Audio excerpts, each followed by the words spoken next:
Dear guests of this conference, good afternoon. So we start our today's session.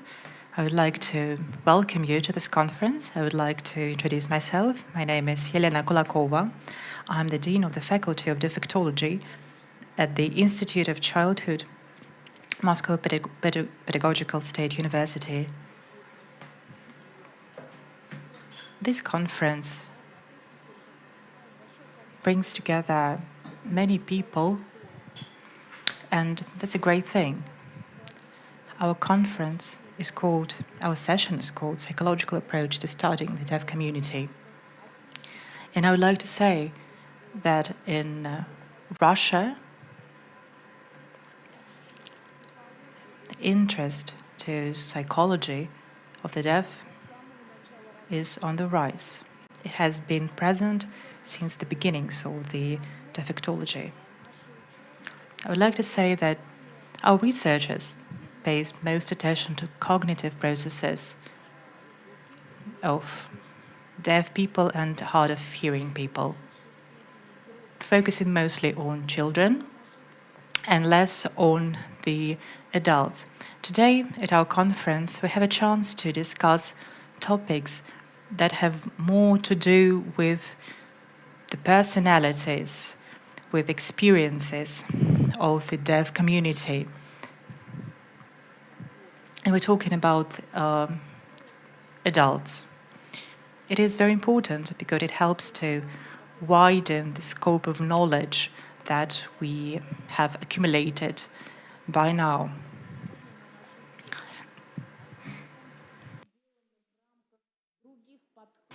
The researchers that will present their studies today work in different areas. So that's why I suggest that we move to our today's presentations. And before we start our session, I would like to say that some of the presentations will be carried out in English. And if you need translation, you can use your earphones. You can get a device and find the right channel for translation. Is there anyone who wants to get translation, interpretation?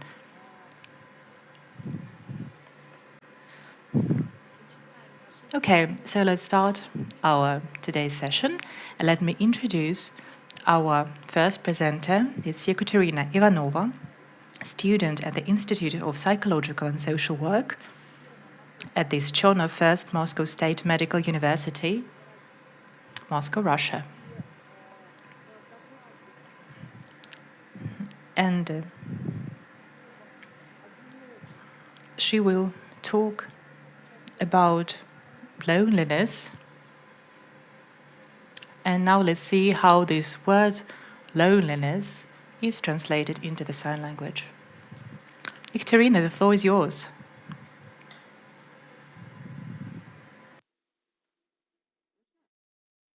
Okay, can you hear me? Okay. Good afternoon, everyone. I'm Ekaterina Ivanova, and I'm really glad to be here today. I'm really happy to discuss my research. And first, I would like to start with acknowledgements. And I would like to mention the presentation by Vlad Kolesnikov that was carried out yesterday. And he said that a researcher needs a community representative, and Vlad has become my bridge to the deaf community, and without him, I wouldn't have been able to do anything. He was very useful and helpful because I didn't want to be separated from my respondents. Last year, I worked a thesis on experiencing loneliness among the deaf. There are many words, and I'll talk about it in more detail shortly. And I would like to share some results and challenges that I have faced. Okay, so loneliness is an unpleasant experience that a person can feel when the quality and the quantity of their social context is not adequate.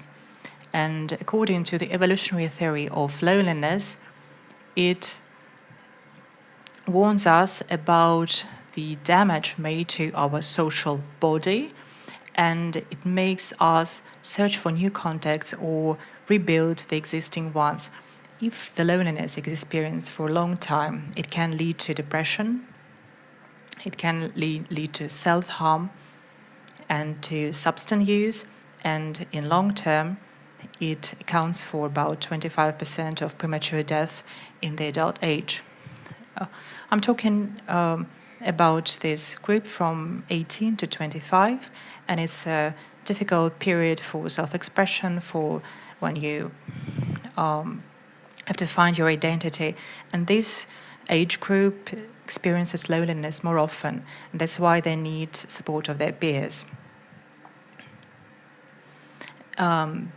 Deaf and hard of hearing people can face additional challenges in their everyday life, and hypothetically, they can be more vulnerable to loneliness. So that was the main question of my research. I will talk about the results in more detail later. Now about the methodology of my research. I focused on the social area, on leisure. I also had a number of questions about the deaf community and a number of questions for deaf and hard of hearing people. So we assess the negative or positive attitude to loneliness, and as well as level of social support. So social support is support that a person gets in interpersonal interactions and communication.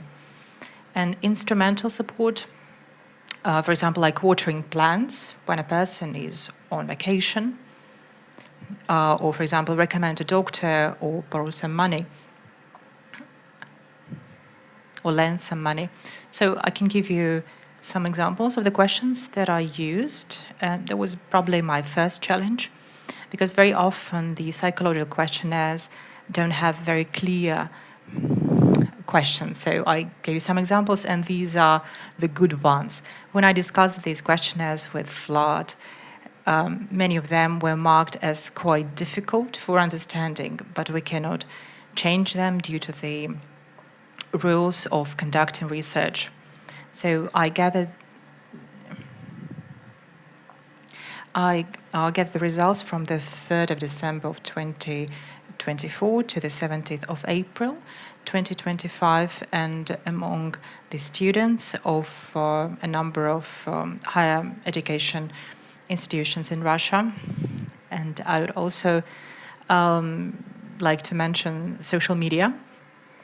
And after collecting the data for 4 months, I realized that we have hit a ceiling, and I cannot find any informants, and some of the groups were not large enough. And that was one of the first challenges that I have faced. So it's difficult to get into the community. It is difficult to get informants to fill in these questionnaires. So the total number of participants was 124, and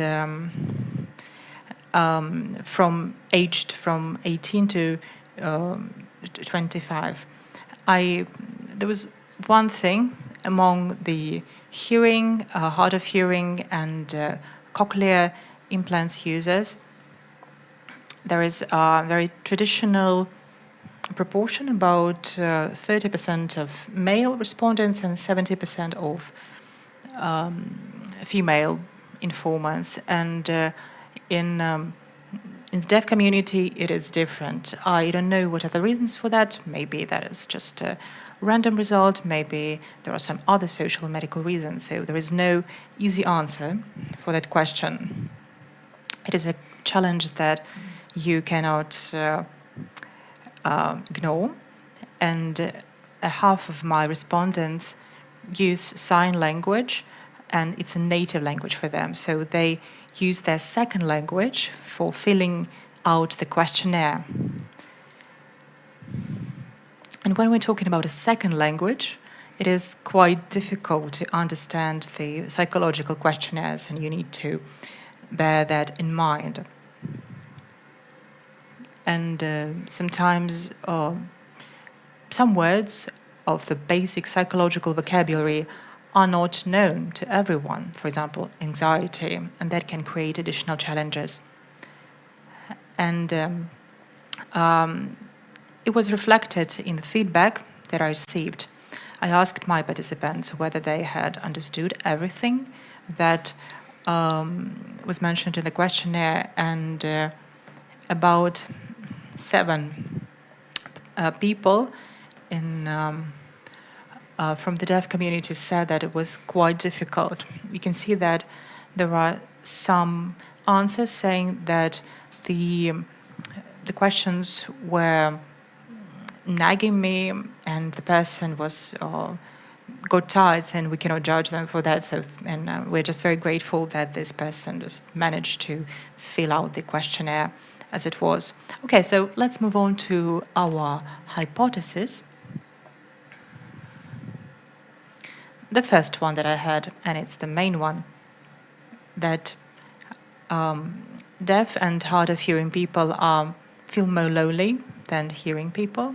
Second hypothesis is that they get less social support.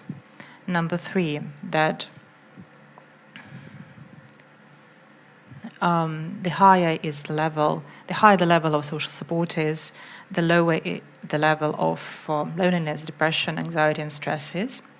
And number 4 is that deaf and hard of hearing people that use Russian Sign Language experience loneliness less frequently, get more social support, and are more satisfied with their lives, as compared to deaf and hard of hearing people that do not use the Russian Sign Language.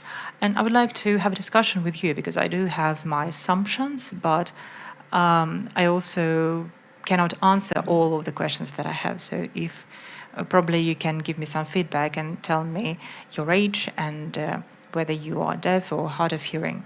So the first hypothesis, yes, the deaf are as lonely as the hearing people, but there is a difference in attitude towards loneliness. So the deaf can use loneliness as a resource, but it is something more difficult for them to experience. As for social support, there is no difference when it comes to emotional social support. It means that hearing people and the deaf people support each other more or less in the same way, but deaf people are less socially integrated, and they get less instrumental social support. Well, to me, it kind of contradicts with my assumptions about the deaf community. As you can see, there is the difference between the satisfaction with social support, and I would like to also to comment here that the hearing people and the deaf people are within the normatives according to Holmogorova method. Hypothesis number 3. I will not dive deep into the statistics, but the bottom line here is that for the deaf and the hard of hearing people, the level of their satisfaction with life is associated with a high level of social support and social integration.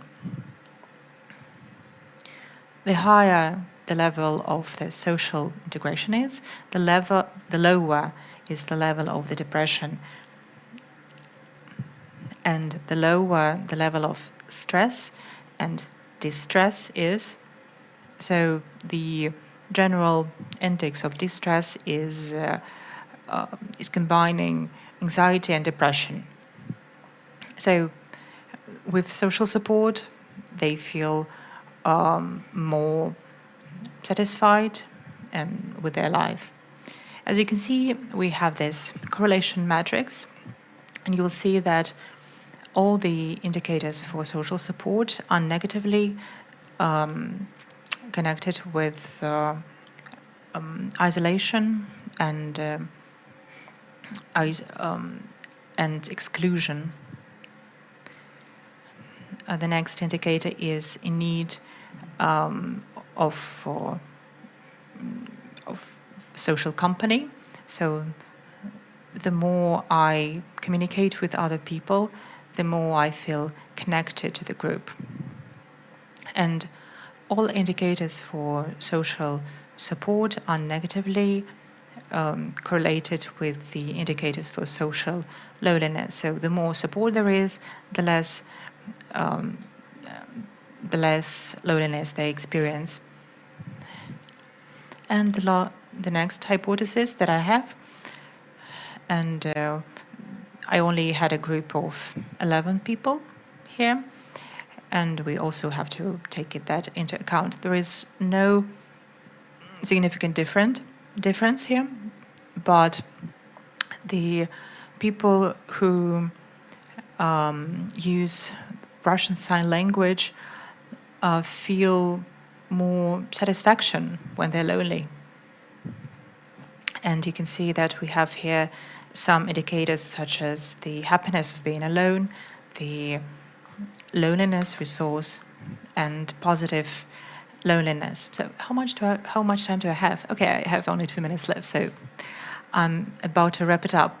And I would like to focus on one thing that I would like to research more. It means that the deaf people receive less social support, and the loneliness and social support are somehow connected. And so there is something that protects deaf people from loneliness. Maybe we're talking about some individual factors, and it's a question very interesting for my research. So, and now to my conclusions. I have a QR code here, and it's a feedback form if you are aged from 18 to 25, if you are male, and especially if you are female, especially you're male, if you are deaf or hard of hearing, and you use cochlear implants, please give me feedback. Yes, it's a very long questionnaire. It may take some time, but I will be very grateful for your feedback, because this kind of contact and discussion will help me to understand better the general picture and the deaf community in general. Thank you very much. Thank you very much, Catherine. Dear friends, colleagues, if you have questions, we have just 2 minutes for your questions right now. I don't see any questions in the chat yet. It has been a very interesting study, Tatiana. You used some very innovative methodologies. You did not adapt your scales, did you? No, I didn't. I took these questionnaires simply translated into Russian to make them compatible. One more question. What if a deaf or hard of hearing person could not understand the question? Could he get any comments or explanations? No, unfortunately not. There was another option of actually sitting next to each deaf person who is answering the questionnaire with an interpreter. But that might distort the answers towards more socially acceptable ones, so we didn't do that. All right, no questions from the floor then. Then let me invite the next speaker. And the next speaker is Mr. Wisdom Kwadwompra, instructor of the Kwame Nkrumah University of Ghana. He will be speaking about deafness, stigmatization in the sphere of mental health, and the use of psychiatric services by deaf people in Ghana. And the key term in this paper will be stigma. You can see the sign for it. You're welcome.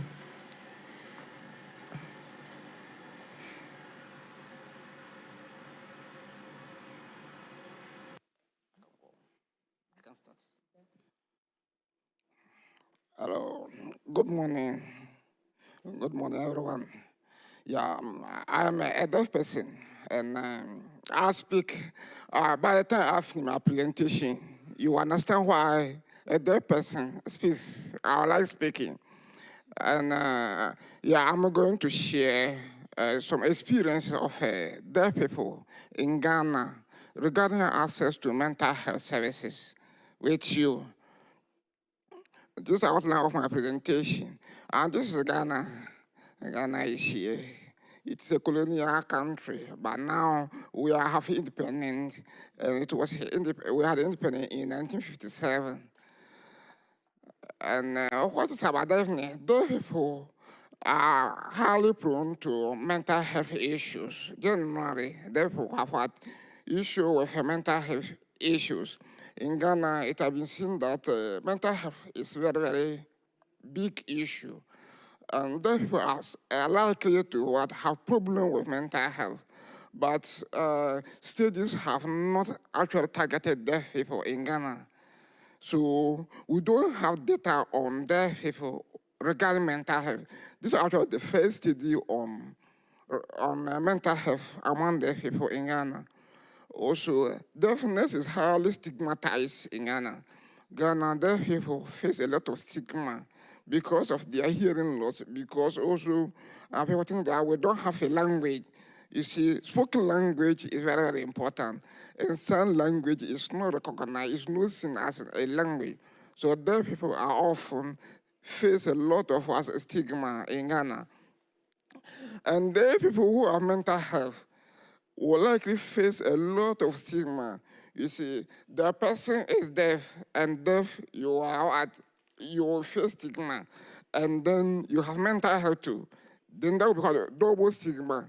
So you have stigma as a result of deafness, and then if you have mental health, you also face stigma. And also within your own community among deaf people. So hearing people will stigmatize you, and then the deaf community also likely to stigmatize you. So the overall study, this is a big study, and I took just part of it. I'm presenting just part of it, not the whole study. So here we are assessing mental health stigma among deaf people with mental health conditions in Ghana. The use of mental health services among deaf people with mental health conditions, and some factors limiting access to mental health services in Ghana. The study, we did a descriptive study. But this study was done with the Ghana National Association of the Deaf. I didn't do it alone. We collaborated to work on it. And it was done with the Ghana National Association of the Deaf. And then we targeted 4 regions. 4 regions. We have 16 administrative regions in Ghana. And we focus on only some of the regions, not all of the regions. Because of time, I'll be skipping. But the data collectors, a lot of them were deaf people. Also, we use deaf people because in Ghana, most studies are not conducted on deaf people. So deaf people do not know anything about data collection. So we try to use deaf people here to let them understand how to do data collection, to collect data on their own population. So we don't want to use hearing people. So this study, apart from assessing the mental health condition among deaf people, we also use this study to train deaf people on how to do data collection. So that's a second objective for the whole study. So the people who did the data collection here, most of them were the first time data collected. They've never collected data on what in any study before. We use mixed method, and the mixed method, quantitative and qualitative. But this is our focus on only the qualitative aspect, not the quantitative aspects of it. So the sampling, purpose sampling, to include health workers, caregivers. The caregivers are those caring for deaf people with mental health conditions. deaf people with mental health conditions. Deaf people with mental health conditions are 11 caregivers, 12 health workers, and then civil society organization that work in the area of mental health. Our aim here is to find out if this group, they target deaf people. When you're working on the mental health issue with general population, do they target deaf people or not? If they target, do they have any challenges? Then we did the interviews and of course we did it mainly in sign language, Ghanaian sign language.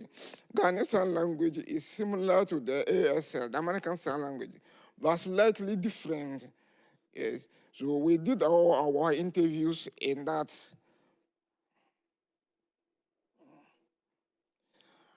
Our findings is here. Generally, these are my findings. I don't want to focus on this demographic characteristics because the information is a bit big. The mental health thing, participants reveal that other people with mental health conditions experience a lot of mental health stigma. For the participants, both the persons, mental health workers, healthcare workers, caregivers, and those who mental health, they complain that their people with mental health conditions, they say they face a lot of stigma. And these are quotations from them. One, because sometimes people laugh at their people thinking that they are mad. You see, people think that their people, they are mad. And madness, you see, the moment you have a mental health condition, you call you are mad people. And therefore, in a sign language, we sound madness like this. We sound madness like this. Sometimes we sound madness like this. Madness like this. So once, whether you have anxiety, you have depression, you have schizophrenia, everybody will sound like that. They will say all the same sign. And that is what a very bad sign. You see, when they sound like this, it's a very bad sign. If they sound like this, it's a very bad sign. So how do you feel? If you have anxiety, you will not want to talk about it because they will think that you have a mental health condition. And nobody will want to, you won't talk about it. So people will hide because you will say what? You will say what? You are mad. See? And they are looked down upon. And they have what? Because they have double conditions. And double conditions here are mentioned. Double condition, deafness is what? Stigmatized. Then you have a mental health condition. You are also what? Stigmatized. So you have two. So what means your condition was very, very serious. And there people experience what I call double stigma. And that person said the same thing. Double tragedy.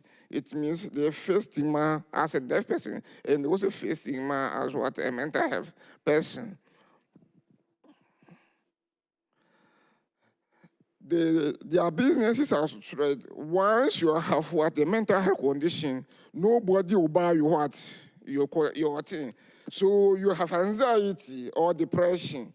You are definitely people don't want to buy your thing, but because people think that depression is what madness, nobody will come to you at all.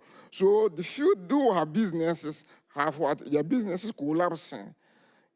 So they destroy their business, they complain that their business gets collapsed. It means they have no livelihood.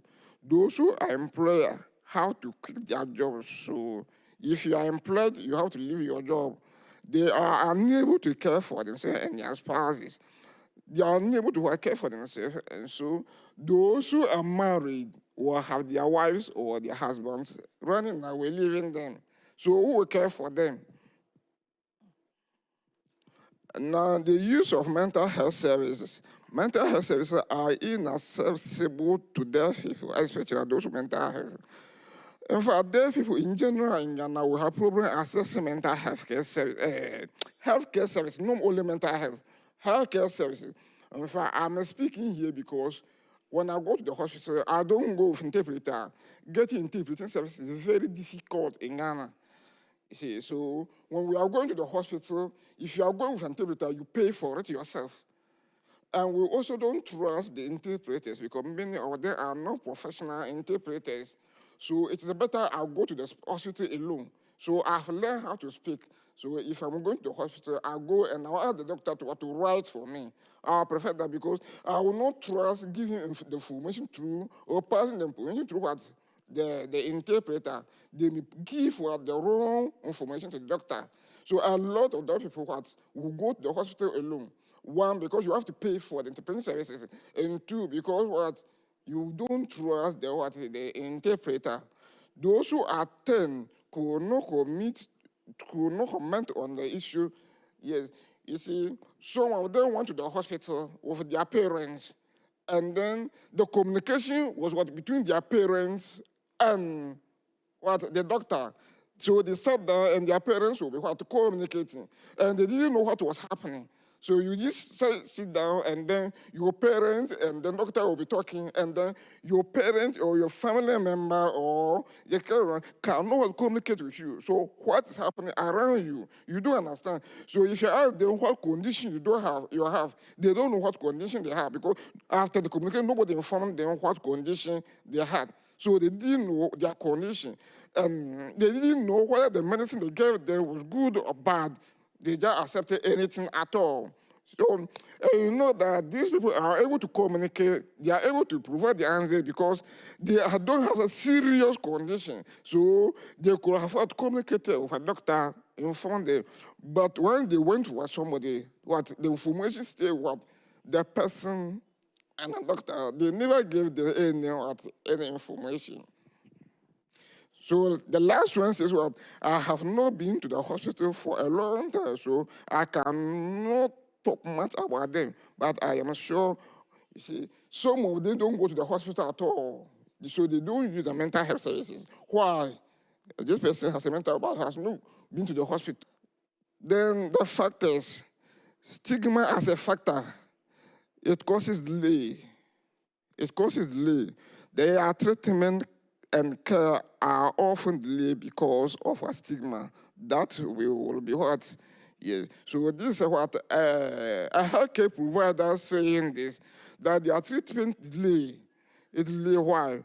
Parents, when the person has the mental health condition, the family member will kill the person at all, or never will talk about it, will not take the person to the hospital, because they fear that when they take the person to the hospital, the stigma will infect them. So my mother will feel that they'll go with me to the hospital. Yes, you see that stigma issue. Stigma is somehow infectious, so it may also be infected by the stigma. So they will not want to talk about it. So they will keep their relative mental condition at home. They will never go to the hospital. So the healthcare providers are complaining about the way relative of these people treat their people. And sometimes people laugh at their people thinking that they are mad, you see, so they are not able to come out. So they laugh at them, they tease them because they think that, in fact, if you are their person, and you don't even have the mental health condition, because the way we sing, you see, our sign language, and people look at us, they think that maybe there's something wrong with us. Okay. Isolation, a lot of them are isolated. Why? Because of condition. Even their friends who are deaf people don't want to interact with them, are unable to participate in community activities. They are not able to join other deaf people. So many of them do not comply, do not adhere to her treatment. So if they go to the hospital and they give them the medication and they have to go back to it, they will not go. In fact, mental health treatment is supposed to be free, but many will not go because of the stigma. Yes. Then we have the communication barriers also as an issue. As I said, we don't have professional interpreters in Ghana. So, and this does not apply to only mental health, all our healthcare issues, because we don't have professional interpreters now. There's a big problem communicating with our medical healthcare providers. So a lot of them people go to the hospital and they don't get the treatment they want. And this is what worse in the case of our mental health, because interpreters who will pay for the interpreting services, government will not pay. So you don't have money, you don't have business to pay for the services. And the communication too, these people are not professional. So communication barrier is a big issue with them. And sometimes they give us what wrong diagnosis, wrong yes. And I have had experience that about 3 times. They gave me the wrong medicine. And because of my education, I was able to read and understand and went back to the doctor. But the person who hasn't been to school, what will happen to the person? You see, so they fear that if they go to the hospital, they will be given, in fact, we don't trust the healthcare system at all. We don't trust them. Yes. We also have a negative attitude of everything, family members, healthcare providers, in general society, even our interpreters sometimes we have issue with them. You see, healthcare workers, in fact, the healthcare workers themselves are complaining that their people do not treat them well. In fact, if you go to the hospital and you say, I'm a dead person, please help me, they will just ignore you. Sometimes they will ask you, wait, we are coming, wait. And you wait until what? Maybe in the evening. And when you start fighting, they will say, oh, you are a dead person. Dead people like fighting. They will get angry. You see, you can't complain. And again, because information is not accessible to us, yes, we have very low mental health literacy. And again, this is not only with mental health care, it's with all healthcare literacy. Our education level very low. Lack of interpreters. We don't have interpreters on our TV, anything. So mental health issue, healthcare issues, we are very low. Our mental is very, very low. So we don't understand. So many deaf people have mental health conditions. They may not know they have what mental health condition. So they will not go to hospital early. They will go late when what the condition will be what worse. So we're making some recommendations, and the third recommendation is that our policies, you see, this way we review some policies, mental health document and policies, and we realize that there's nothing on deafness in those policies. They never focus on deafness. In fact, national research programs do not target deaf people. So if you take our policy, our research, you don't see anything on deaf people. So people don't understand our needs. So if you don't understand our needs, how do you plan for us? That's the big issue. So we are recommending that, or we recommended that these policies and other things, they should target deaf people so that they will understand deaf people and then they will include their needs. Because the general policies do not benefit what? Deaf people. And healthcare research too should target what? Deaf people. So that if there are disaggregated data, we will know their condition. As of now, even the number of deaf people in the Ghana, meaning we don't know. We don't know the number. So national studies do not have data on deaf persons. We need that to help us address some of our issues. It's also recommended that mental health literacy among deaf people, so that when we are planning mental health literacy, they should target deaf people and educate them using what accessible formats so that deaf people also what. Yes, and we recommend that the Ghana National Association of the Deaf should organize some self-help group. In fact, in the hearing population, they have a self-help group who supervise or help their group. But deaf people, we don't have this. So if you have the condition, you are alone. You will be fighting alone. You will be struggling alone. You will suffer alone. And nobody will help you. So we think that if the first self-help group, this will support our own people. Thank you.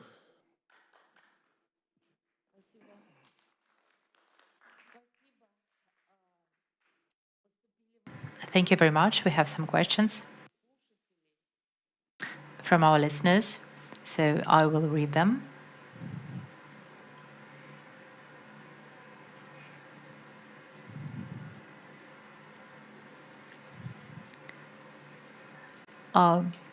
Do you think about continuing your research using qualitative and quantitative methodology?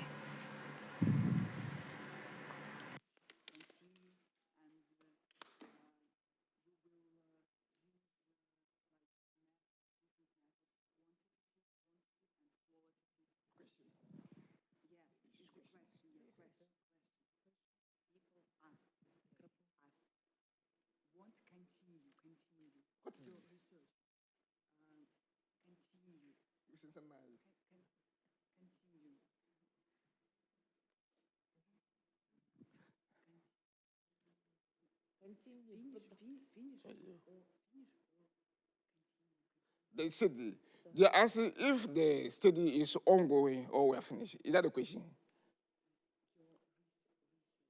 My research, yes, yes, yes. Oh, it's finished. Yeah, our research is finished. You see, some of the documents I submitted to what Vlad, yes, one of them, yeah, we have finished the report, and then we met the mental health providers, the Ghana Health Services. We met them and then gave the information to them. But now the problem is action. Sometimes you finish your findings, you meet the people who are responsible, the authorities, you have to give your information to them.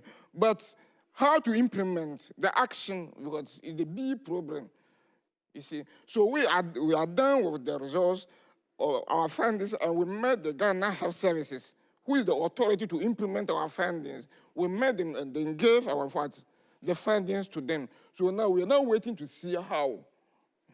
But the association itself did something. Now we have developed different signs of different mental health conditions. Before we have just one sign, like mad, finished. But now we have developed different signs for the mental health conditions. So now we have signs for what? Anxiety, depression, different signs. So that this will help them to understand what the different types of mental health conditions. Yeah. But making the service accessible, we don't have an authority. So the Ghana Health Services must do that. So we are waiting to see if they will do that. I hope I've answered the question. I'll answer the question. Спасибо.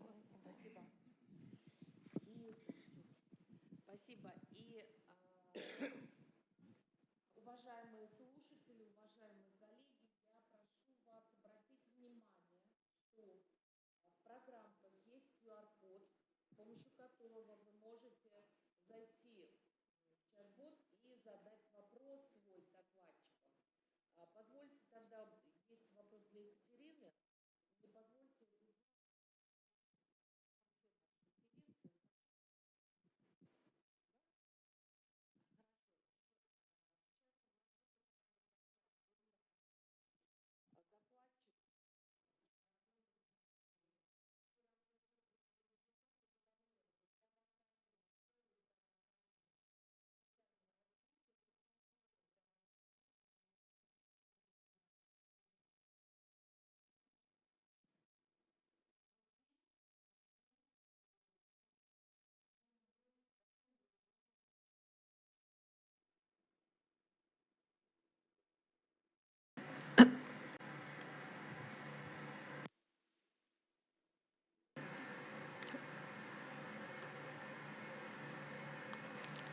My sign name is Ramonas, configuration L at the level of my waist.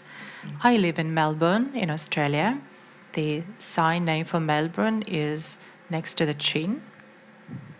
I identify with the deaf community, and now I'm a graduate researcher at the university. My research is about mental health.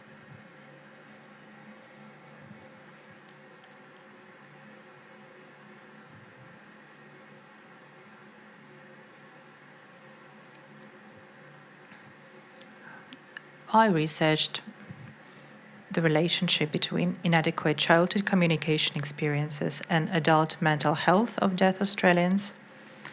And I researched the community and some mental issues and challenges that they have been facing.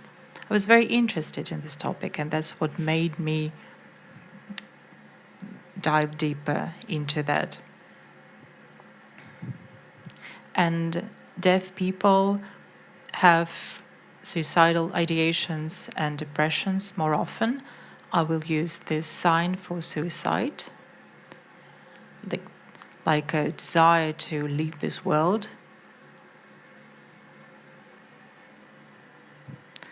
We collected information through interviews. We also designed a questionnaire and used these two methods in my research. And now I will talk about it in more detail.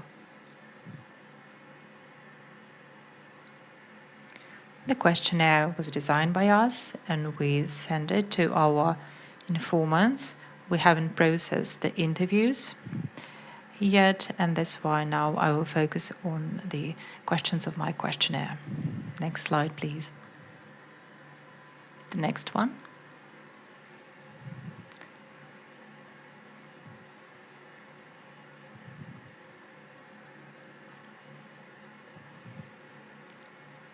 I would like to talk about the plan of my research. I will start with a general overview, then I will talk about methods and results.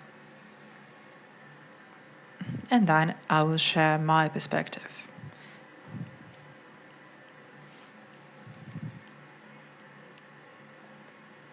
Next slide, please. Can you please switch to the next slide?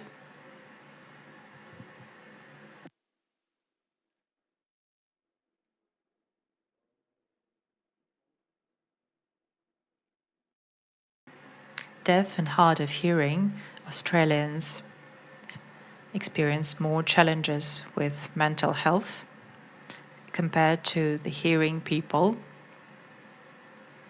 So there is a lower percentage of mental issues among the hearing population.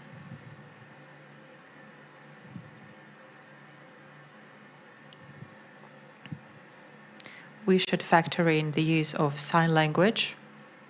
The way you use sign language in your everyday life affects your mental health outcomes.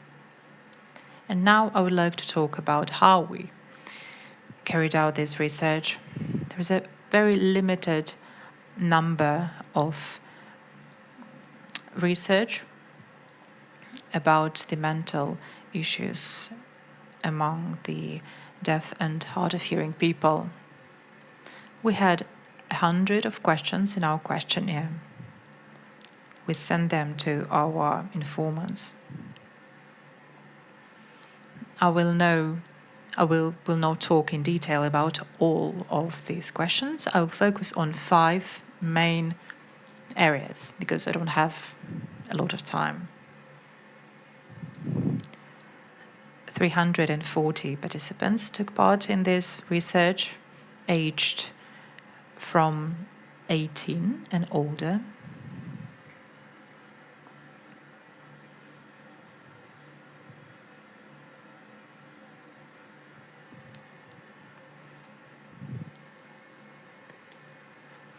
And we asked our informants whether they had any mental health issues like anxiety, suicidal ideations, depression.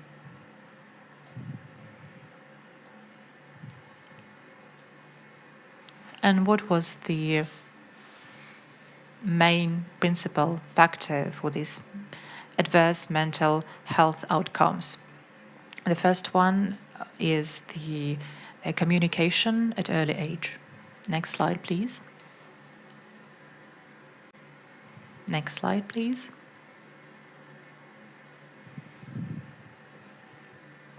As you can see in the slide, you can see that there are 4 images, and the last 5 area that I would like to discuss was the question about at what age did you start using your sign language? And it turned out then the earlier a person started using the sign language and whether it was their native language and if it was used fluently and if it was their native language, our respondents didn't have any mental health issues. So that's why I'm going to focus on these 4 areas. Until the age of 18, how did you communicate in your family using a sign language or without it? How did this communication go? Did you feel that the communication was full, or did you experience any limitations, or you didn't have any communication in the family at all? That was the first area. The second one, what school did you attend? Was it a mainstream school, or was it a deaf unit, or was it a deaf school?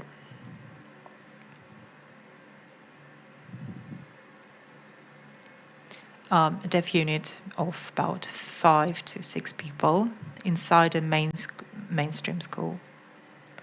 And also we asked them, what language did you use at school? The third area, did you attend any events for the deaf, like deaf clubs, any deaf spaces before 18 years?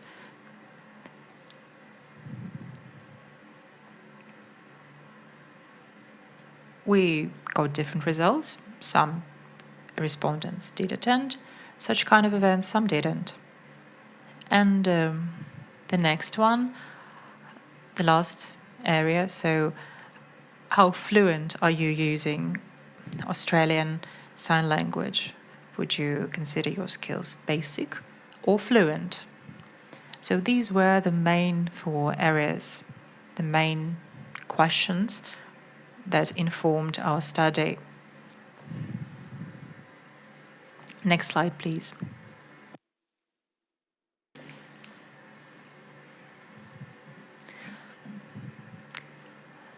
Well, so the first area, how did you communicate in your family up until the age of 18? If a child communicated with their parents, they didn't have any mental health, adverse mental health outcomes. But if there was no communication, it affected their mental health afterwards. Next slide, please.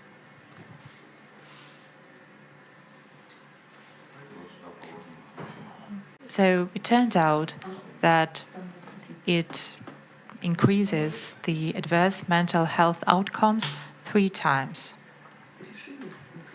But if you used sign language in your family to communicate, then such people didn't have any problems later. Next slide, please.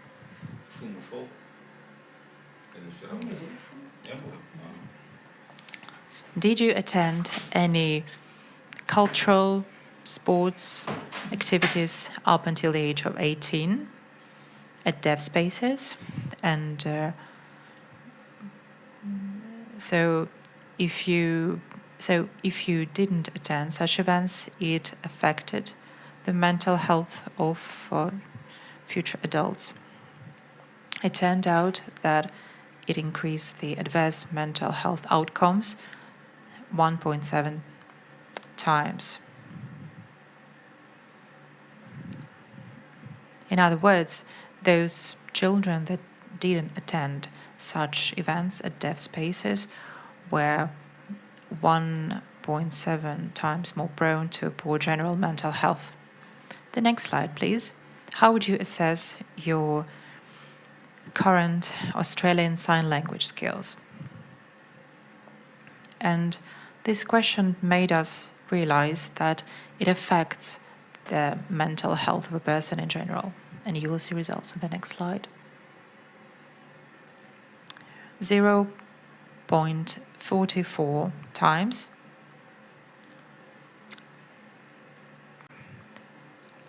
of more high risks of adverse mental health outcomes. So if the number of our participants was larger, then probably this number would be higher too. And before I was talking about 5 areas, and we excluded the 5th question because the people that used this sign language from childhood didn't have any problems with mental health. So there is a connection between the use and the skills levels of sign language. It is something that affects your mental health. If a person didn't use a sign language until the age of 18 and started using it at a later age, it can have adverse effects on your mental health. And the last area here, you might think that these results are very tragic, but it's true. Can you please leave at this slide? A type of school that a person attended, whether it was a deaf school or whether it was a mainstream school.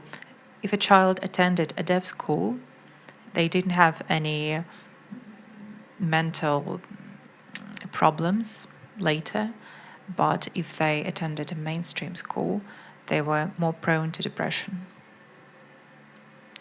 We're talking about the primary school, and you can see there is a difference between a primary and secondary school. You will see that there is the breakdown by types of schools: mainstream school, mainstream schools with deaf units.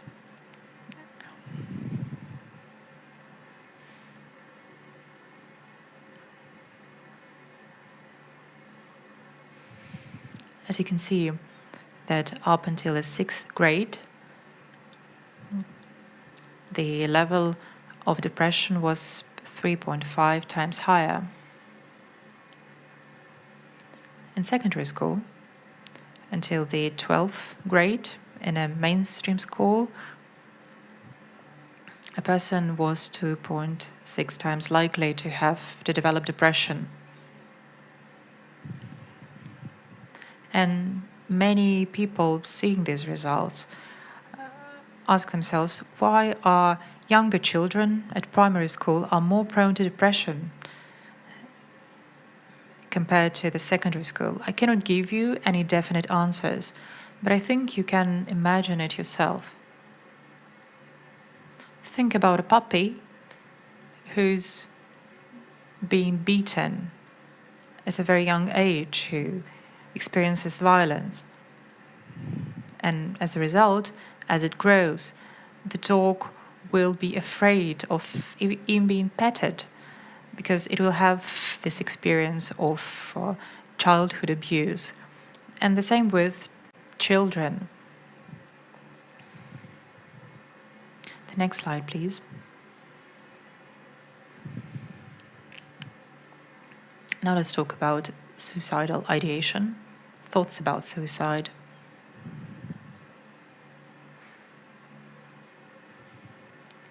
Sometimes it happens that a person has thoughts about suicide. They don't want to live anymore. They're thinking about committing a suicide. And let's have a look at our results. You will see that there is a breakdown by types of schools: a mainstream school and a mainstream school with deaf unit. That deaf unit comprises about 5 to 6 people.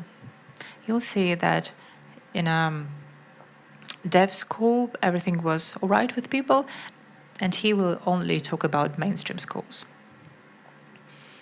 And you will see that at primary school, in a mainstream school, the risks of having suicidal ideation was 4.10 times higher. And at a mainstream with deaf unit, this figure is quite high. Anyway, even if you attend a school where there are the deaf children.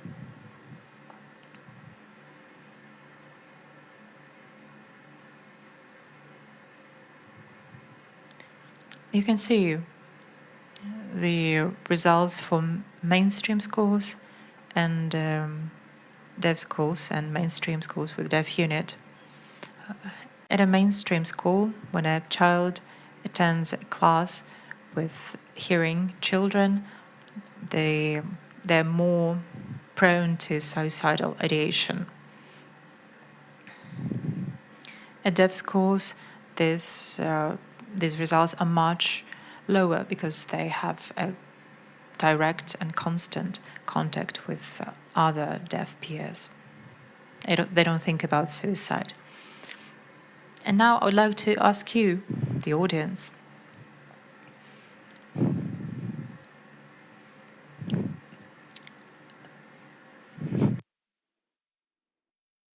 teachers and speech trainers might influence the results of the children because they have their own expectations about the curriculum and about the outcomes, the academic outcomes that the children will get. And they don't think about a child's mental health. A child may speak well, may read well, but how does it affect how does it affect their mental health, and how it will influence their mental health at later stages of their life?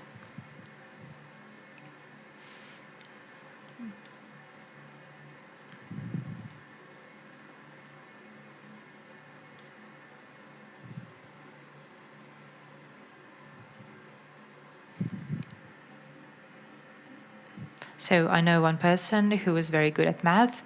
He attended university and he was very successful, but he committed suicide. And it shocked me because he was a very intelligent person. He had brilliant academic results. He was very good at math, but after 2 months of studying, he committed suicide. And after having researched these questions, I realized that mental health is very important here, and that is something that should be researched from very early age. And we need to research how a sign language used in childhood. If a child has access to deaf community and communication in a sign language is very important. If a child is able to learn about this world using a sign language, they will be healthy mentally. Next slide, please. Thank you very much. Thank you for your attention. You can scan this QR code on this slide, and then you will be able to learn more about my research, and you will be able to access my presentation in English, but using machine translation, you will be able to translate it in your language. There are also some contact information for me.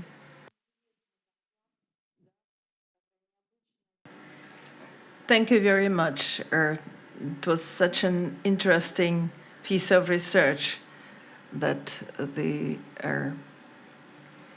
presenter conducted. Perhaps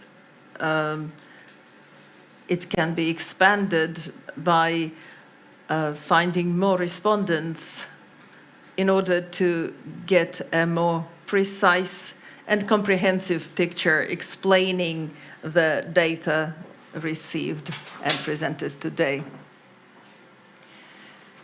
Esteemed colleagues, let us continue. Our next paper will be by Ms. Jane Tsai, a researcher and professor and researcher of the Taiwan Center for Sign Linguistics of Chungcheong University in Taiwan. Hello, can you hear me? Okay. First of all, I would like to thank the host of the conference for inviting me to this conference. It's a great honor and pleasure to be here. And we would like to share with you our research on aging and sign language. So especially about the cognitive ability. Okay, and my co-author, Professor James Tai, who is sitting right there. Yeah, he is the founder of our Taiwan Center for Sign Linguistics and also the sponsor. Okay. We know global aging is just, appearing everywhere. And actually, Taiwan is now a super-aged society with 20% of the population over 65.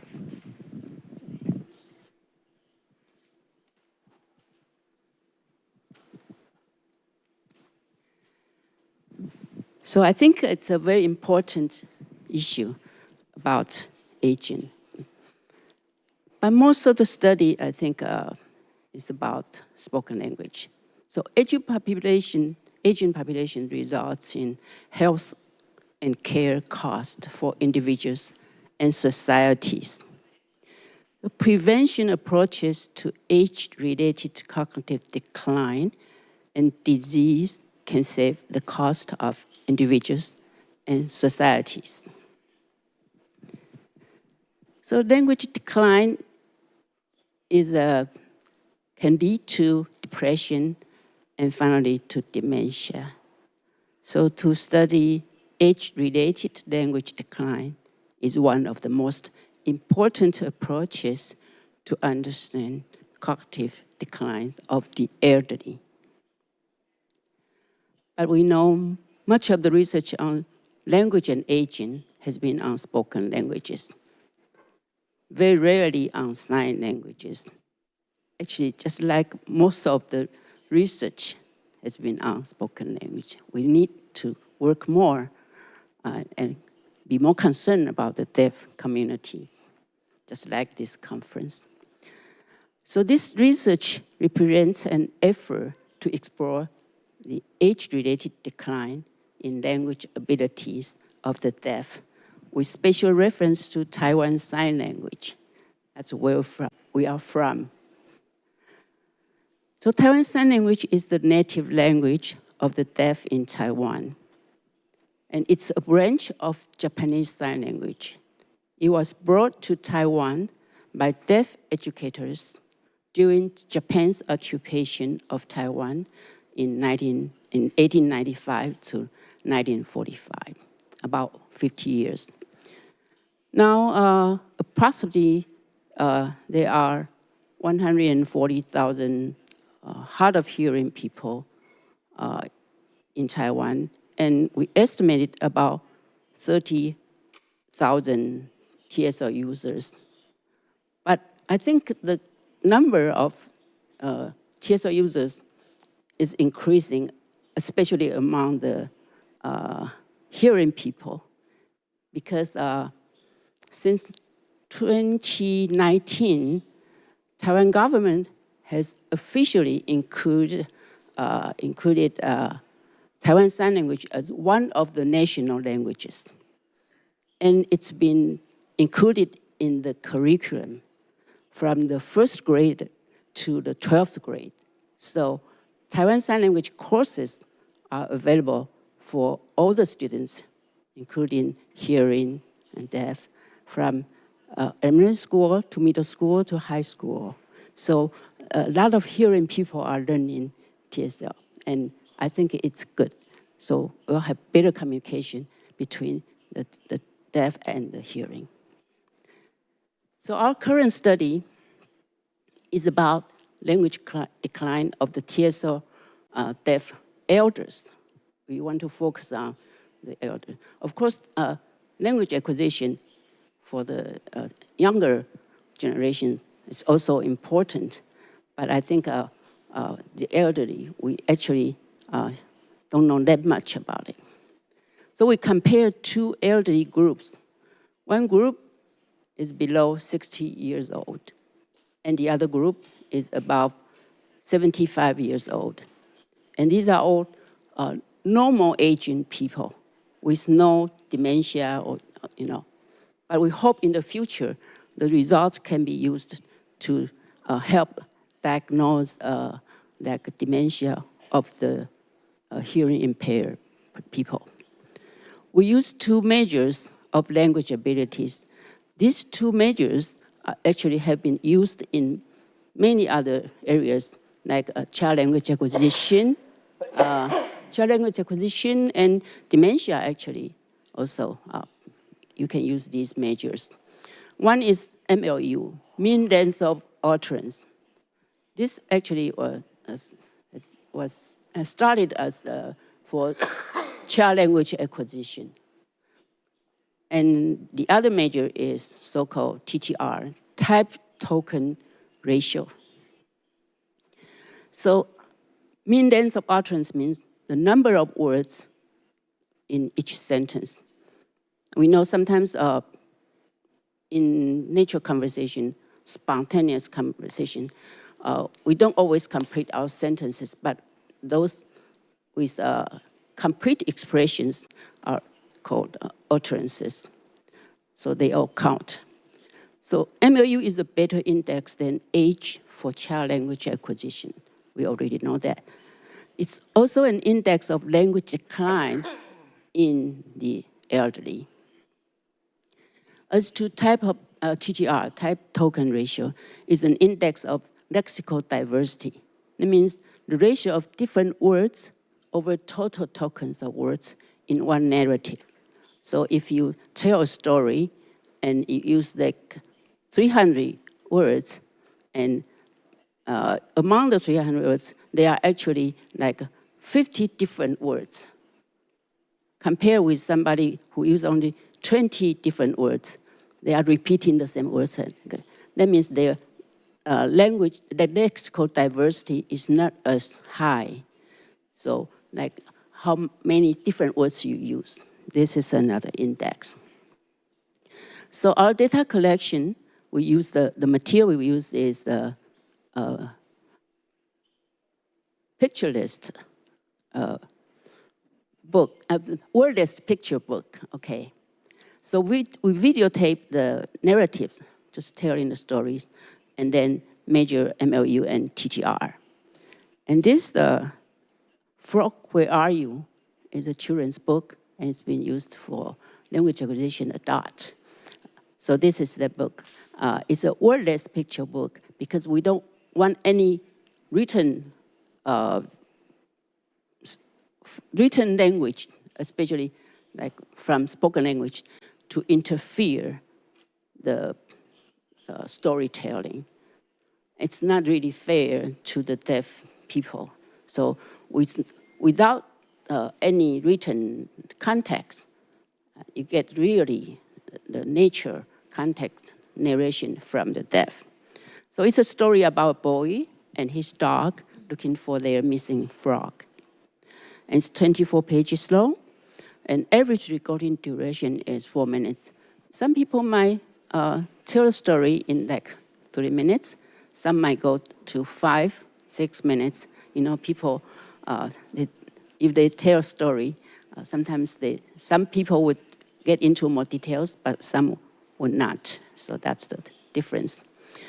And we have 2 age groups. Each group had 11, not many, but I think it's a good start. So the average of the below 6 group is about 54, and the other group is 78. So about 25 years different, so that's about 1 generation different. So we calculate the MLU, the number of signs per utterance or per sentence. And there's a video next to it, but I think in consideration of the time, maybe I'll skip the video. I can present later. Okay.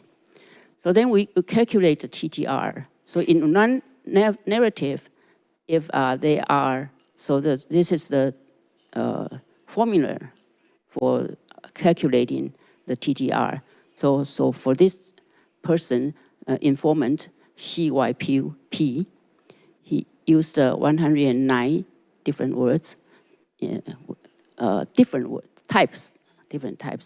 words, in the total 247 tokens, and that's the ratio, okay? And the other one is 0.40, so that's how we calculate it.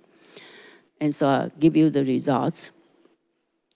I'm skipping a lot of details because I don't have that much time.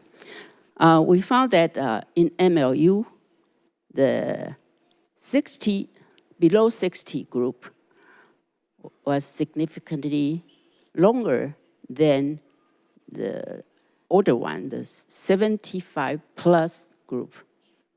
But for TTR, there was no significant difference. So I'll have a discussion soon about these two measures.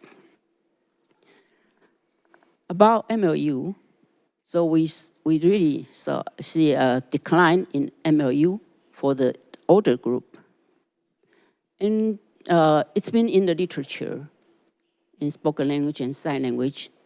So it's been believed that might be associated with working memory decline. So it's kind of natural aging. As to TTR, there was no significant difference. And this is interesting. That means when you get older, your vocabulary is still good. When you get older, your vocabulary is still there. You don't lose them. Okay. So there's a famous study in America, like Park et al. They found that with increasing age, speed of processing, working memory, and long-term memory, they decline very clearly. But for word knowledge, it doesn't decline that clearly. Or it's not just preserved, sometimes it goes better. So in the picture, in the table I want to show you, in the figure I want to show you, you can see these 4 types of cognitive abilities, with the first 3 ones declining, but only the word knowledge rising. Okay, so I'll explain a little bit, then I'll give you some time to look at this figure.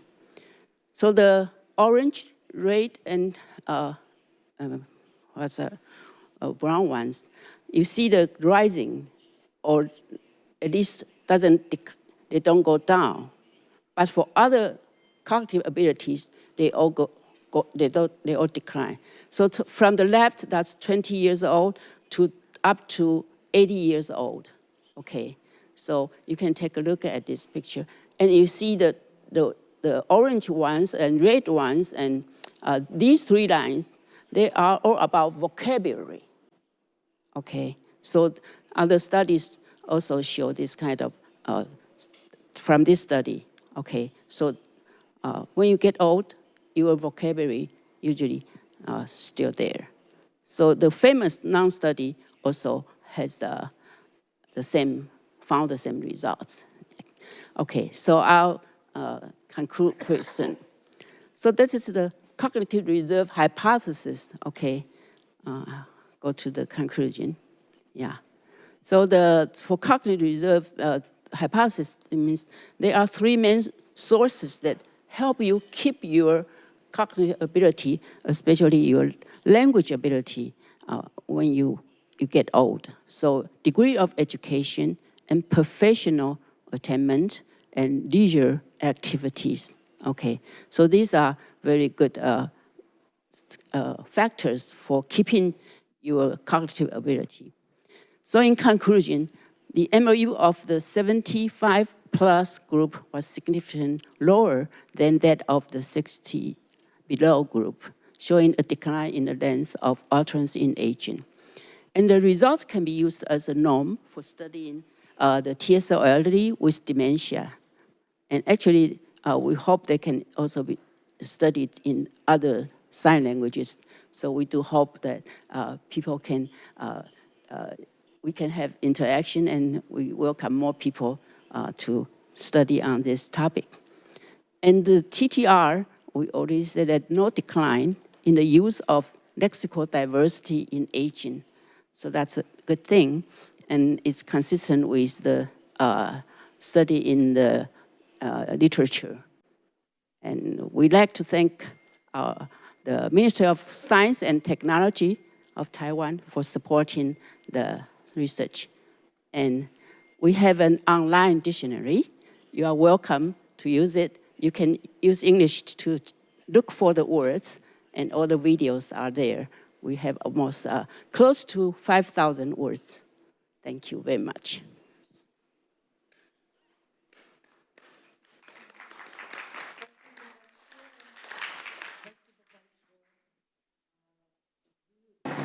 Thank you very much. You have touched upon a very interesting aspect.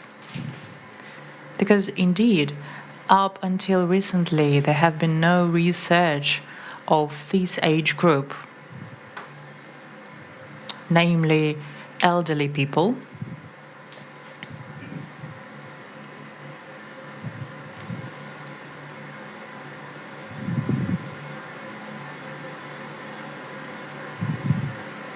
Thank you very much. You have touched upon a very interesting topic, and indeed, the research of this age group, 65 plus, it almost doesn't exist.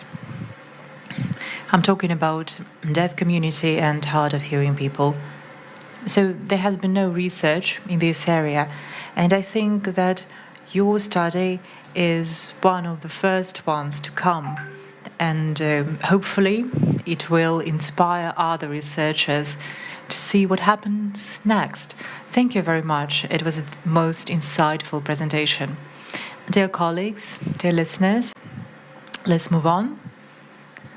And the questions that I have for previous presentations will be asked at the end of our session. We'll have a Q&A session.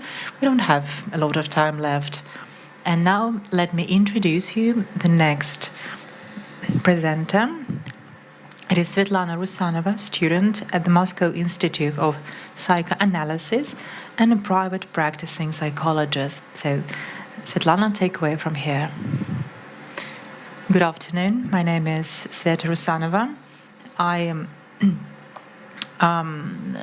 study at the Moscow Institute of Psychoanalysis, and I am a practicing psychologist. And I would like to share with you the results of my undergraduate thesis, and namely features of family identity among adult coda. So let's first define our terms. What is coda? It is a child of deaf adults. It means a child whose, well, at least one parent or legal guardian is deaf. And we're talking about legal guardians. It should be the significant adult, the one that has spent the most time with a child. 90% of the families with deaf children or hard of hearing parents or deaf parents,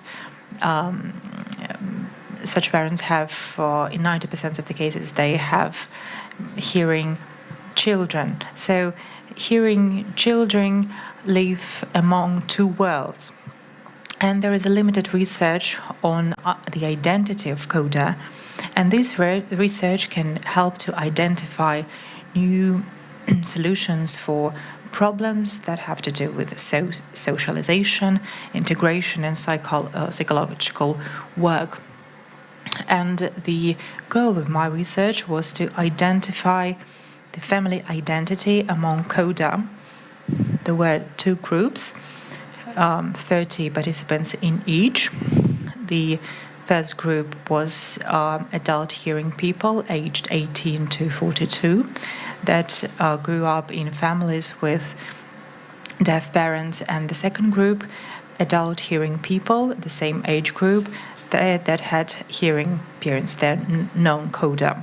The mean age here was 28. And you will see that in the first group, 100% of mothers were deaf from the birth, and in the second group, 100% of mothers are hearing from the birth. What is a family identity in this research? It is a part of social identity of a person that is created in direct family interactions. It consists of the sense of belonging, the cognitive element, and emotional component. as well as values and behavioral component.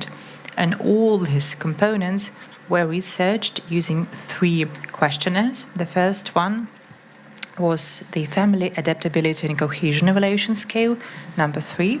The second one, Family Environmental Scale. And the third one was the Attachment Quiz, designed by Chen. Well, not all of the results were included in my undergraduate thesis, and I hope that I will be able to expand my master thesis, including all the data. So in this slide, you will see the results. So I have 2 main criteria. The first one is cohesion, and the second one is adaptability or adaptation. What is a cohesion? It is the sense of belonging to your family and the level of care that family members show towards each other, the amount of attention paid to each other. What is adaptation? It is how a family can adapt changes, or if it's rigid, so how they can adapt to external factors and external stresses. And adaptation and cohesion were divided into real and ideal cohesion and adaptation. So it means the subjective assessment of cohesion and adaptation in their family, while ideal cohesion and adaptation is their desired family structure, the communication within their family, how they would like to care about each other. And significant differences between the coder and non-coder groups were differences when it comes to real cohesion. So coder children marked this indicator, real cohesion, higher, as opposed to children from children with hearing parents.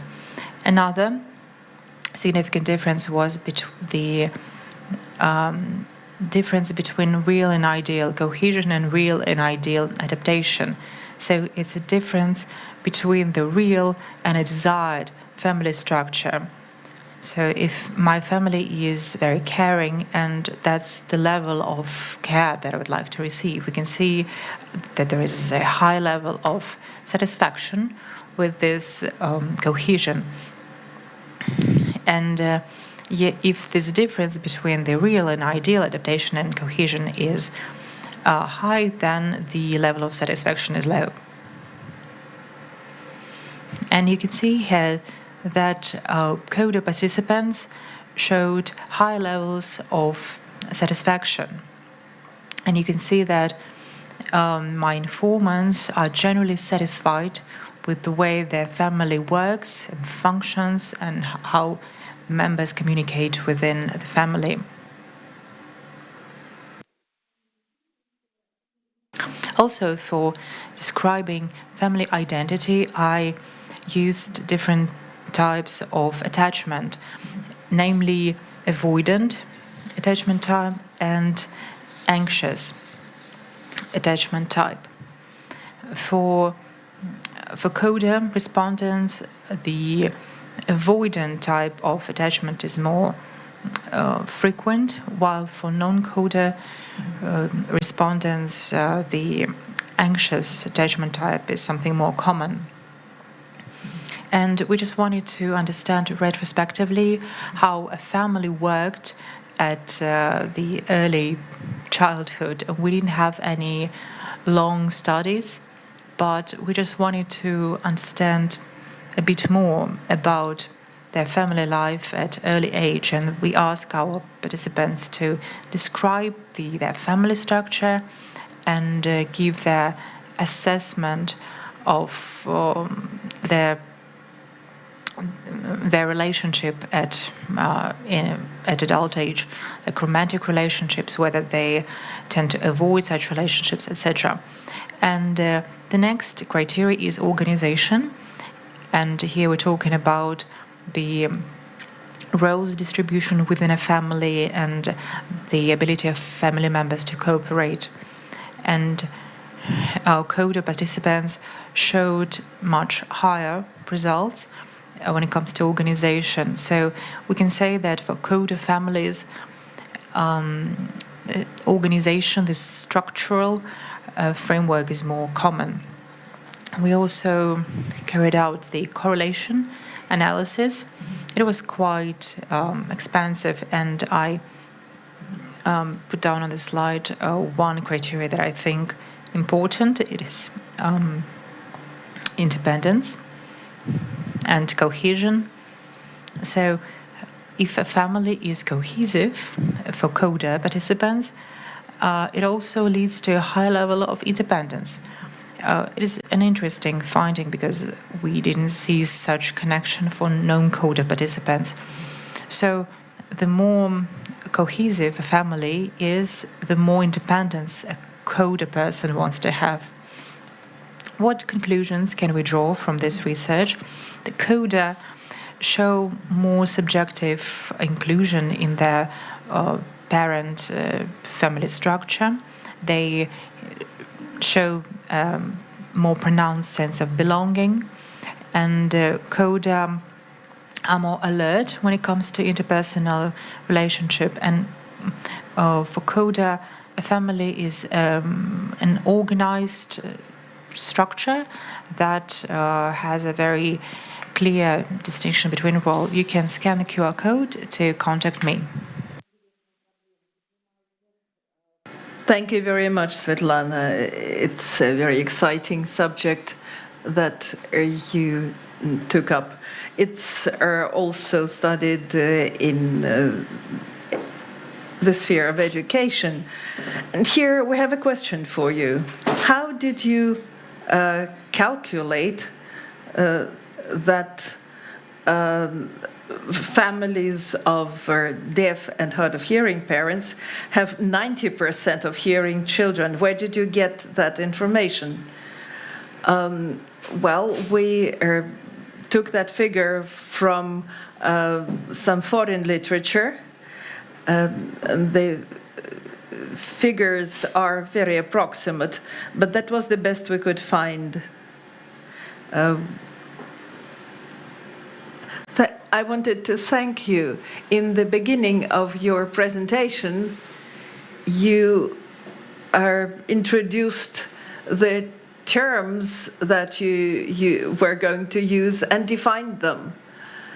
And that was very valuable. You see, we sometimes receive questions that are caused by a lack of such clarity of definition that each definition of the terms that each researcher uses in their work. Thank you for being more precise on that. Now, our next presenter is Katerina Belkina, a master's student of the Moscow Pedagogical Institute. And Katerina, it's over to you. Good afternoon, everyone. A few words about myself. I'm a graduate of my university. I'm a researcher right now. I am a hearing person, and I study sign languages, and my hobby and my passion is signed songs. I practiced signed songs with people in our inclusive group. And in my master's dissertation, I wanted to look at the effect of those songs on people.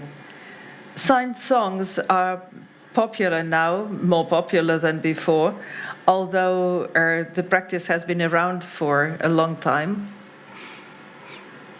And the relevance of the subject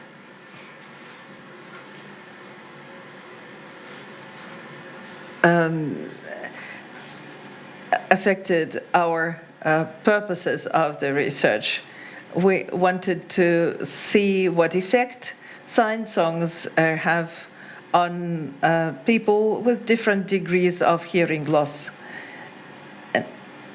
We collected a lot of qualitative data, and we tried to process it, but that wasn't easy to do. Instead, we reworked our data into a future questionnaire that will be conducted later. So something about our research. It was a mixed format of research.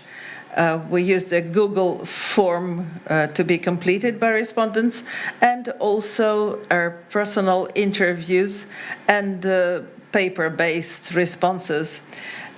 We had a sample of 28 young people, not a very large sample, admittedly, but that was the best we could do.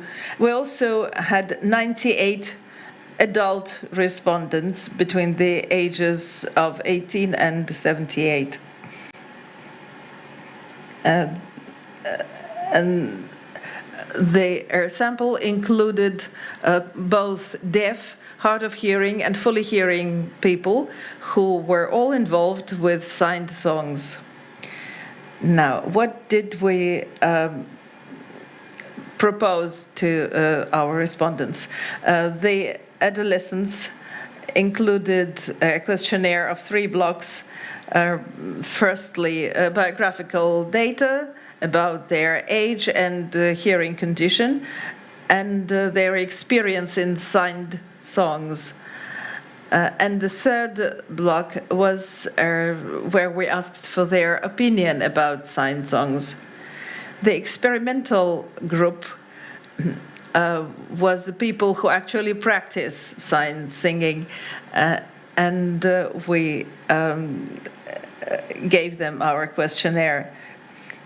We wanted to see if sign singing could have an effect on motivation. We wanted to see whether maybe sign singing is practiced mostly by ambitious, motivated people, or perhaps our hypothesis was that sign singing could be a way to avoid life's difficulties. The questionnaires we offered the adults contained the same 3 sections: biographical data, signed song experience, and opinion.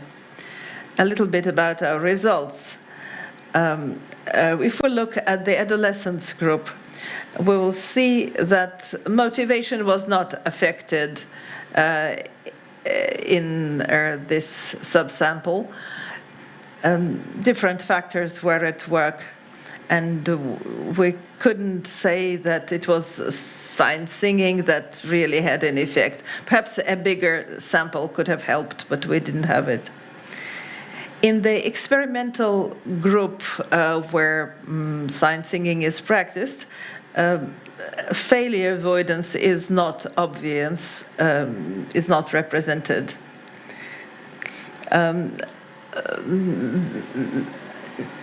What we found especially interesting was the qualitative results, the explanations of the young people about why they continued practicing signed singing. We did not offer them options to choose from. It was a free-form answer. And this is what our respondents said. For them, sign singing was a hobby, a way to receive satisfaction, an opportunity to perform, being connected with the world of music, and learning new things. We asked them if sign singing helps remove stress and raise their mood, and most of the respondents, of the young respondents, said yes. Now, let's look at the adult group. We asked them a larger number of questions. For instance, we asked them about whether they had actual experience of performing sign songs. Some people had limited experience of maybe 1 or 2 performances. Most of them just do their sign singing for their close circles of families and friends.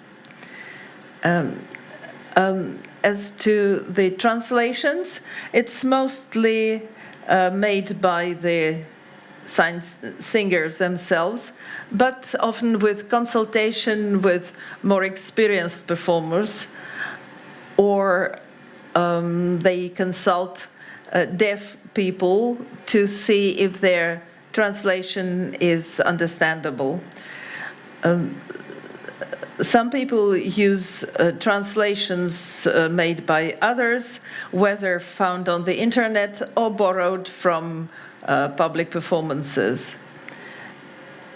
And next, a very important factor is whether or not performances of sign singing are uploaded on the internet or performed live.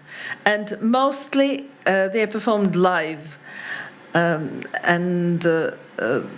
This person-to-person communication is seen as much more desirable and important.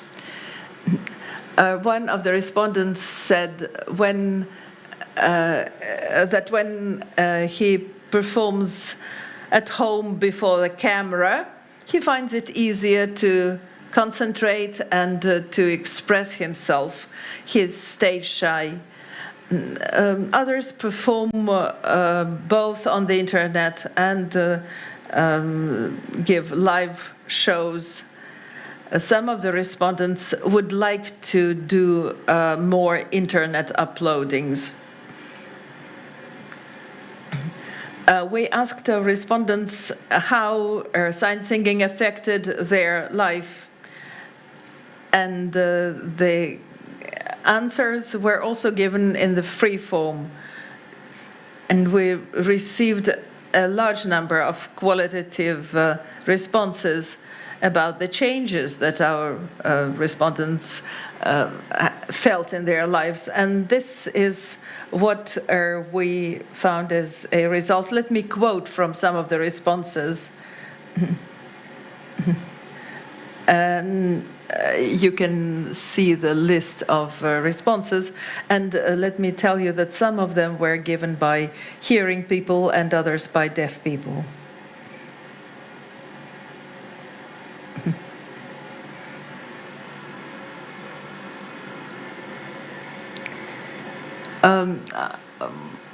I believe it's very important to hear these voices, to see if sign singing is really important, and it seems to be so. And this is the adults' response to the question of whether sign singing helped relieve stress, and the predominant answer was yes. So these are our conclusions. Our subjective results they are subjective as yet. We have not done quantitative calculations.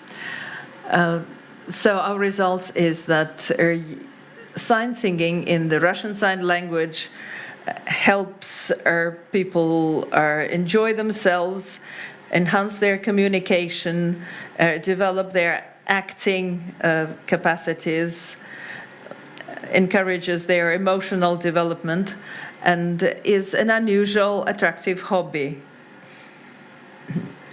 We would like to continue our research in a more quantitative way. We are going to offer closed multiple choice options to respondents, but this qualitative research provided us with some provisional options. Please contact us if you have any ideas about that, or if you found it interesting. We'll be very happy.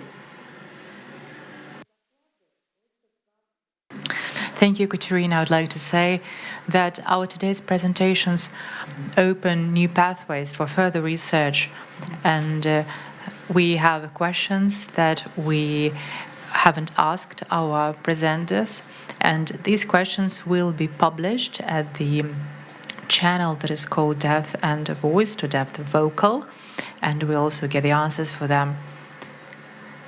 And I would like to thank all our presenters, because the research that you have presented today is very insightful. Your research opens new aspects for research in the deaf community, and most importantly, it has to do not only with the child community, but also with the adults. And as many of our today's presenters talked about, experiences of adults and older people. And that is an aspect that sometimes is ignored by Russian researchers because they mainly focus on the childhood development. So thank you very much. I would like to thank our audience who has been very active and sent us questions via chat. Thank you very much, and we'll have a short break, and then we will continue our conference and hold the next session. Thank you very much.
All right, so good afternoon, dear colleagues, dear guests. My name is Svetlana Burkova, and I will moderate this section.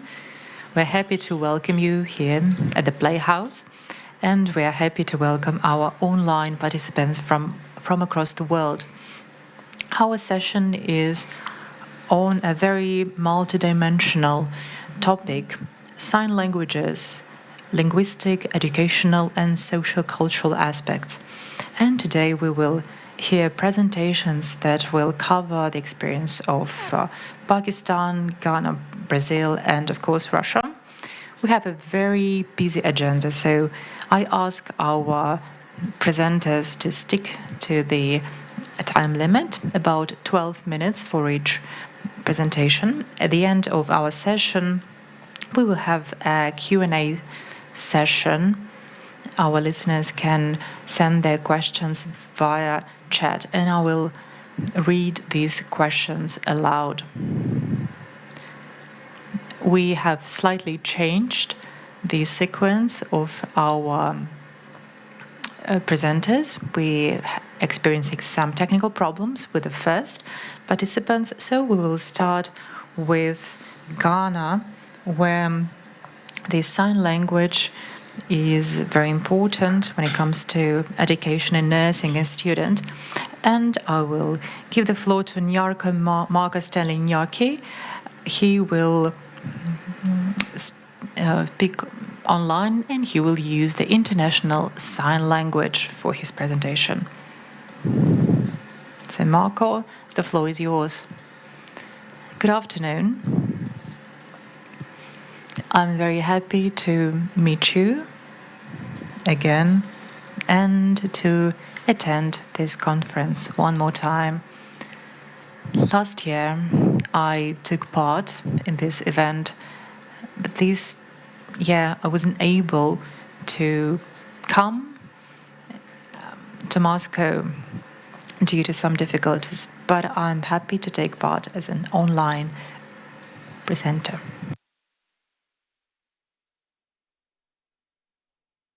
The topic of my research is education among nursing students and sign language teaching. And I wanted to assess whether this education was effective or not. Next slide, please.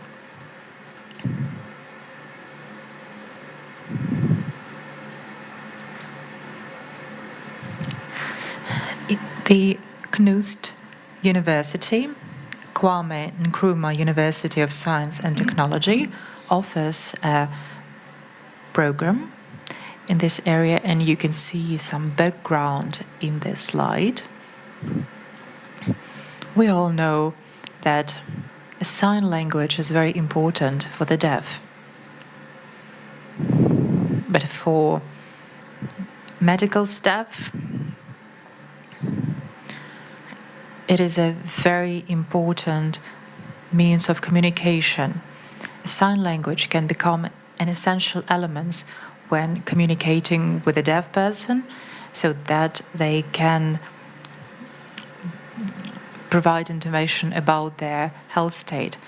If a sign language cannot be used, this interaction will be limited, and it is a right of a deaf person. We have a Ghanaian sign language used by all deaf people in Ghana. There are some deaf people who don't use the Ghanaian sign language. There are also some dialects and regional varieties of sign language, or they use made-up signs or some home family signs, but most deaf people in Ghana use Ghanaian sign language. In 2018, the KNUST University introduced a program on sign language education among nursing students. Sign language was included in their curriculum because deaf patients when coming to a doctor, need to have a channel of communication. It was very important to research this topic because the future medical staff may learn a sign language, but we wanted to know whether they can use it effectively in their work. Next slide, please. And now I would like to talk about some challenges that we have faced. In 2017, the KNUST University introduced this program on teaching sign language. And we wanted to find out whether it was efficient and whether we would be able to make sure that the medical staff can use it effectively. I would like to emphasize it one more time. Over the year, we taught medical personnel, so it's like a 1-year program. Nursing students have a 4-year course, and in their 4th year, they start learning sign language. It is very important for deaf patients. We wanted to understand whether these students, after learning the sign language, would be able to use it in their work when interacting with deaf patients. I would like to emphasize one more time that we also carried out a research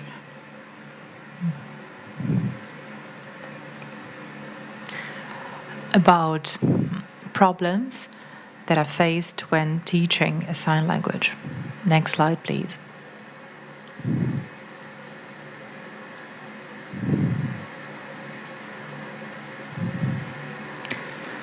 The goal of our research was the following: 3 main aspects. Sign language teachers have to create rapport with their students. We wanted to assess whether it was a successful connection and whether the students would be able to use the sign language in their practice. Second, when a nursing student watches someone use sign language, can they understand it and can they use it in their future work? And the third aspect, what challenges do the deaf patients face?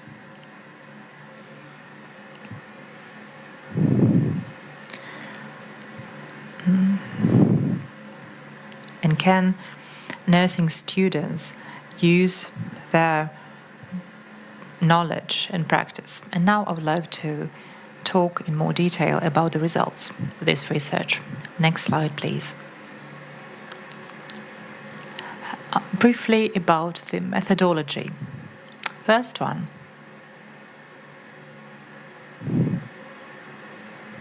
We carried out interviews with participants from across different regions, different institutions. We built up a focus group. We selected a sample. There was one main center at the university.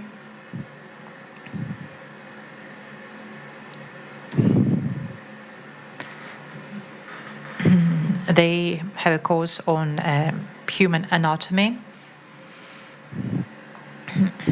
And this is the largest medical school in our country.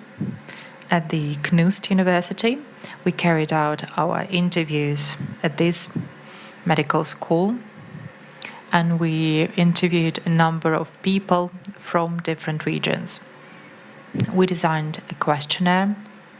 We gave our participants some time, 1 week, to fill out these questionnaires.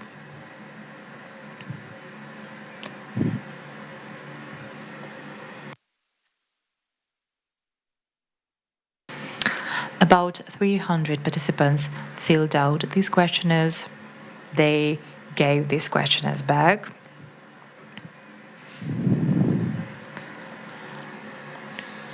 And we got about 108 questionnaires from medical students. Unfortunately, not everyone filled out this questionnaire, so the total number of participants was 108. And we also wanted to understand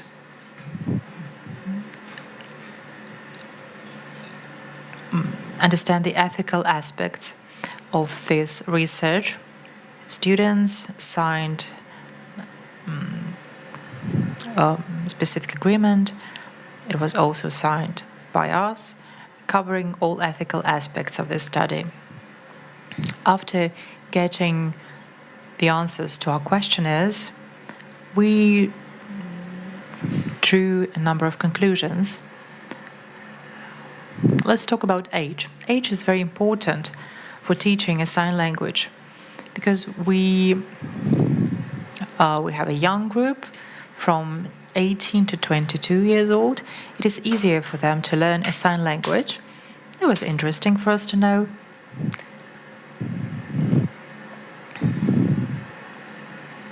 And the older the person gets, the more difficult it is for them to learn a sign language. We were encouraged by the results that we got. Another aspect is male and female distribution. We got more responses from females. We got fewer responses from males, because in Ghana, women account for the most medical staff there is in Ghana. Across the organizations, there are more females employed at different medical institutions, and females were more active when answering our questionnaires, and it also is in line with the statistics that we have, because there are just more females present in the health sector. So, what students participated in this questionnaire? The first program was nursing, the second area was midwifery, and also other areas of medical research. Next slide, please.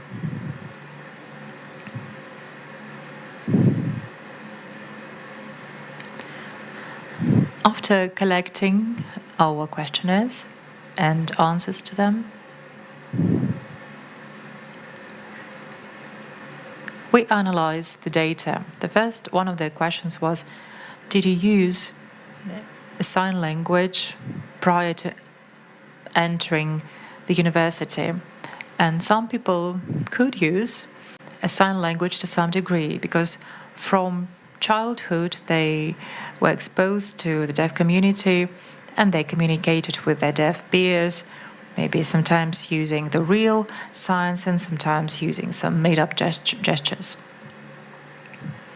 And of course, they also could see sign language interpreters on television, so it was something that they had already been familiar with.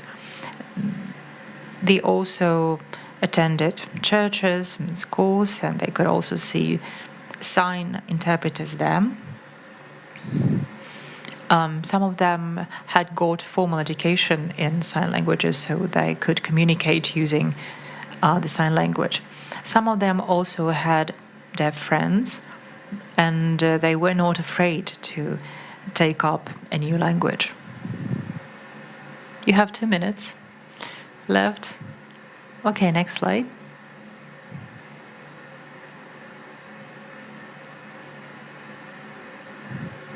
I would like to repeat one more time. Many said that using a sign language made their work much easier, and when working with a deaf patient, they felt much more comfortable, and it is very important. Next slide, please.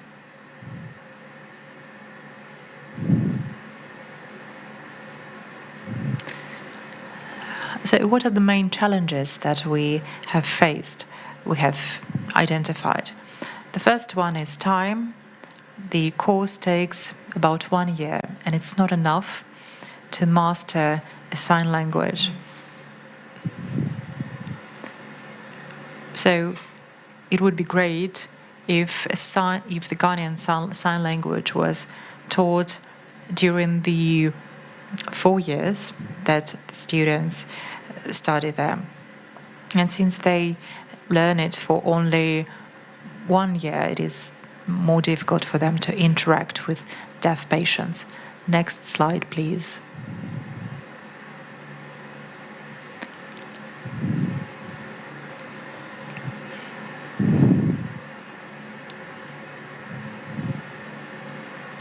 Many of the students that had previously learned the sign language didn't work with the deaf community, and they didn't communicate with deaf patients at their hospitals. So they learned the sign language, then they started working, and since they didn't communicate with deaf patients, they started forgetting the sign language. But at the same time, it is important for a deaf patient to be able to use their sign language when they come to a doctor. So health staff needs ongoing practice to make sure that they can use a sign language efficiently. Now to conclusions. Using a sign language is important, but the problem is that a one-year course is not enough to master a sign language, and then students don't get enough practice to make sure that it sticks. It means that the government has to amend the curriculum to make sure that the students feel more comfortable when using a sign language. And lastly, please go to the next slide. I have 3 recommendations. Yeah, you can say it.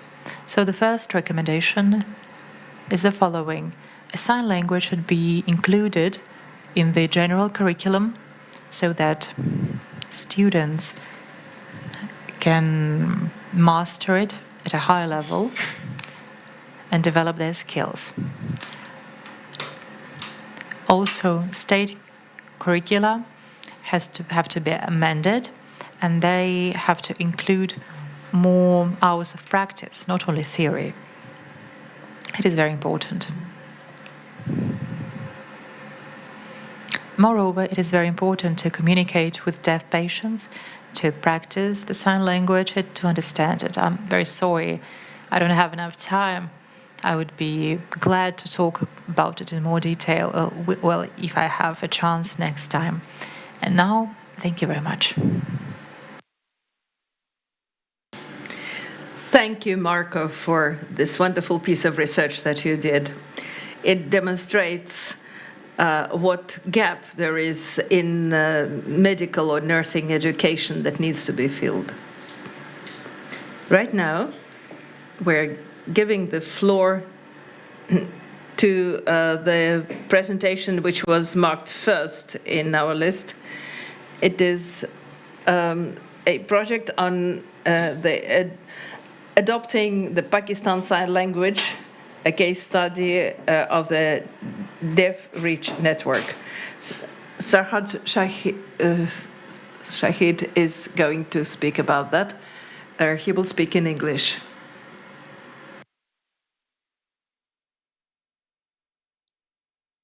Hello. Can everyone hear me? Should I start? Yes, do. Okay, so I belong to a network of schools called Deaf Reach in Pakistan. We are a very growing organization that has started Pakistan's very first sign language program through a network program. Let me explain to you. Can we go to the next slide, please?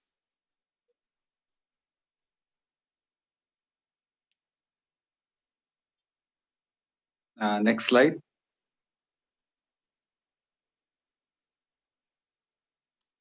These are the kids from our school.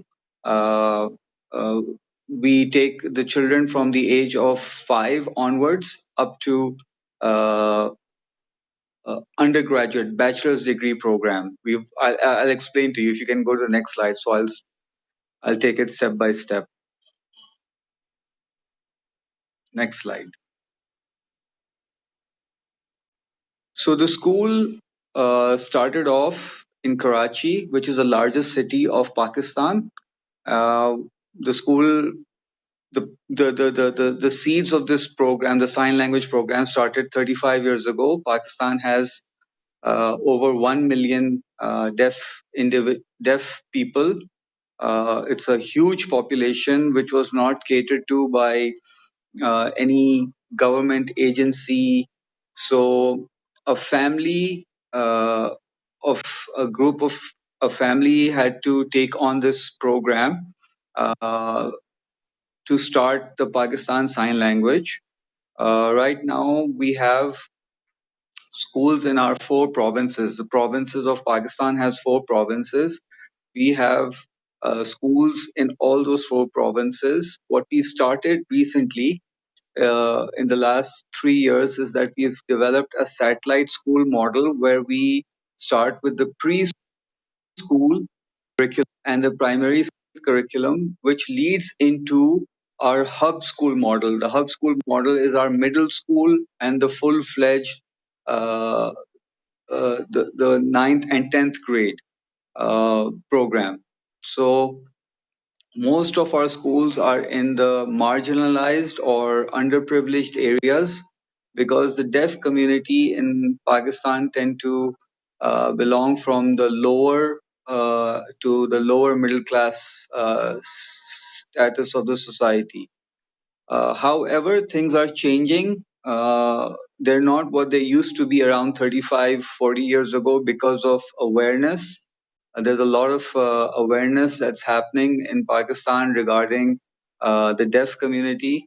A lot of multinationals, organizations have taken on as a collaborative partner of the Deaf Reach program. One of them is the KFC, Kentucky Fried Chicken, who helps us a lot in giving internships, partnerships in terms of volunteering programs. They even employ our students to in their corporate business.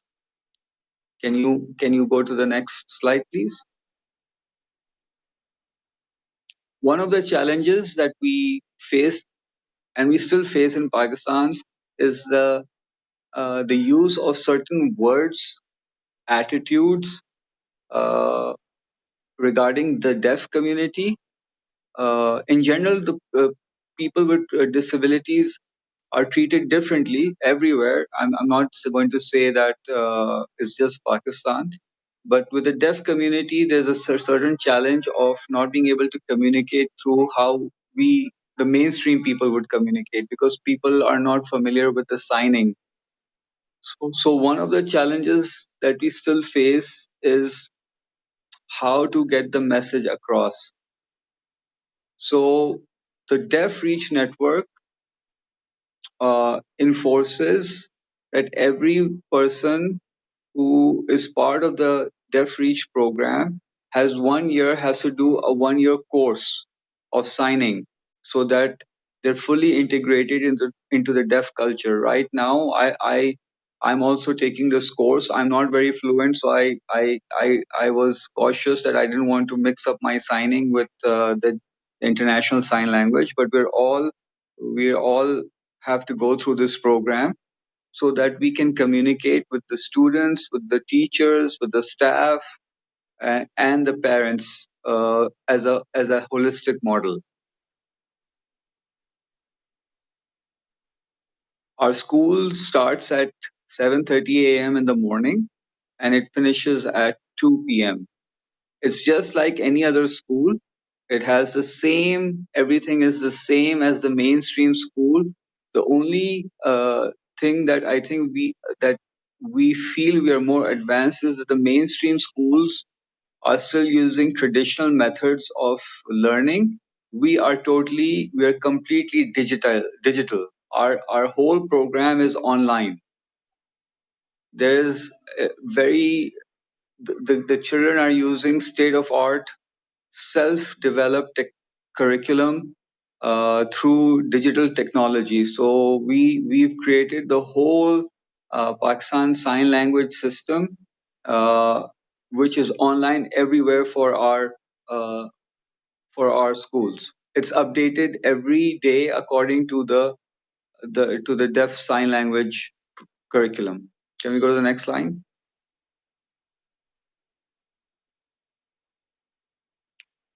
Um,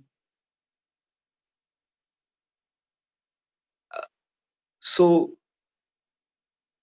we're trying to get away from the big cities of Pakistan right now and target the more smaller rural villages and cities that are less than 100,000. A problem, a marking identification of the deaf community in Pakistan. A lot of the communities, they're interbred intermarriages. So there are very concentrated pockets of deaf communities in certain provinces. Like, I'll give you an example. There's a province called Sindh, Sindh, and there are due to a lot of intermarriages, there are huge deaf communities that that are continuing to grow from these intermarriages, cousins marrying cousins, same families marrying. So the deaf is the thing is spreading. When the deaf students leave to go to the bigger cities, that's where they're having problems with uh, taking on vocational skills with them. So we have now developed technical colleges for them where they learn uh, real world skills where they can uh, cope with day to day life activities that is different from their deaf family community things that would not have problems for them in day to day living. For example, going to the bank, going to the pharmacy, um, going to a government building to have file an application. Um, so just so that they're integrated. Because of our efforts, uh, Bill Gates, the Melinda and Bill Gates Foundation, the President of Pakistan, some very good human beings have caught the work that we do, and they have been very encouraging that we need to spread, implement, execute our program into day-to-day society. I don't think it's going to be so easy that the mainstream people will pick it up for everyone to communicate with the deaf. But I think the starting point would be that that the government schools, the government agencies, the government uh, programs mandate sign language, the use of sign language in day-to-day living. For example, how in the US or in the more advanced countries, if you see on the television or in the media, there's a person who's signing. We're trying to have legislation built into the signing of in our daily day-to-day living. Can you go to the next slide, please?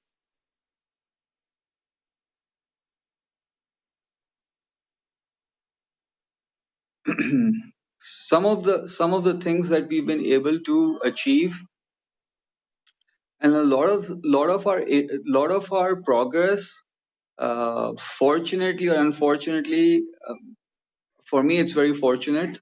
A lot of the progress that came was from COVID. While the world was closing down, a lot of people may not realize this. Because of COVID, the biggest advantage in Pakistan, I can speak for Pakistan, one of the biggest advantages that was happening for the society was for the deaf community. Since we had our curriculum online, there was no gap in terms of educational delivery. While the mainstream schools were closing or they were struggling, we didn't have even one day of a glitch or a problem that our kids couldn't, go to school. All we did was open our laptops or open up our mobiles, and our curriculum, our program was there. So teachers were teaching, just everyone was on Zoom. We connected our curriculum online and pulled it up, and school was on every day. Compared to the schools of the mainstream schools, which were closed for many, many months. Sometimes they were open, sometimes we were not closed. So one of the hallmarks from COVID, as many people were terrified of COVID, for us it was a huge blessing. From that, we built even our dictionary, we built our backend infrastructure. Uh, we did incredible amounts of capacity building, training, workshops. Everything was online. So if God forbid, if something else happens in the world, I don't foresee that we'll ever, we'll struggle. We're ready for those challenges. So that's one of the things that I say to everyone. COVID was bad for a lot of things. For COVID was bad for the world, but for us, it was a huge blessing.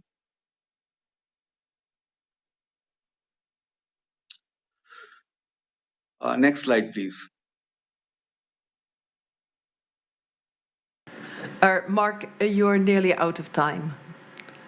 Apologies. Okay. Okay. Said there, thank you. Wrong name. All right. Thank you.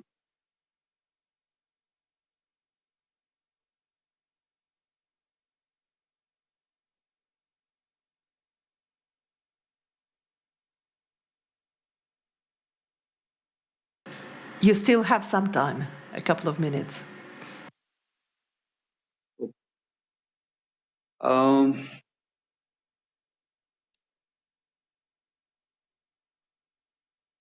Regarding Pakistan Sign Language adoption, I just want to conclude.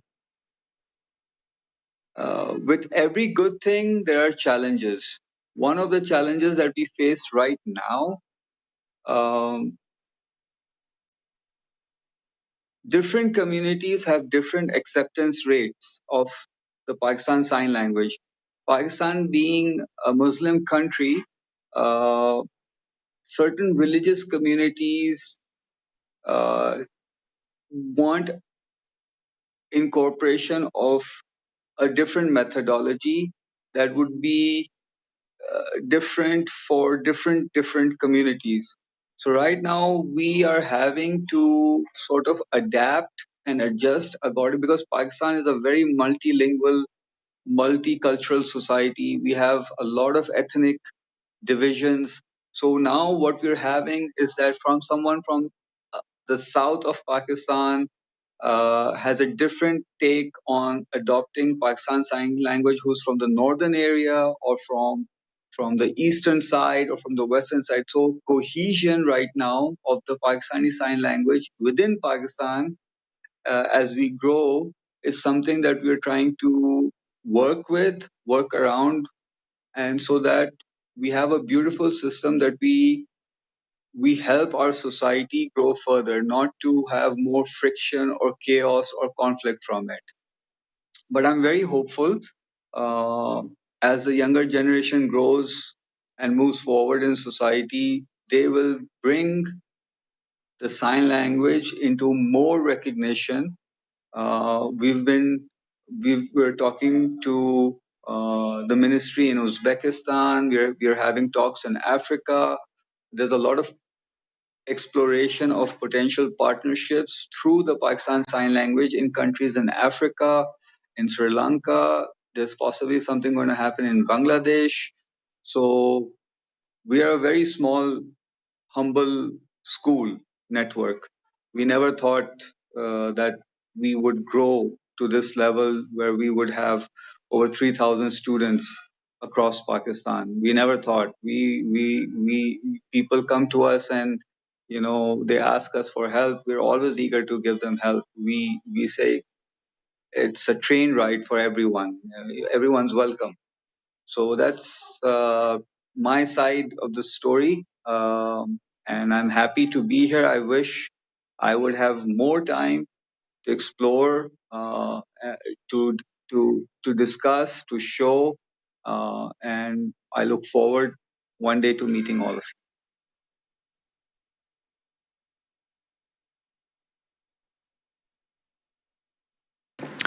Say thank you very much. Unfortunately, we have a time limit to each presentation. Thank you very much for this impressive example of very system-wide work to introduce a sign language across a country. I think it's an example to follow for many countries. And I'm sure that our listeners will have questions for you at the end. And now we're going back to Russia to talk about some linguistic nuances. And the next presentation is about teaching antonymic vocabulary of Russian sign languages, and it will be presented by Violeta Gusakova. Can you hear me? Does it work? Yes. Good afternoon, dear participants. I'm very happy to be here today. I would like to introduce my research. We have been researching for a long time this topic in partnership with Svetlana Brukova, and we decided to look at this from a different angle and to find some practical use in a different area. And that's why I would like to present some of the findings open for discussion. Before we continue, let's briefly define the terms. What is antonymy? It is a relation between signs that are opposed to each other, and we're talking only about two signs. It is a binary connection, and there is not a lot of research on antonymy in sign languages, and we have found some research about Australian and American sign languages. And there is one quality that we deem very important, is that antonyms in signs can be not only semantic antonyms, but also structural antonyms. For example, if we're talking about ASL, it's good or bad, and it in the first sign, it depends on the orientation of the hand. It is turned upwards or downwards. And we also started researching this phenomenon in the Russian Sign Language. And in the Russian Sign Language, antonymic relationship is based on the main qualities of each sign language: iconicity and three-dimensional space. If we look at some examples of methodic work when teaching spoken languages, like in this slide, you will see that when introducing new vocabulary, teachers introduce antonyms, but there is no such connection as with signs. And we cannot but pay special attention to science when teaching antonymic pairs in the Russian Sign language. I decided to use two classifications that we have designed the framework of our research. The first one is structural classification. It is also used in spoken languages, but we adapted it to sign languages, and it is based on morphological structure of antonymic vocabulary. We identified two main groups. The first one are lexical and grammatical antonyms. It means these the ones that have one sign at the base of them. And the second group are the ones that are used with affixes. Antonyms can have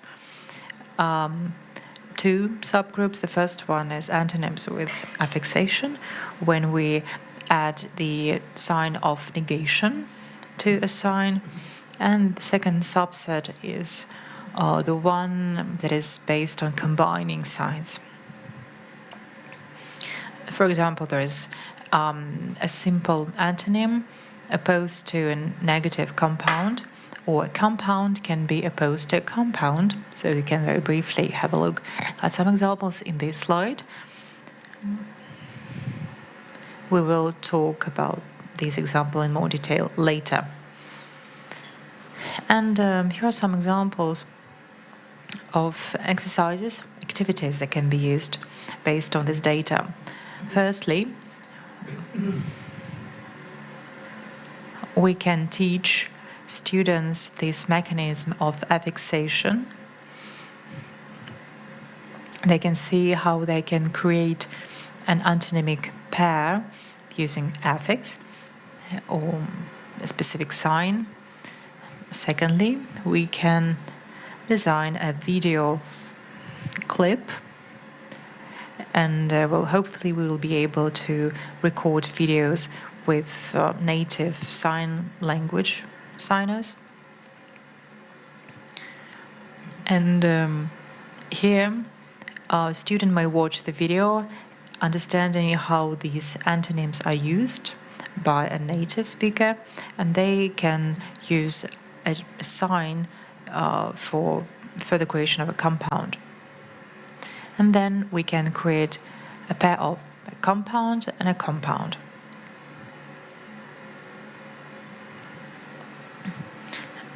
Here it is important to bring the students' attention to the initial meaning of the word, and then to a compound that can be created based on this initial sign.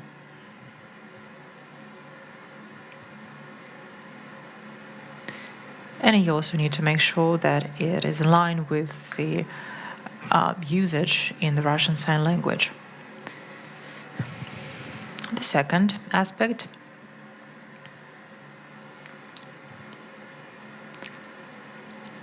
for people who study a sign language, it is a second classification, is a semantic one.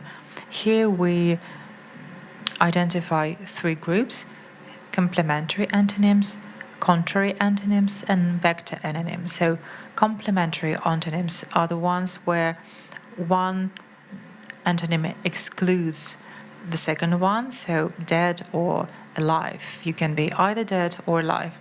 Contrary antonyms show different degrees of quality. For example, hot and cold, we know there are varying degrees of being hot or cold. And vector antonyms that are about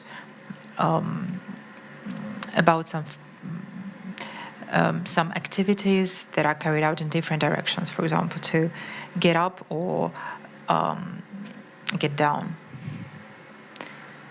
And I would like to present some activities based on this semantic classification. For vector signs, which are about opposing directions, up to 40% of signs that we have analyzed, we're talking about movements in different directions, like inhale or exhale. And in the framework of the guided discovery method, we suggest that our learners try to come up with a solution of creating an antonym. And the second option are complementary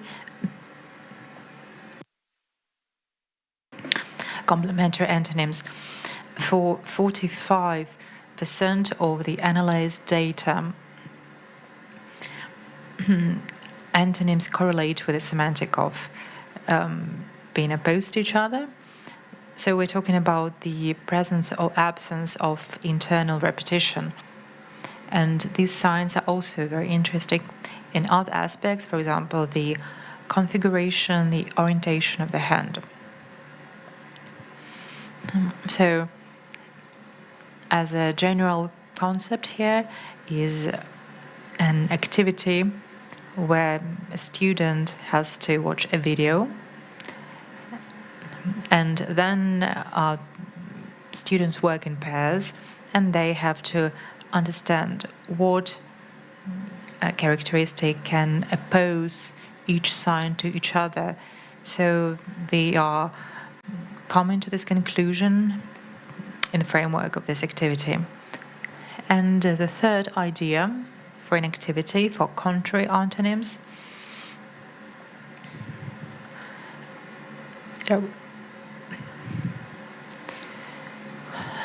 here as prompts we can use some things that students can pay attention to. If students are at beginner levels, they might not know the meaning of these signs, and they might try to find the semantic of these signs, again under the supervision of their teacher. And in order to make sure that this vocabulary is moved to an active layer, and we can practice this material, especially in the framework of the communicative approach. We can create controlled practice activities and then activities for free practice. For controlled practice, we can use gap fill, which might sound a bit strange for the Russian Sign Language, which is a non-linear language. But here we can use video editing to create gaps in the video, and so that a student has to come up with an antonym for a sign. Or they can see a sentence where a sign is gapped, and they have to find out what sign has been used. For example, I like clothes, which is bright, and for example, you can ask your student to change it into the dark clothes. Or they can also personalize their experience and use this sign when talking about themselves. And then free practice, discussion. Here we can ask our students to answer a set of questions, and also to instruct them to use the signs that we're covering. For example, there is an activity of debates with two sides, or there can be a dialogue, something that can be put into practice. For example, when talking to real estate agent, etc., realtor. So everything that we have proposed, of course, requires further discussion, especially in partnership with native signers. And I think that after the approbation of this methodology, we'll be able to further develop these concepts. There are some advantages that I can see myself now, and hopefully they will be approved. I would like to mention some of them. High quality of remembering vocabulary, creating an active layer of vocabulary, understanding relationship of opposing concepts in sign languages, as well as the raising the awareness of the signs iconicity and their specific parameters. It is very important for any sign language learner. Thank you for your attention. I will be glad to hear your questions. I'm open to any kinds of partnerships and cooperation, and I will answer any of your questions. Thank you very much.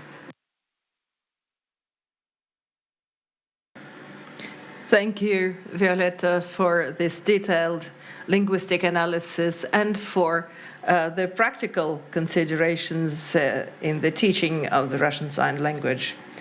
And we go international again.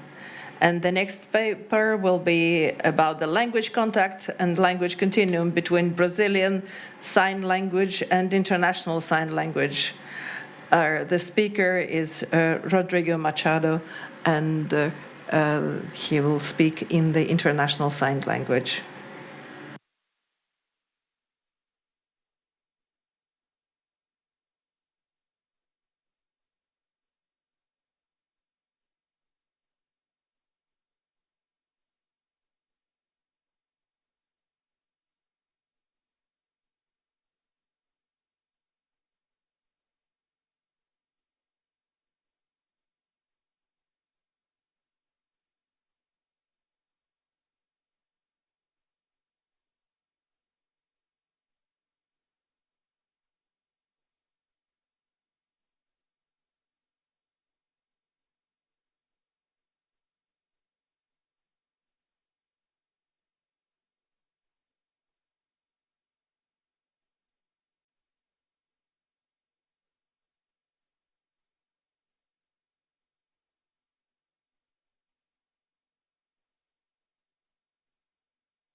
Federation of the Deaf,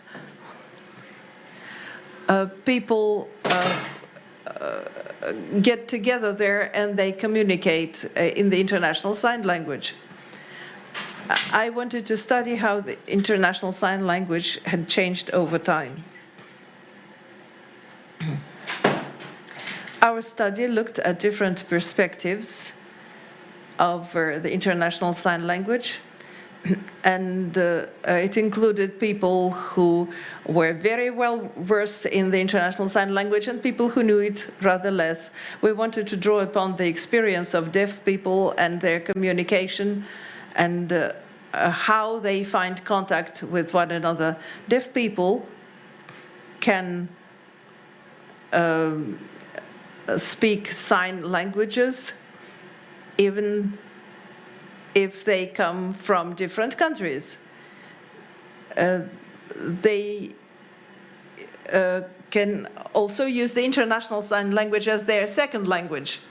For me, Libras, the Brazilian Sign Language, is my first language, and the international language is my second. There are some people who use the American Sign Language as their native first language, and then they learn another. So I'll use the terminology, the first language and the second language. And I also insist that communication cannot be fully unified. It will have to be adapted to each communication. And the first language, a person's first language, has a very strong effect. So a few words about our view of the International Sign Language. Here you can see in this slide that the International Sign Language is one of the key components of communication internationally, a means of communication for deaf people from different countries. It is the hyper-central language in my terminology. English is the super-central language. Then there are several central languages and peripheral languages of individual countries.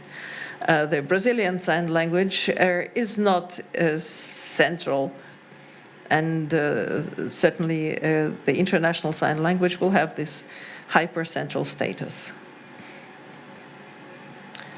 Another important notion in my presentation is the notion of cross-signing. Let me give you an example. Let's think of a deaf person whose first language is the Russian Sign Language, and I have the Brazilian Sign Language as my first. If we don't know the International Sign Language, we might still communicate somehow.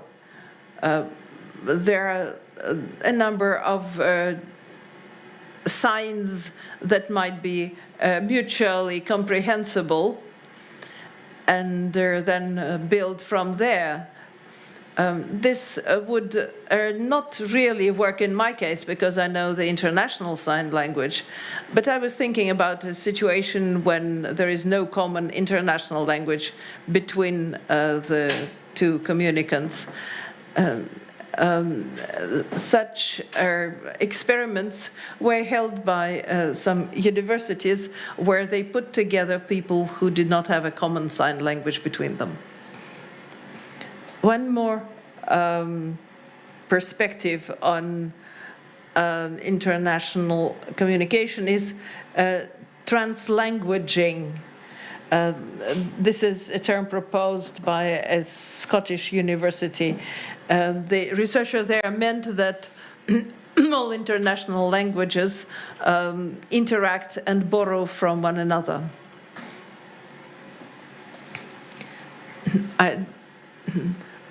What I was telling you about is to do with communication, and we included that into our research. We found out that deaf communicants will structure their communication in specific ways, and that is what we intended to study. This is how our study was designed. We took deaf people who knew the International Sign Language better over us. That was group number one. They were communicating with a German person who knew the International Sign Language on a medium level. And then there were some people from Brazil, users of the Brazilian Sign Language, with some degree of International Sign Language. And we wanted to see how much they would borrow from one another. We looked at 6 signs specifically. We recorded their communication on 5 subjects. One was introduction and sharing their signed names. 2, there was a story that they had to tell each other. We called it the frog story. Then there was the spider story that you had to communicate to your foreign communicant. In the 4th part, we conducted a Swadesh list test, a list of common ideas. And in the 5th part, we encouraged a free discussion on a particular topic between communicants. We collected data on the 6 subjects, or 6 kinds of communication that I suggested. And here are the 6 subjects. Too bad I don't have time to explain everything, but if we move on to the slide after this. Well, anyway, we uploaded our videos into the ELAN system, and we did our analysis. This is what this software looks like. And we put our 6 subjects through it. And here you can see the principal subjects. You will see the 2 figures of the people standing on 2 opposing arrows, and we wanted to see how close they would get from maximum use of international signs to minimum use of those international signs. So the first technique that was used by communicants from different countries was using finger spelling. That was option number 1. Next. Let's skip the video, just please move on to the next slide.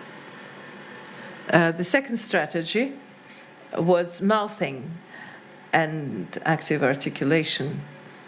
If the person could only speak the Brazilian sign language, the words mouthed were Portuguese or Spanish. International gestures were accompanied by the mouthing of Portuguese words or Spanish. Constructed action is the next strategy. It's a way of visualizing information through some sort of classifier. Say if I'm driving a car and I see a tree falling right before me, that is just imitating visual sights through actions. That's what we called constructed action. The next strategy was the use of Brazilian Sign Language, even if the other person didn't know it. Next. The next strategy was code switching. This is what happens when the speaker switches between the first and second language in the course of the same communication. This is language interference. Next.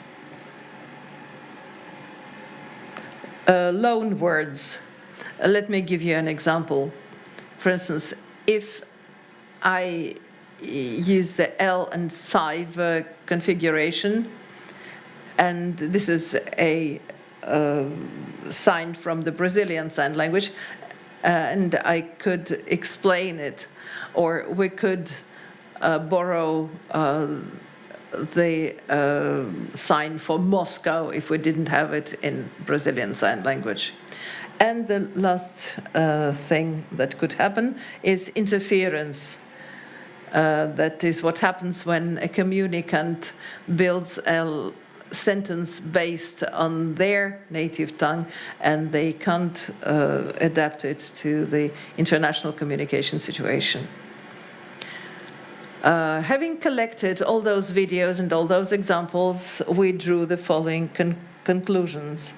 Apart from language contact, there is something we call the language continuum. That's a scale within which a communicant moves from the national sign language towards the international sign language. So on the one extremum of this continuum, there is perfect fluency in the international sign language. On the other, minimum fluency. Skipping a few slides, we'll see this. One slide back, please.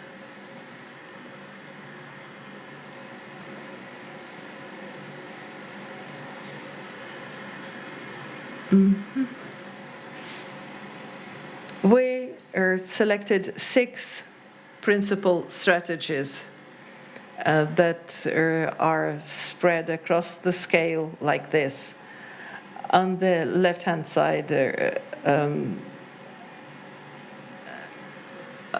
the right-hand side, there is the full fluency in the international sign language, and on the opposite side is zero fluency in the international sign language. My respondents were all from Brazil. It would be interesting to see whether similar strategies are applied by the speakers of the Russian sign language.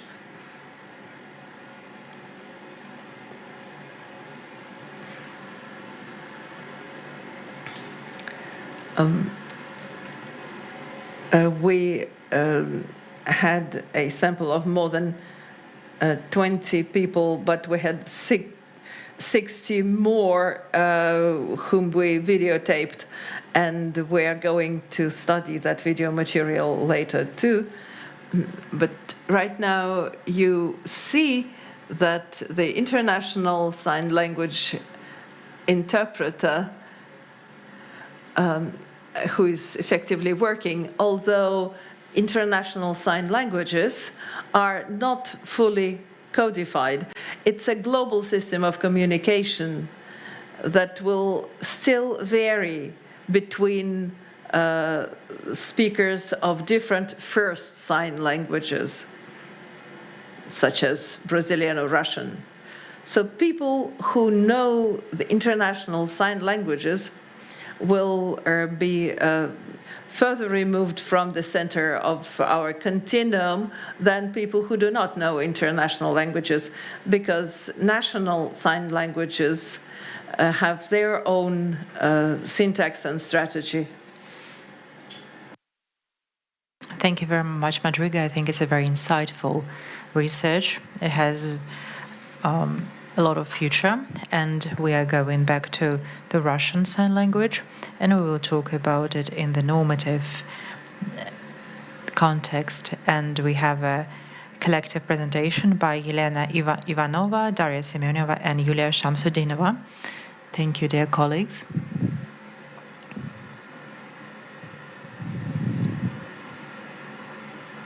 Well, I will be brief. I wanted to say why we decided to design a presentation on this topic. On the one hand, the status of the Russian Sign Language is enshrined in the law, but on the other hand, we think that there are a lot of issues that still haven't been solved and that require our attention. And we hope that with our presentation, we will be able to highlight these issues and challenges and share our perspective. I would like to say that codification of any language is a difficult, multidimensional process, and it is influenced by linguistic, social, and cultural factors. When it comes to the Russian Sign Language, it is not an easy task because this process will be influenced by the properties of the language as well as the social demand. And there's also the professional standard for a sign interpreter because it also is connected with the norm and the codification of the norm. If we look at the documents, we will see the criteria for identifying genre of speech and also about stylistic aspects, and it is directly connected to the norm. So we wanted to understand what the linguistic norm is today when it comes to the Russian Sign Language, and we wanted to highlight the main issues when it comes to the codification of the Russian Sign Language. And here I would like to give the floor to my colleague. To begin, I would like to talk about a linguistic norm in general for any language: English, Russian, Russian Sign Language, German. We can see that there is a term, a definition of a linguistic norm. A linguistic norm is always based on the linguistic practice of native speakers. So for any language, the norm is a set of communicative means that native speakers use over a set of period of time. Scholars understand normativity in its two aspects. The first one is the practice of the language usage. For example, in Russian, we say my phone, but my cup, using a different word for the word cup. But if you ask a small child who hasn't been formally trained, they will say my phone, and they will give you the correct answer. So this child doesn't have any notion of the standard, but they draw their conclusions based on what they hear around. So the norm reflects the usage of the language.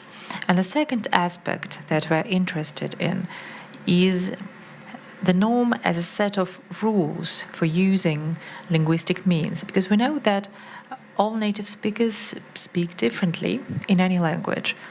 And the norm here is an example of how an educated person speaks. In Russian, we have a term literary norm based on the language of writers and poets, because we see them as a socially prestigious group. Here, each culture identifies which group of native speakers is socially prestigious and whose language should be used as the norm. So, and based on this, we regulate what is correct or incorrect in a language. There are two main aspects to the norm. The first one, it must be common. We understand that an educated person doesn't speak a completely different language. If the majority of native speakers stops using rule, then the norm changes. We know that each language evolves over time, and so does the norm. So if native speakers stop using something in their speech, then the norm over time gradually will change. It doesn't happen over time, but it does change eventually.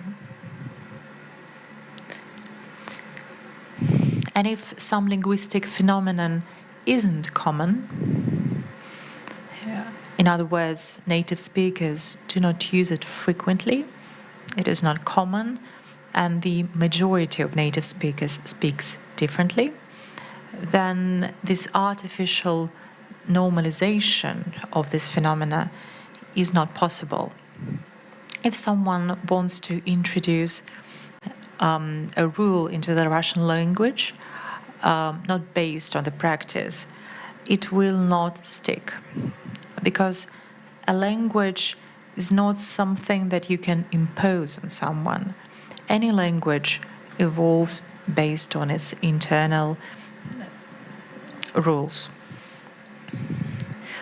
So we have the norm and we have native speakers, but we understand that even a native speaker can make mistakes. For example, there are some incorrect forms that native speakers use for irregular verbs, for example. And when we hear an incorrect form, we understand that we're talking to a person without a specific degree of education, but a native speaker, when making a mistake, doesn't stop being a native speaker. And there are some very common mistakes, and a lot of people, native speakers, do make these mistakes. But though this mistake is common, it doesn't change the norm. And why? Because it is not doesn't affect the whole system. However, there are some phenomena that affect the whole system, and they reflect the changes in a language. And here I would like to give the floor to my colleague.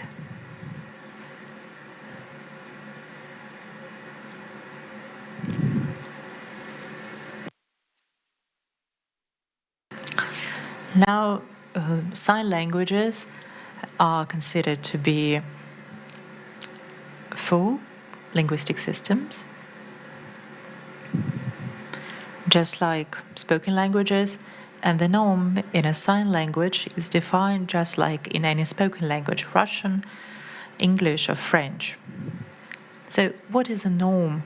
What is the norm in a sign language?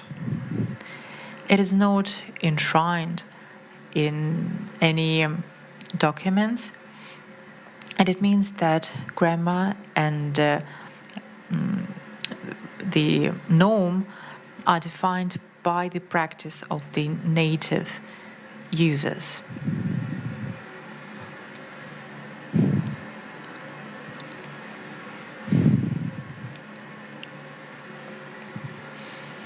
And now let's talk about how this norm can be created and what is the norm and what it's not. Who is the authority?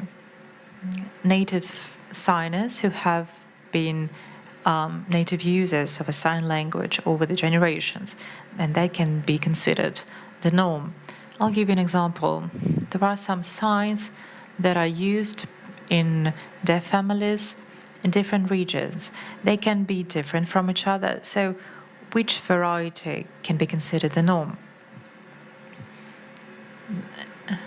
Sign language in one family should be compared to sign languages in other families. How common are these signs? And some signs might be more common or frequent across the deaf community in general. So here we should assess how often, how frequently these signs are used. And we shouldn't correct the signs from the subjective standpoint.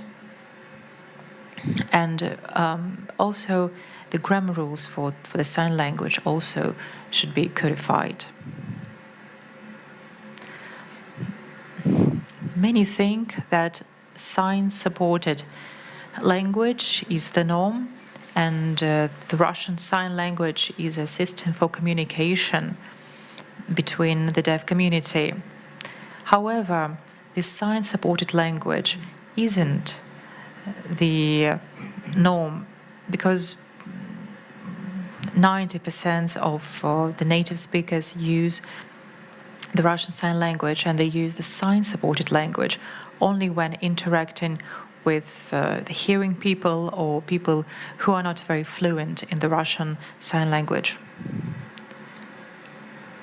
In fact, in the majority of cases, native signers use the Russian Sign Language. That is the norm for the deaf community. It is also important to see how the representatives of the deaf community communicate between each other. And that might lead to writing a grammar book, and that should also be reflected in dictionaries. I will speak very briefly about studying the international experience. We're talking about the stance of the World Association of the Deaf. They are very concerned with some attempts of artificial standardization of sign languages, and they suggest using descriptive approach, so describing a language instead of imposing the norms on it. Now let's talk about challenges for the Russian Sign Language dictionaries. The biggest challenge is the lack of control from the deaf community, and it results in incorrect signs used in these vocabularies without specific notes. And so the optimal solution would be creating video dictionaries with participation of experts and native signers. To sum it up, should we standardize a language? Of course we should, but it should be done in close cooperation with native speakers, and it can be done only after a thorough analysis and description of the corpus of the language. So we need to describe first, and then we need to codify. And that's how we can create vocabulary and dictionaries that reflect the living linguistic system. I would like to conclude here. Thank you very much. Thank you very much. It's really a very important subject, and you're quite right in insisting on involving the deaf community in this work. Before we continue with the next presentation, I want to remind the audience that you can ask your questions, but better do it in our Telegram chat. The QR code is on page 5 of your booklet. And now we'll have a presentation that connects the linguistics of the Russian Sign Language with the written Russian language. It's called Interference in the Written Language of the Deaf of Russian Sign Language speakers. Ksenia Kutovich, please. Let me begin by declaring the problem, which was already done in the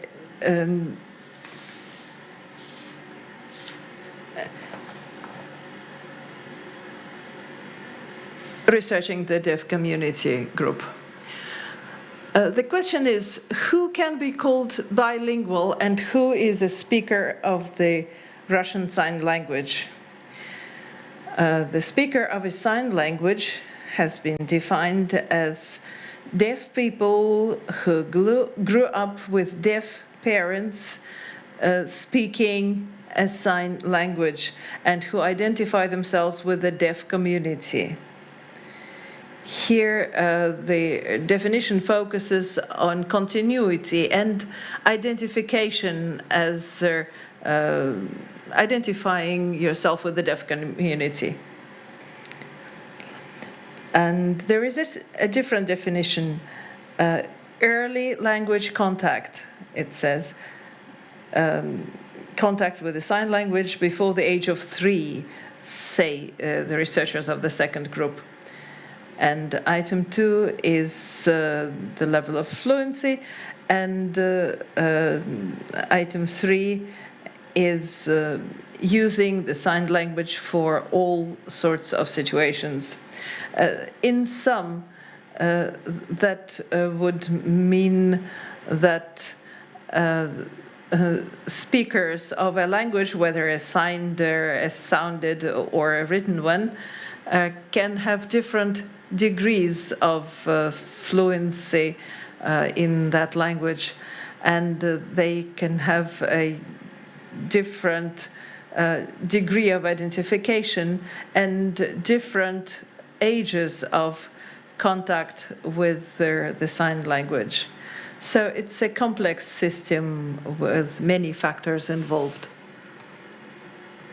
A deaf person typically lives among hearing people, and their language identity is influenced both by the sign language and the other forms of language. Now, a few words about bilingualism. Bilingualism can be dominating. Bilingualism is the ability to use 2 languages for communication. A balanced kind of bilingualism is being equally fluent in both languages. Dominant bilingualism is a situation when one of the languages is stronger than the other. Weinreich, who studied bilingualism, spoke about coordinative and subordinative bilingualism. In the first case, the 2 languages operate separately, and in the second case, the 2 languages are confused together. Besides, we can classify bilingualism by the age of acquisition. Both languages could be acquired in childhood in parallel, and the opposite kind is late bilingualism, when the second language is acquired after the first language is already adopted. There can be natural bilingualism, that is, a language acquired in the natural state of things. It's too bad my slides went away. Please, can I have my slides back?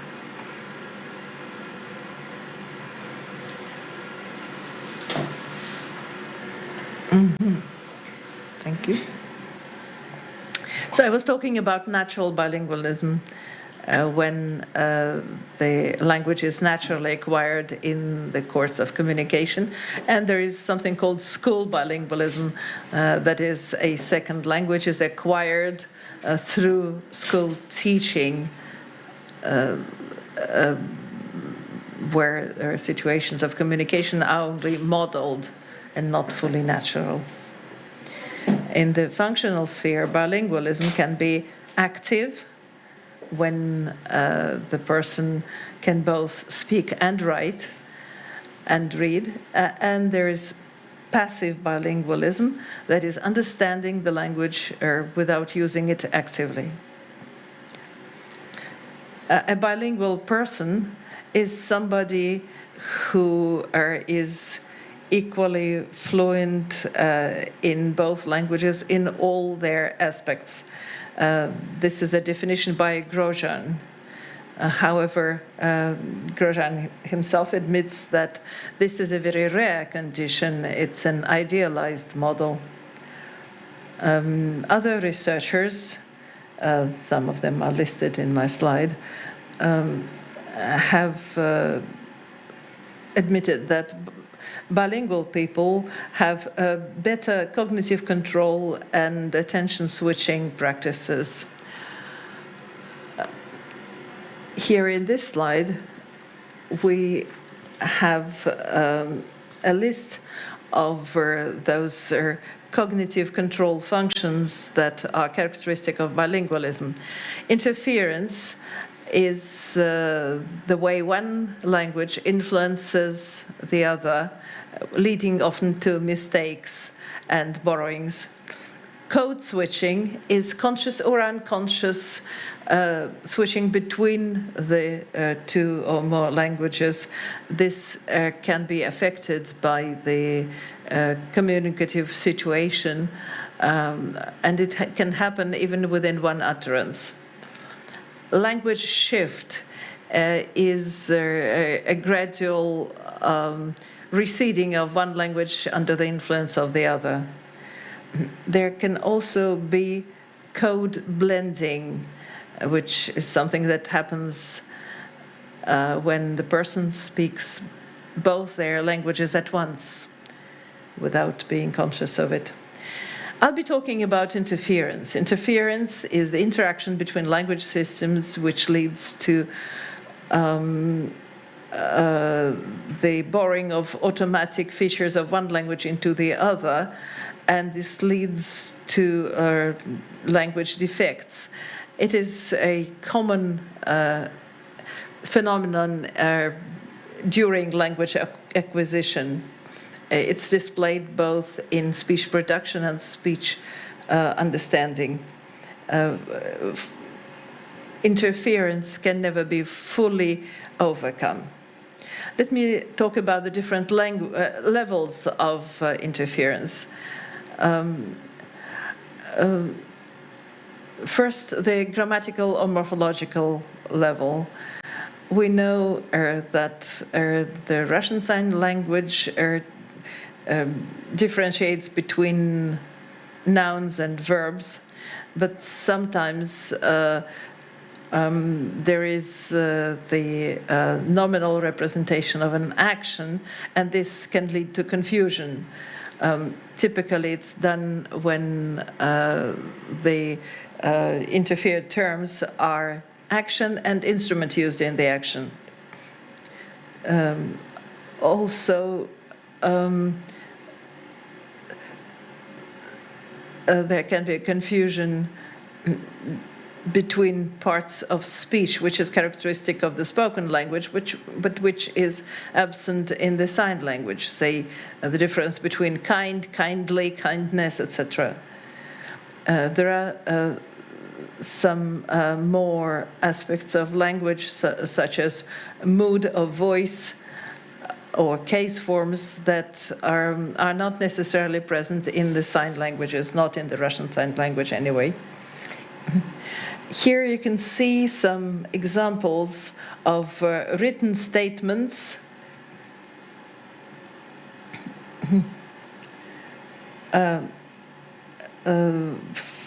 borrowed from blogs, where we can see verb and noun confused.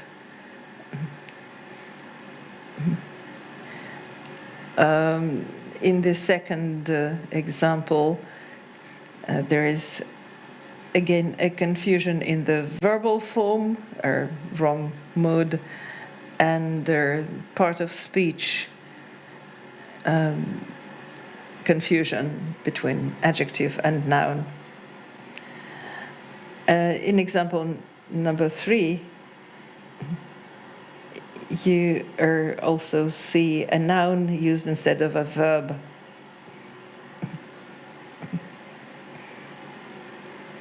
And next I'm going to speak about the meaning of expressions. And This is a sentence borrowed from one of the blogs again. I analyzed this sentence by the rules of the Russian Sign Language, and we can see that some grammatical features are expressed analytically in the sign language and synthetically in the written language, or the spatial shift that can require prepositions in the written language and none in the sign language. Syntactically, interference can be displayed in the confusion of sentence end points, the duplication or skipping of a referent, and there can also be a confusion between direct and indirect speech. Graphically, interference can be displayed in the choice of case register and confusion between similarly looking letters. Stylistically, there can be a loss of stylistic niceties in the choice of words. Phraseology and language-specific vocabulary can be also a source of difficulties. Teaching spoken and written language to deaf people is difficult because there is a need to convey all those niceties. It can be helped by teaching sign language to teachers of written and spoken language so that they can see the systemic nature of interference mistakes. Thank you, Ksenia. I think it's a very important topic, and the bimodal bilingualism is not researched enough. So I think it has a lot of future. We are well past our time limit. I don't see any questions in the chat, but I still ask our audience to ask questions. And you will see the answers to these questions in our Telegram channel, which is called Deaf and Voiced. And I just want to thank all the speakers for such an insightful agenda. And over the 90 minutes, we have traveled across 4 continents. We have talked about the standards of the Pakistani Sign Language. We talked about overcoming communication barriers in Ghana through sign language. And we talked about researching sign languages in Brazil and Russia. And we had one shared goal to make our world more inclusive and more understandable for everyone. I wish everyone success in everything.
Afternoon, almost evening. Thanks a lot for coming to our discussion, which is called From Access to Participation, Strategies and Perspectives of Education for the Deaf Community. Within this section, we're going to discuss education as the expanded term of pedagogy. We'll discuss the opinions of students, discuss various methods we use in education. Today we have 4 speakers. 3 of them are here offline with us, and 1 person is an online speaker. The first speaker is Wisdom Quadrum Pra, and his presentation is dedicated to the opinion of deaf students, their view on inclusive education. Thank you. Hi again. I'm looking at the perspectives of deaf students on inclusive education. In Ghana, deaf education is very, very, very poorly developed. In fact, deaf people in Ghana are really struggling to have access to education because teachers cannot communicate with them. Teachers don't know how to use the sign language. So, but most of the day schools are filled with hearing teachers, and teachers go to the classroom and you see them speaking. So deaf children performance very, very, very bad. The academic outcomes very, very, very, very poor. You see, and interpreters, we don't have interpreters too. You see, my friend who made the presentation from Ghana, he said we are training nurses. He said, imagine that we are training nurses so that they can help us in the healthcare system. It's because if you go to the hospital, you don't have interpreters. So we think that if the nurses can communicate in sign language, that will help us. That is what we are doing using that strategy. Because the interpreters, we don't have them. So when it comes to education, it's the same problem. So deaf children are not doing well at all. The communication barrier is very, very big. Also, the curriculum is what a general one is not developed to take care of their children's needs. About 20 years ago, we started inclusive education. Ghana started inclusive education about 20 years ago. And when they started, they never targeted deaf children. In fact, they used blind students to develop the curriculum and the policy. Deaf people were never contacted, consulted. So deaf children have not been captured in a inclusive education policy. So you see that all activities, programs that they are organized for inclusive education focus on hearing children and not deaf children. So you see that deaf children, deaf people, it's like we don't care about inclusive education. We don't really care, and we don't know much about inclusive education. But for some time, they will come down, they will shut down all special schools, and they make everybody attend inclusive schools. And then you see deaf people getting worried because if they put their children in the inclusive education, how will they participate? It will be very, very difficult because without interpreters, they can't participate. Even in their own special schools, they don't have teachers to teach them. When you put them in special schools, inclusive system, how would they participate? So we've been thinking about this, and then when you interact with their people, they don't care whether it's inclusive or not inclusive. They don't really care, but they still want to stay in the special school. But we also know that the special schools are not helping them. You see, I'm not happy. So now our big issue is whether deaf people should stay in the special schools or they must create inclusive schools also for deaf children, and how. So this is a very large study a collaboration. I collaborated with some Canadians to conduct this study. So I put some questions in that to assess the student knowledge or thinking perspective on inclusive education. And for the study involved parents, hearing children, deafblind, and all that. But I put some questions to how to see this. So you see my motivation. The evidence suggests that the person lack understanding of inclusive education, lack interest in inclusive education. They have different perspectives. So if you meet to ask them what inclusive education is, what they want to what as inclusive education, you see them, they'll be talking differently.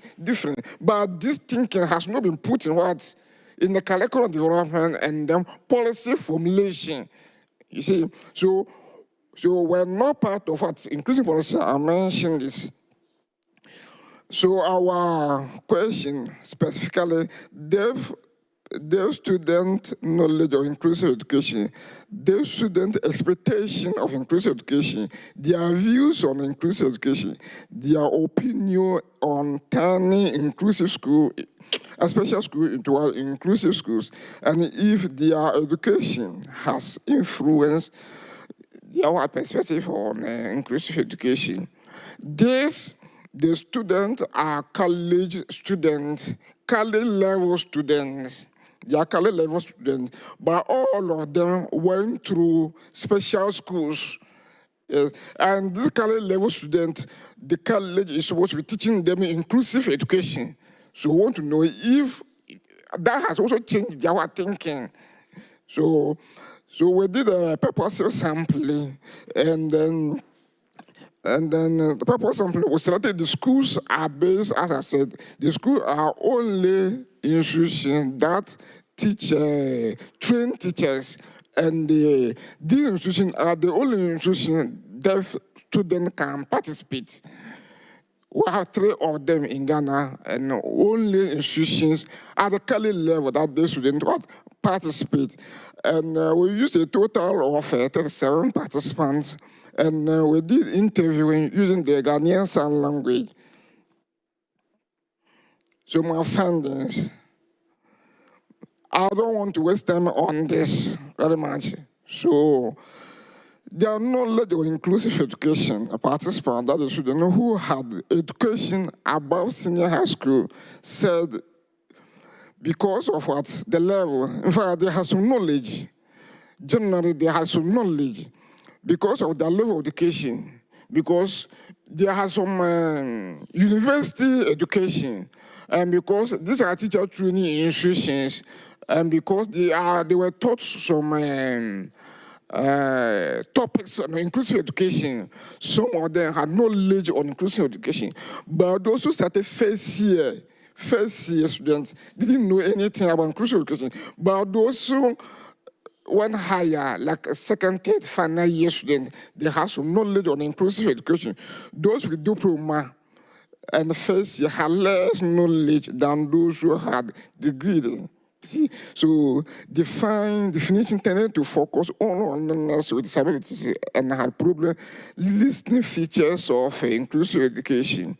It means some of those who had knowledge on inclusive education, they taught inclusive education for only children with disabilities. And when you ask them to list the features or characteristics of inclusive education, many of them have problems telling you about them. Those who see near high school education heard about it, but so many heard about it, but they didn't care what is it. They didn't knew this inclusion, but they couldn't tell what that is. And the features or indicators of inclusive education, so we asked them, so if you go to a school that practice inclusive education, what do you expect? What do you want to see? That will tell you that this was a school practice inclusive education. Then that they should have inclusive lessons and using deaf-friendly methods. The school should have inclusive lessons and using deaf-friendly methods. provision of equal opportunity for all students. And they are referring to themselves. And for those students always feel that they are not giving equal opportunities. So they think that any school that practices inclusive education should have equal opportunity to all learners, including their children. Availability of support staff, there must be sign language interpreters. For this is our big problem. If you go anywhere and you ask their people, what is our problem is what sign language interpreters. So that's number one. You different mode of assessment. Yes, and here you see the assessment in the schools, hearing and therefore they use the same assessment. There is even oral English, and we have to fight to what exclude them from what oral English. So if you're the person can hear. How would the person what take oral English? You see, our family, what is the support from our parents? Here they are talking about support from parents and communities. Parents are not really interested in the education of their deaf children. And their children know that and they're worried. They need support from what their parents. Yes. And then also physical accessibility. They mentioned that inclusive communication system. Again, here they are talking about the mode of writing and all that must be what accessible. Well-trained teachers who can adapt the current curriculum. The current curriculum is general. It doesn't focus or have no needs of their children. So they are saying that the current curriculum should be adapted. For example, in the deaf schools, we have 3 years. Senior high school is 3 years, 3 years. But in the deaf school is 4 years. But they use the same curriculum. So curriculum has been developed 3 years. And the schools were using 4 years. But we use the same curriculum to teach that, you see. It doesn't make sense. So they think that we must have teachers who can adapt the curriculum to fit them, their needs. So some say yes, the inclusive education should be is a good thing, and those who think that inclusive education should is a good thing, say it will help develop good interpersonal relationship. These people are saying that inclusive education will be good for their people, but it will help their people to interact with the hearing people, and they can help them to develop interpersonal relationship, and they will get support from their teachers and their mates. They will have opportunity to participate in school activities. You see, deaf schools are very, very poorly resourced. So some deaf people are thinking that if there's inclusive education, deaf children will have opportunity to attend very good school too. So this is what they are saying. So if there's inclusive education, deaf people can they will not be restricted to only the special schools. And that they will have, it is a right and opportunity for deaf children to learn and interact with other children. And some are saying that no, the system inclusive education will not be good for deaf children. And why? Lack of attention from teachers, discrimination against their students. You see, they think that teachers will not give them attention. So if you are all this population being hearing children, and then you put one deaf children inside, they think that the teacher will not have time for them. With the interpreter, they think that teacher will not have time for them. Even in their own school, special schools, teachers speak, teachers talk. So if you put the person in the hearing school, what will happen to them? They don't want it. Then there are inadequate interpreters to support their children in the mainstream. So no interpreters. So if you put them in the mainstream, they will not benefit. Relatively large hearing population. So they will feel lonely in the hearing population, because attitude against their people is very, very negative. And in fact, even other persons with disabilities, blind deaf people, they discriminate against their people. So their people will not want to be with the hearing population. Negative attitude of peers and teachers, limited resources to meet deaf children who have needs. Views. Thank you. So here we are talking about views on converting special schools to inclusive schools. So we ask them if it is good for them. They think it is good to change special schools to inclusive schools. And these are their views. With the necessary resources, learning them.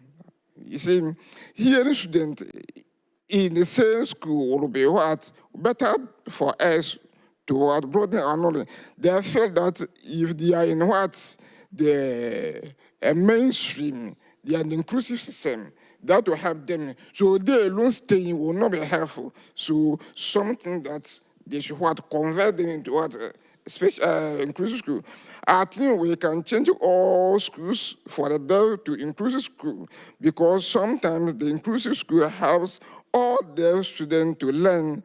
And yet they are saying it because the special school don't help them. So they think that if there's inclusive schools, if they change them to inclusive education, it will help them. Because for years, the children, yes, they fail. In fact, like this year, only 2 entered the university from the senior high school. But if you go to the hearing school, a lot of them are getting to university. So they think that the mainstream schools are all more resources and they are helping them than what the special schools. We believe that there are many things surrounding us that we are ignorant of them, but allowing us to stay together, yes, so staying together with their colleagues will help them learn a lot of things. We know that hearing students know many things happening in there. Here, they think that is a perception. The hearing students know more about the world than them.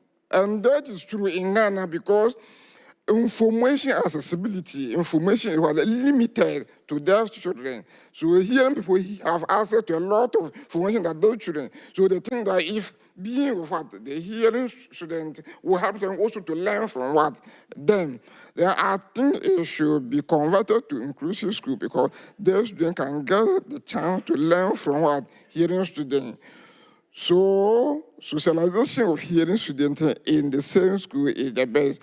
So you would think that all they are thinking that they should convert the special schools to what inclusive school, and they are not saying this because they think that the special schools are not helping them. So maybe if they convert this into what inclusive schools, they will also get a benefit from what the inclusive resources. So the implications here is that special schools are not doing well. As I said, the special schools are not doing very well at all. And this really forcing the children to think that if they are part of what the inclusive education, it will help them. And views of a deaf people, students should be considered. It also means that our inclusive education, you should try and include the views of what deaf students, deaf people. As it is now, deaf people we have not been included in the inclusive education system. Our views have not been incorporated into what inclusive education system. So people don't know what we think, what we want, our needs. So we think that this is what the person is here to think about this. Then restructured academic curriculum. The curriculum must we have to think about it. Academic curriculum. In fact, our curriculum is wasting our time. It's wasting the children time. So the hearing children will take 6 years to enter the university. Deaf children will take 8 years to enter the university. But even that, they will struggle. So some of them will take 10 to 15 years before they can get into university. You see, so we think the curriculum need to be restructured to help them. The provision of support services, like sign language interpreters, we need them very badly. Interpreters in the classroom, we need them very badly. Now we don't have them, as I already said. So we need to have well-trained teachers, well-trained interpreters, and awareness on inclusive education. We need to create more awareness among the people on inclusive education so that we can also fight for what is right for us. Yes. And then review mode of what assessment for the people. We're also thinking that the way we assess they do the assessment for children. It is not suitable for deaf people. We need to rethink about how to do the assessment. Like I just said, oral English, and then you won't want somebody who cannot hear to take oral English. That doesn't make sense, right? It cannot make sense. The person can hear, and you want the person to go and speak. Yes. So in conclusion, participants had issues reflecting of what changes in the residential. In fact, they had issues by the residential schools. The confusion is so there. So the participants still think that the special schools are still giving their a problem, and then they should do something. Participants of the inclusive school were generally good, but not really good. We need more education on them. Our samples somehow bias. More cities, yes. As I said, we're targeting only college level students. So the sample is what a bit biased. There's we need to do more studies beyond this student, expand our studies so that we really understand the issue, and then we can use it to support the implementation of policies. Their concern in issue should be taken seriously. Though the sample is very small, what they are saying, we need to think about what they are saying seriously whenever in our inclusive education policy. Thank you.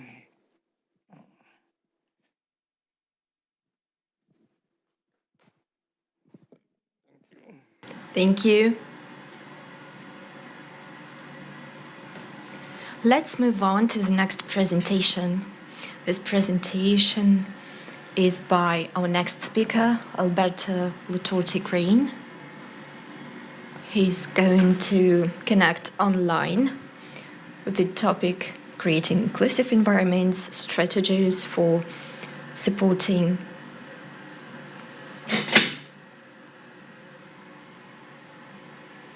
individuals with hearing and speech impairments in diverse settings. All right. Good afternoon, everyone. Good evening, everyone. I am still Albert Green. I am talking about creating inclusive environment as a strategy for supporting individuals with hearing and speech impairment in diverse settings. Next, please. Next slide. So to me, provision of accessible sites is of a very utmost importance in order to ensure the individuals with speech and hearing impairment are able to obtain assistance in any given situation. This is a simple way. I was in a hospital to see some deaf persons. I discovered that they were not able to be attended to because nobody was understanding them and they were not understanding the people.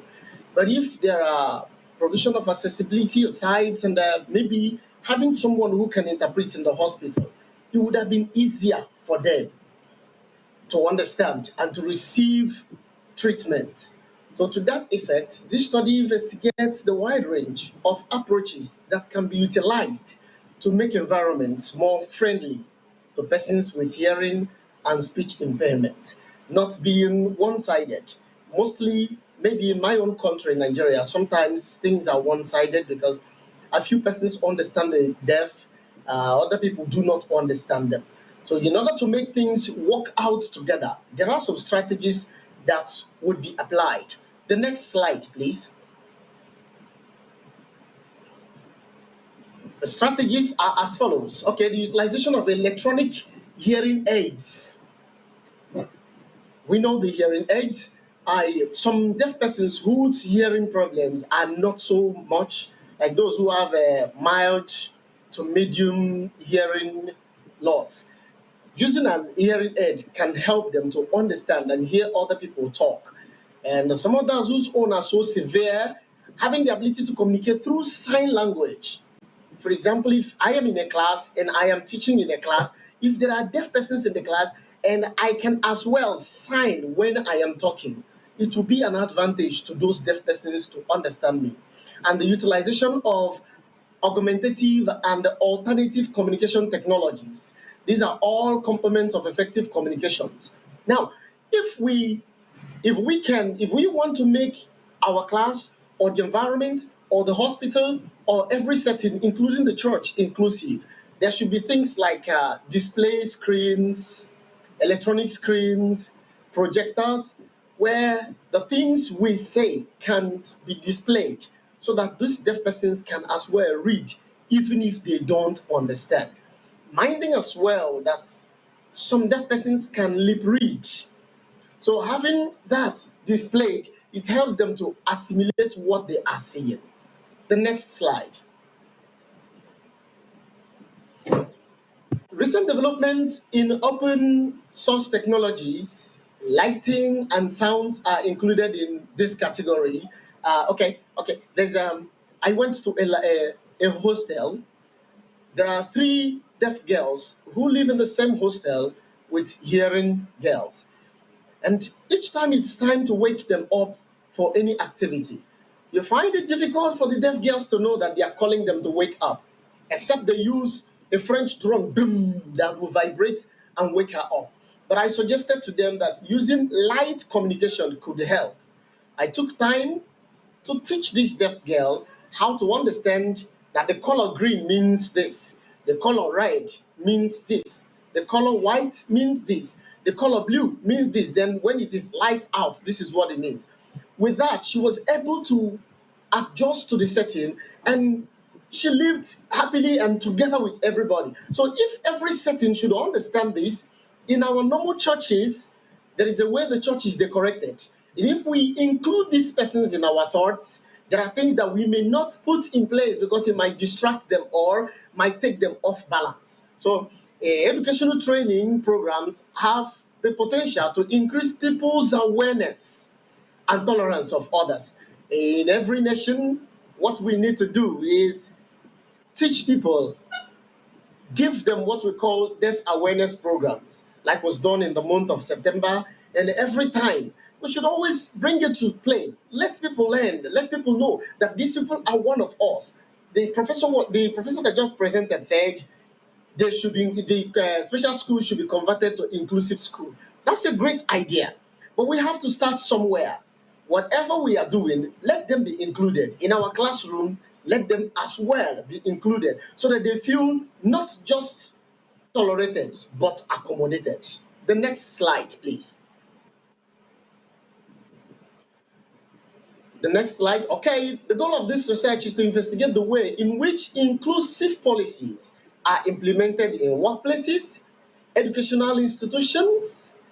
This highlights the need for having textbooks that are clear and concise, making adjustments to workplaces and providing advantageous work conditions. When we talk about books, we know that the word structure of the persons with hearing and speech impairment somehow different from that of the persons with that hear well. So our textbooks should be concise enough, not ambiguous, so that even when this person speak it, they would read and understand. An inclusive environment is everything we need in order to progress. What we think sometimes that we have or know, they also have or know. But because we've not gotten close to them, maybe we still see them as people who are from another world, like aliens. Sometimes I meet people like that say, the deaf persons are different from us. They are not like us. A teacher once told me, I can't keep a deaf person in my class. There's no how he or she will understand what I'm doing in the class. So I stayed with them in the class. After the first lesson, she now said, do you know, I also want to learn sign language. Now, let us make every environment a classroom where we teach them and they teach us. They have what we need, we also have what they need. The next slide, please.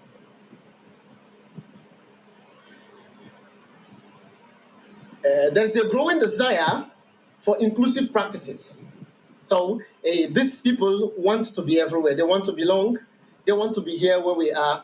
And actually, we need to be where they are. So the new technologies and the improved understanding are some of the variables that have potentials to improve this situation. I mentioned display board, hearing aid, projectors, light system. All these things are good.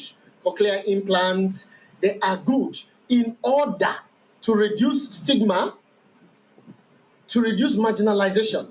But having known that these things are fine, but most of the times it is difficult to do them. Not because people don't want to do them. Maybe because, number one, there is stigma. Maybe number two, money is not there available. I am always in the deaf community. I visited a deaf community in a very rural area where they have nothing they can do for themselves. There's no school for them. They can't access infrastructures and community based things because nobody is there to interpret for them. Now, I wanted to pull the string. All I had was invested in it, yet it didn't move. So somehow we cry out to non governmental organizations, we cry out to churches, we cry out to philanthropists, we cry out to the government, we cry out to foreign aids. We need help to make these people belong. To give them hearing aid is something else. I have organized a few persons and myself, we've been able to buy a few hearing aids, and we test them. You make them hear. Giving hope to one deaf person means a whole lot of things in the community. So to make these things happen, money is needed in every nation and everywhere. There's need for adequate infrastructures that will challenge the needs of these people. Hospitals should have interpreters. The courts should have interpreters. The churches should have interpreters. Everywhere they go should have interpreters. With this, they will feel very inclusive. The next slide. The ability to fully participate in society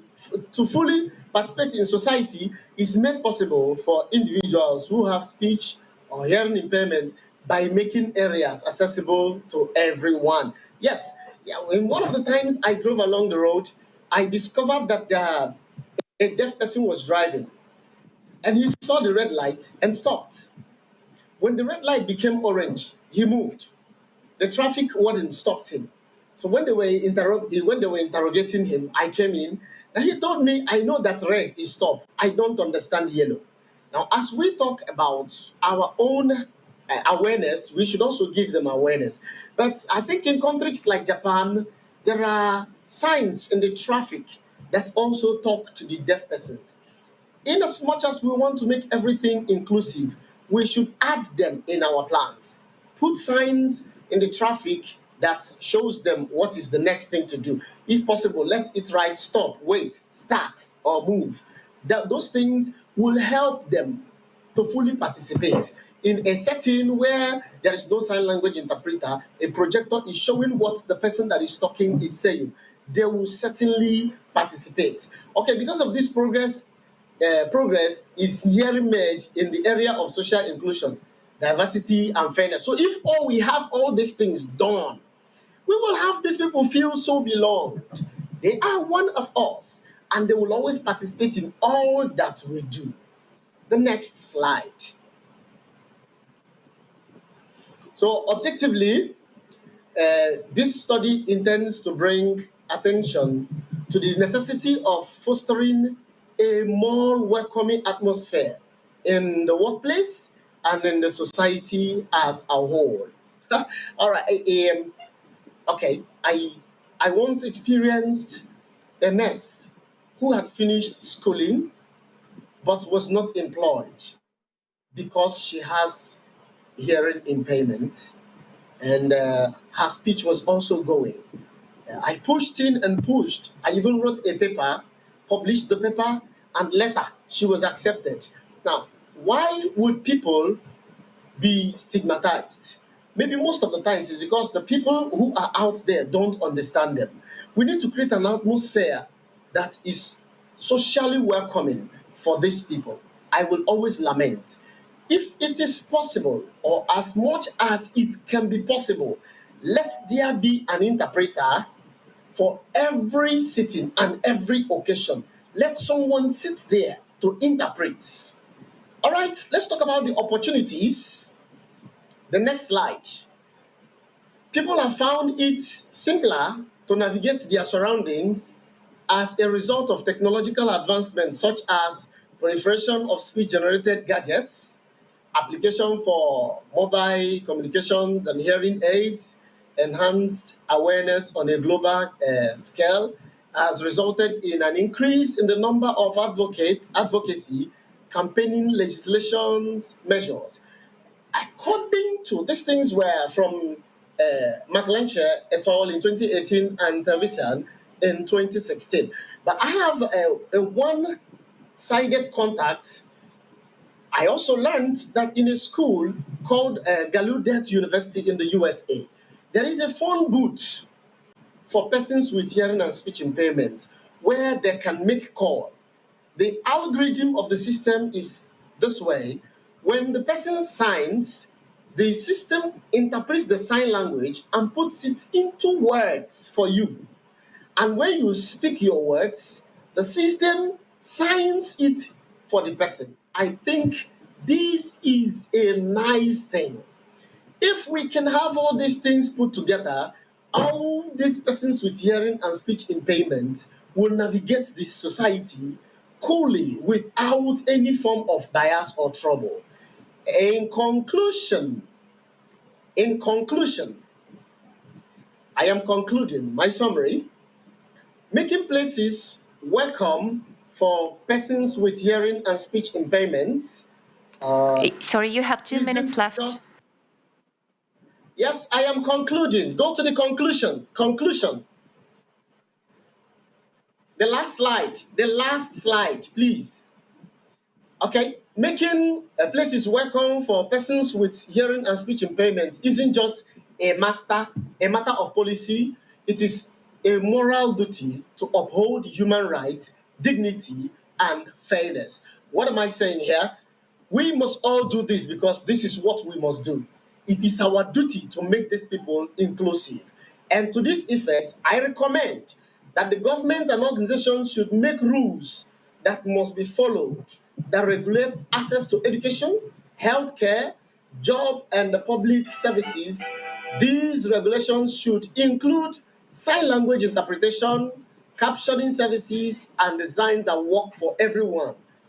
The next thing, there should be strong awareness initiatives are needed to influence how people think and get rid of stigma. I think I would stop here. Everyone, the teachers, healthcare personnel, and service providers should have regular training on how to talk and to help people who have communicating. Thank you. Thank you.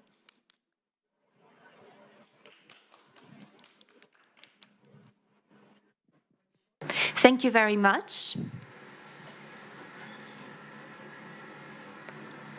In this presentation, we heard a statement about subtitling or captions and hearing aids and even more technologies that can help. So this was really important. I would like to highlight that. So now, if you have any questions, you can go to page 5 of your leaflet and you will find a QR code that you can scan, and then it will lead you to the chatbot where you can ask your question. And after all the presentations, the questions will be asked to our presenters. Actually, the same QR code is available on the screen. So now we will have the next presentation, and the presenter is Irina Elkova, and her presentation is called Features of Organizing the Learning Process While Teaching English to deaf and hard of hearing students. I mean English as spoken English.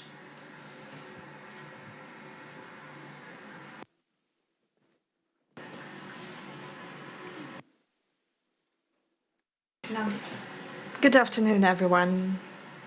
I'm a Russian Sign Language interpreter, but not only, I also teach English online to hearing students. Actually, I've been working in both of these roles, and at a certain point I realized that probably it's possible to combine all these components of my work within one project. yes, it was possible, and I wanted to share the results with you today. But first, let's look at the statistics, as Antoine de Saint-Exupéry said. Adults love figures. According to the research in 2023, approximately 18 to 19% of world population can speak English. Let's check the situation in Russia. According to the results by Sky Ang in 2025, by almost 7% of Russians claim that they know Russian. And now let's take a look at the most interesting part. Here we analyze the percentage of deaf people who can speak English from the general percentage of this group. Unfortunately, we don't have any outstanding or representative results on these topics, but actually it's quite understandable from the diagram that this person indicated in blue, actually it's a very tiny percentage. I single out 5 key problems to this, and one of the main problems for deaf people to learn in English is the lack of unified educational standard. This standard shows unified goals, claims to the results, and builds certain paths for teachers. In most educational facilities,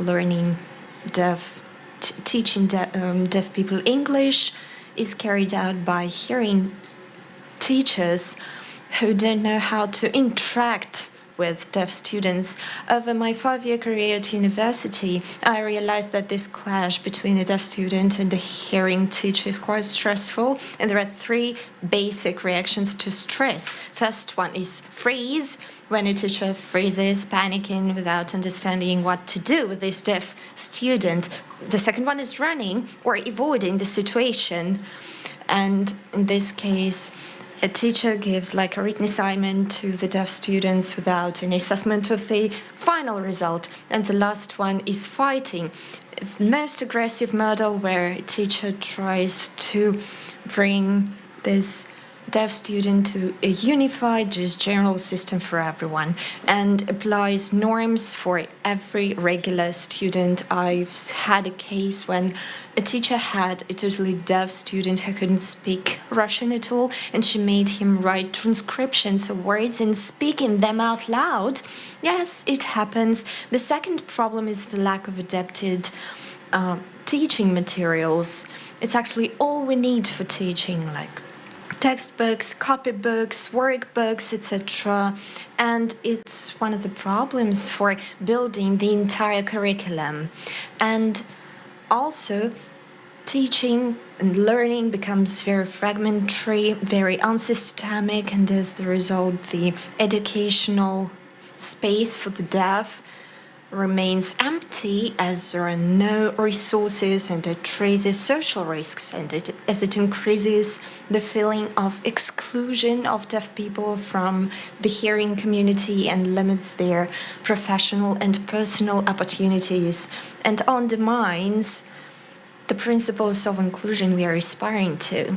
You ask me whether this problem is urgent. Do we have such a demand? Yes, I was addressed by deaf students with this demand. First of all, it's connected with the globalization of many processes and the fact that learning English is necessary for better career and working opportunities. And of course, migration flows are growing all the time as knowledge of English allows people to communicate with foreigners, and in case of deaf people, with the international deaf community. Let's take a look at our conference. It's international, and I believe that any deaf person would be very happy to communicate with the speaker he's interested in without intermediates. So knowledge of English is not just a status attribute or a wish, and it gives the advantages which we can see on this slide. So let's remember this story of a hearing teacher who tried to teach a deaf student just the same way as she taught hearing students. So, shall we follow the principles of inclusion or be based on personal, individual approach? To answer this question 3 years ago, my colleague Tatiana Lugvina developed a project English for Everyone. And the main aim of this project was the inclusion of online English school, both for students with hearing impairments and without them. And the educational process was split into 2 parts: online course and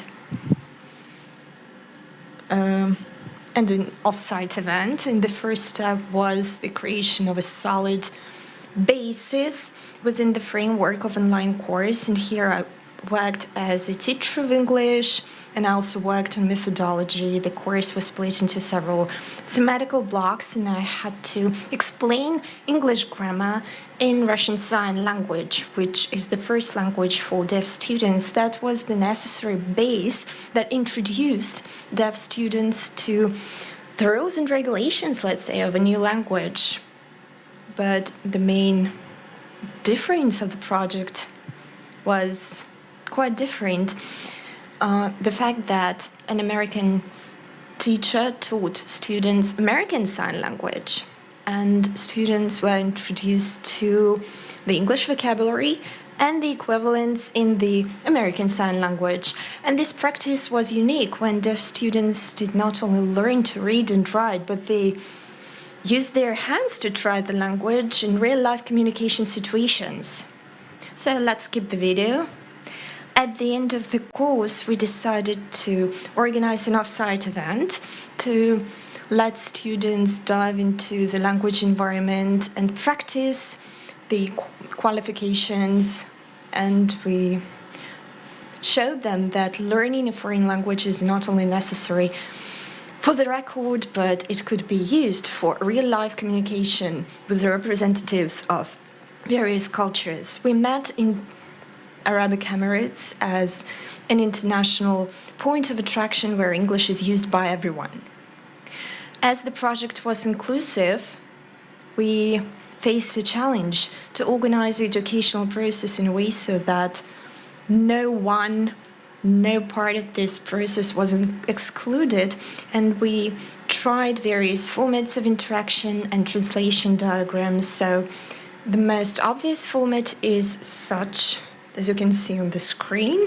So we split hearing and deaf students. Everyone's happy, they practice their communication, but in this case, we see that it's differentiated approach. Then we try to develop this model. We realize there are lots of English-speaking guides. Let's make these guides speak the language the students learn, thus giving practice to students, and then American Sign Language specialist will translate him, given the opportunity to deaf students to practice perception skills in a new language. But do you know many specialists who simultaneously can speak American Sign Language, Russian Sign Language, and spoken English? I personally don't know such people. That's why we had 2 important sections in this chain when we invited the hearing guide who was responsible for the hearing audience. The English-speaking guide was responsible for the English-speaking audience.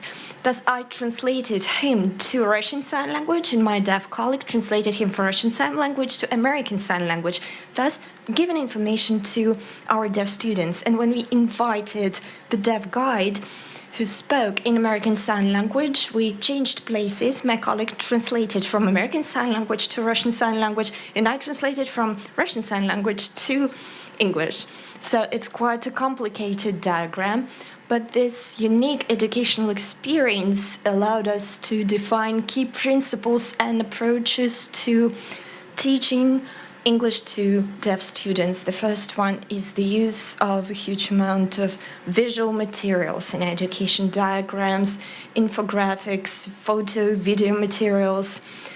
For the hearing students, it's also very useful, but for the deaf student who has the one main perception channel, it's critical. Then we go back to the question we asked previously: inclusion or personalized approach. By means of practice, we figured out that education itself should be based on individual approach. Inclusion in this case is inefficient, but I vote for integration model without excluding anything.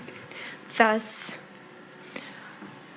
such practices as our site event is very important as an auxiliary tool, but not as the main tool. Probably we can differentiate educational process or give more opportunities to practice. Then we need to take into account physiological opportunities, educational needs, and personal needs of the target audience. When we speak about deaf people, deaf students, we cannot find a unique approach. All the materials should be adapted.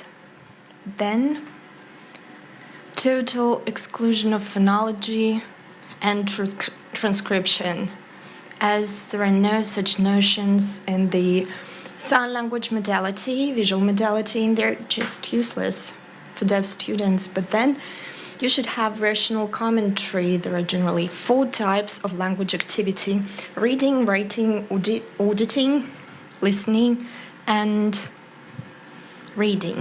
So I compare them to 4 wheels of a car.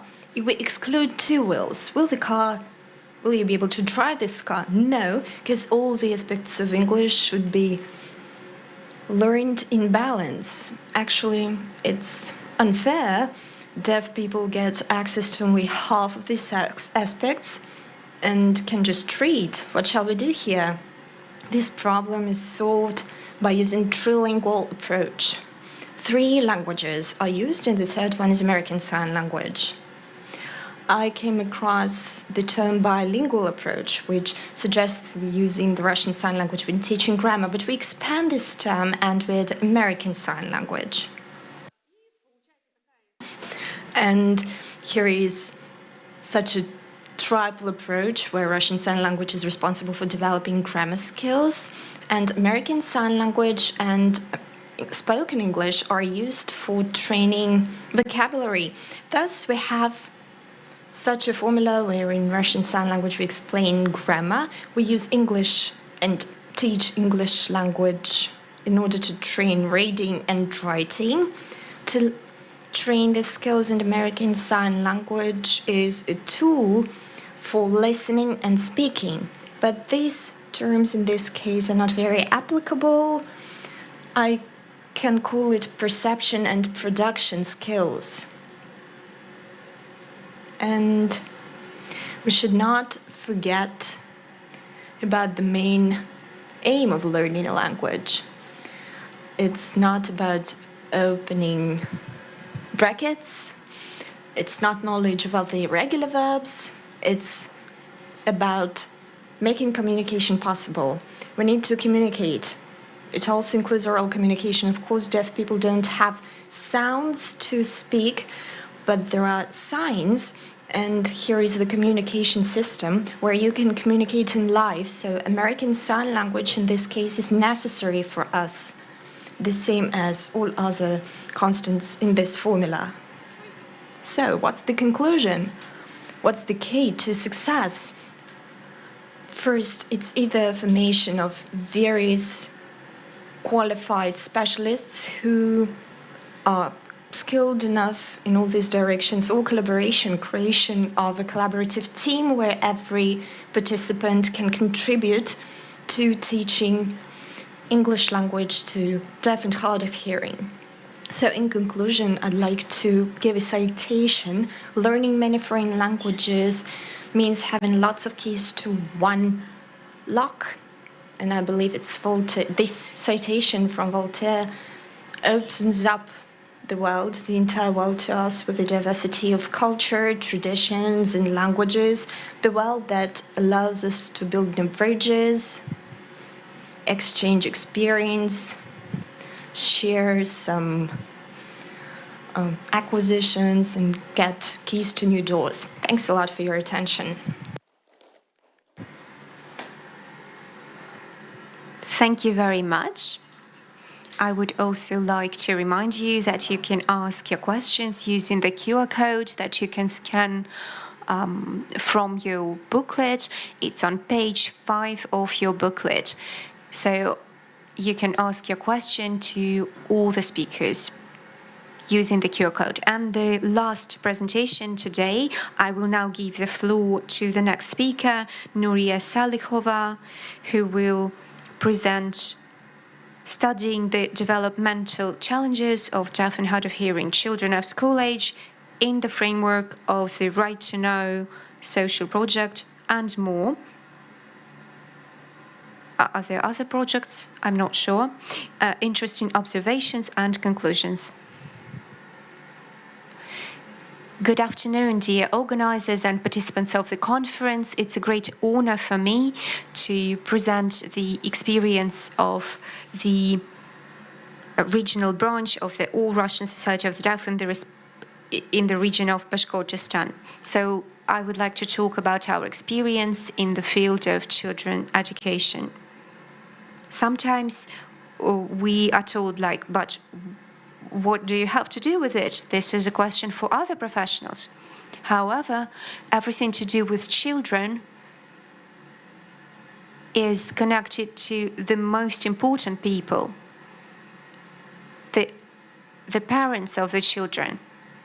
Also, Thomas Edison went to school and his mother was told that he was an idiot and couldn't be taught at all. So if the mother believed that, we probably wouldn't have any light in our room and we wouldn't have our phones. So we, the All-Russian Society of the Deaf, have a real interest in these children. We really care about them. So it is truly important to us that the hard of hearing and deaf children would grow up to be successful adults, and so that we would work with them and our organization would be able to resolve more and more issues and develop further and further. But in order to have them grow as successful adults, we need to first invest our resources in the children while they're small. So coming back to our region, the Republic of Bashkortostan, let me introduce you to the children. A year ago, we had about 400 children who had hearing impairments. And as of now, it's actually over 600 children with hearing loss in the schools in our republic. Most of them go to special education schools, and most of them are our partners, social projects partners. The first photograph is called the Finnish School, and it was funded actually by the Bashkortostan branch of the All-Russian Society of the Deaf. But we can still do some good. Why? And how? Well, there is grant support for social projects. It's a state-funded project. So grants are really important. So as part of this project, we can make research possible, and then based on this research, you can do your next work. So this is what we were doing. And our most important project is called the Right to Know. So this is the large-scale one. So why do we call it Right to Know? Because children have the right to know Russian language and also Russian Sign Language and all the disciplines that they're taught at schools. So as part of this project, we have done a lot of different kinds of work. So we taught children's teachers, elementary school teachers, sign language. Also, we had learning activities with elementary school children. We also had lessons in Russian and Russian literature. We also had evaluation of Russian language level for high schoolers. And also we even had a competition for school children. And we also did observe a lot and made our conclusions all throughout the process. That is what I would like to share with you now. So this slide is about Russian language and Russian literature. So as part of the project, we produced video lessons in Russian language and Russian literature. So there is a teacher of Russian language as second language, and the teacher used Russian Sign Language to explain the topics. We had 10 lessons, each of them had one topic, and each of them had about 80,000 views. And actually it's the adult deaf people who watched those videos mostly. And this is the thing that deaf adults didn't have when they were children. And they told us that they were very happy to have those videos now. And as for Russian literature, what we created was almost like a film, so each poem was analyzed in detail and interpreted into Russian Sign Language, and we also used titles and sound as well, and images as well, so we used all the tools possible to make it understandable. So during the Olympics competition, one of those poems was part of the task. And so the student actually won, the student who watched this video before, so she was able to understand what the poem was about, and she was able to explain what it was about. So that's how we helped this school student win. And the most interesting point for me was the competition. It's a Russian language competition. So on the slide, you can see examples of some questions. We actually had very interesting conclusions here. So the questions with several options were easier to the school children, but the open questions were more difficult for them. It was hard for some students to understand. We actually had about 20 students, 5th through 11th grade. So about a third of them didn't know what an antonym meant. So what is an antonym? So we had to explain this term, antonym. And it was really hard for them to find synonyms and antonyms. And this difficulty, it wasn't really correlated to age. So actually, the best answer came from a deaf 5th grade student. So it's not about age. The most complicated task was creating a logical chain. So the children had to create a sentence according to the format if, then. So there were a lot of mistakes here. For example, if I am tired, I will go to the gym. So we asked them in sign language, like, are you sure this is what you wanted to say? Like, if you're tired, you will go to the gym? And they were answering like, no, that's not what I meant. And so they were surprised that that's what they had, and they didn't see this mistake. So the winners of the competition were the deaf children who come from deaf families. So they have deaf parents who are very well educated and who really care about their children and participate actively in their children's upbringing. So as part of this project, we also had learning activities with small children, elementary school children. So what we really liked is that the children were really active during the lessons. They really cared and they really tried to get involved in each question and to answer. But we were really upset that even though they really wanted to get more knowledge, but basic knowledge was lacking. There were some children who did have more knowledge, but they were mostly the exceptions. I mean, these are the questions that seem simple for us, like if there is a cat, a male cat and a female cat, and there are two different words in Russian, but they didn't know that. And some other questions were also easy for hearing kids. And also, unfortunately, these children don't really know the characters of fairy tales, popular fairy tales. And so they spent a whole hour for the popular Russian fairy tale. And they took a lot of pleasure in it. So they learned complicated words from this Russian fairy tale. And we understood that it's all about speckled hen fairy tale. So the next project is reading together with our characters.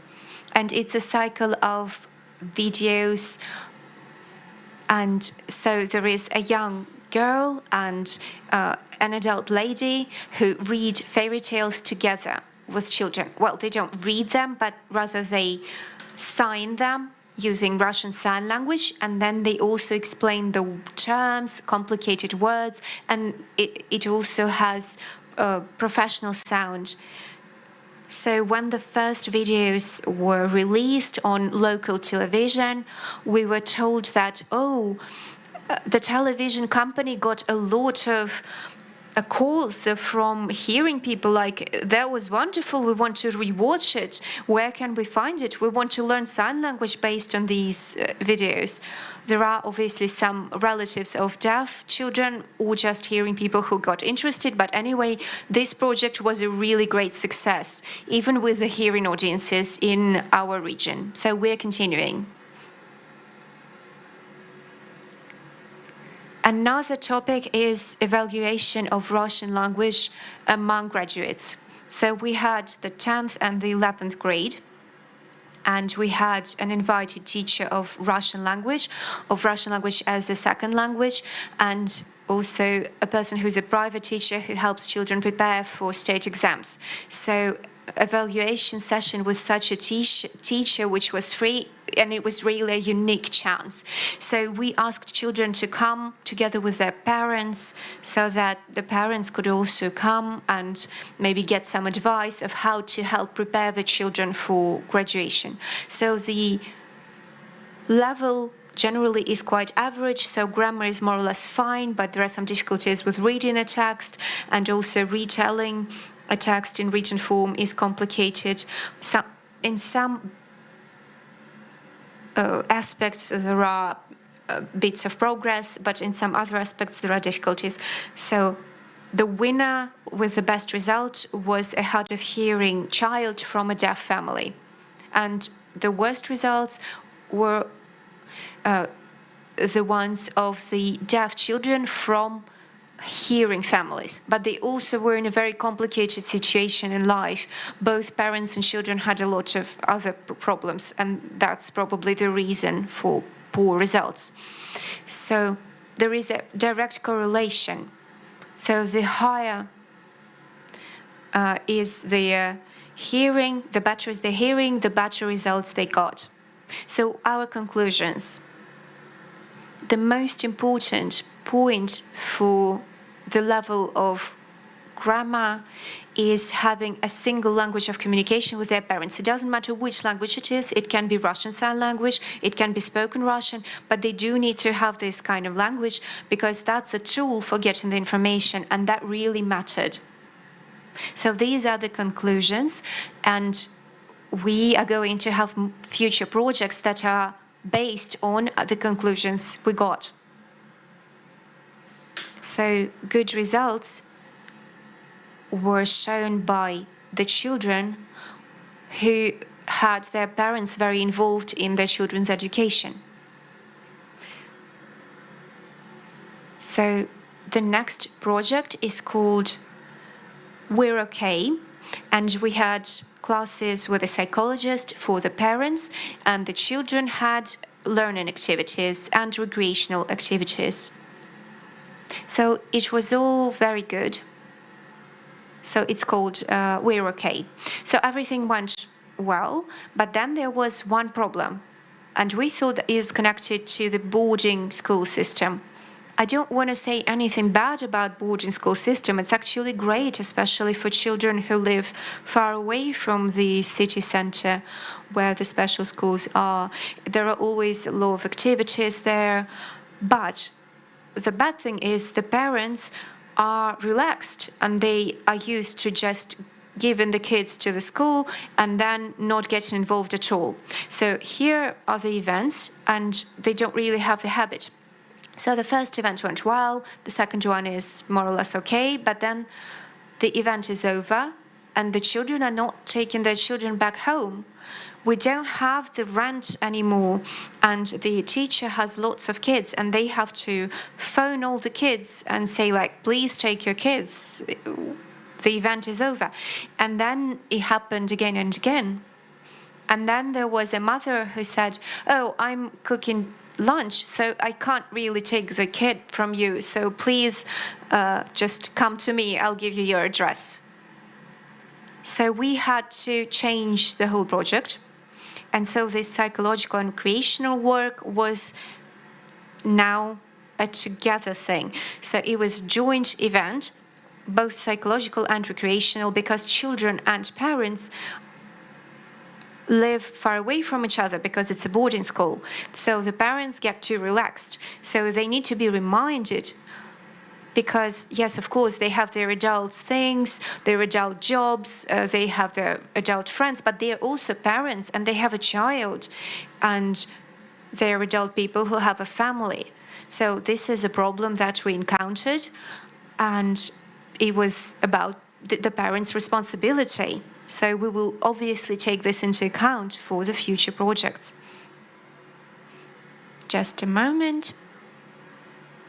So we also have projects where we work with children only.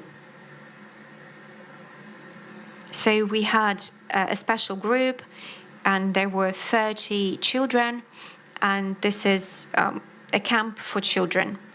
So there are both hearing and deaf children who are children of the members of the All-Russian Society of the Deaf. And everybody was very happy. They loved their activities. And then they came home and they were like, "Oh, it's too boring at home now." So the parents called us and said, "What do we do?" Like, because the kids are like, "It's too boring. Let's come up with something." So we were thinking, like, what kind of sport can we find for a girl who was bored? And then finally she decided to take up boxing. As for hearing children, they wanted to be part of the House of Culture for the Deaf, and they have a studio for sign singing. And they have been doing it for 2 years, and they are now giving concerts, taking part in concerts. And this year we had an interregional military patriotic camp for the children who are also children of the members of the All-Russian Society of the Deaf. So there were mostly hearing children. And so in one of the groups, there were problems with the two groups of children who had problems with each other and misunderstandings. And then there was a hearing boy who fell in love with a deaf girl, and he didn't know what to do. So some of them actually boosted up their skills of sign language. Some deaf children decided to use their voice sometimes. So these kind of platforms where there is a mix of different children, both hearing children and deaf children and hard of hearing children, but at the same time they're not alone, they are supervised. And for example, some of these children, all of these children are children of deaf parents. So it's really important to have this kind of mixed setups. It really helps people boost their communication skills, because when children go to a school, they already know everyone. But then outside of the school, they don't communicate with anyone at all. They don't communicate. So why do you study then if you don't communicate? And then they grow up and they are isolated because they use delivery services for buying food.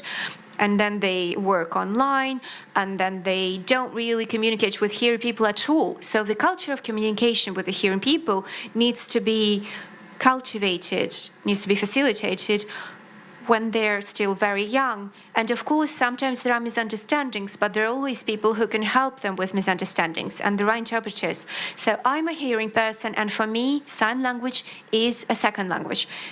So when everyone knows me, I sign and I don't feel upset and I don't feel shy. But with people I don't know, I feel shy.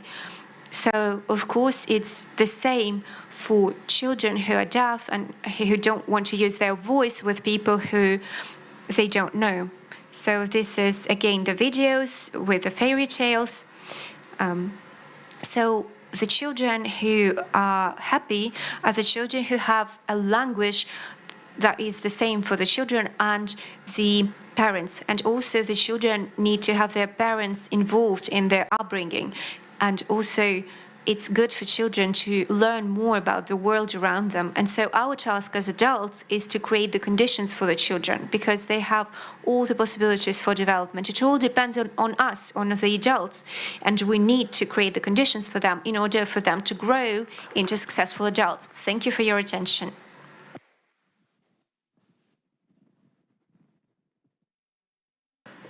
Thanks a lot. We've listened to all the presentations, and now you can ask questions we received on our channel. You can open the 5th page of the leaflet or scan QR code here. Let's begin with the first question to wisdom. And first I'll ask the question in sign language, and then I'll show it to you, okay? So I'll ask the question first, and then I'll show it. Can you please tell us how in your country people react to your suggestions? You carried out the research, you presented it, and what was the reaction towards this research? Whether it was accepted, whether it was implemented or not yet.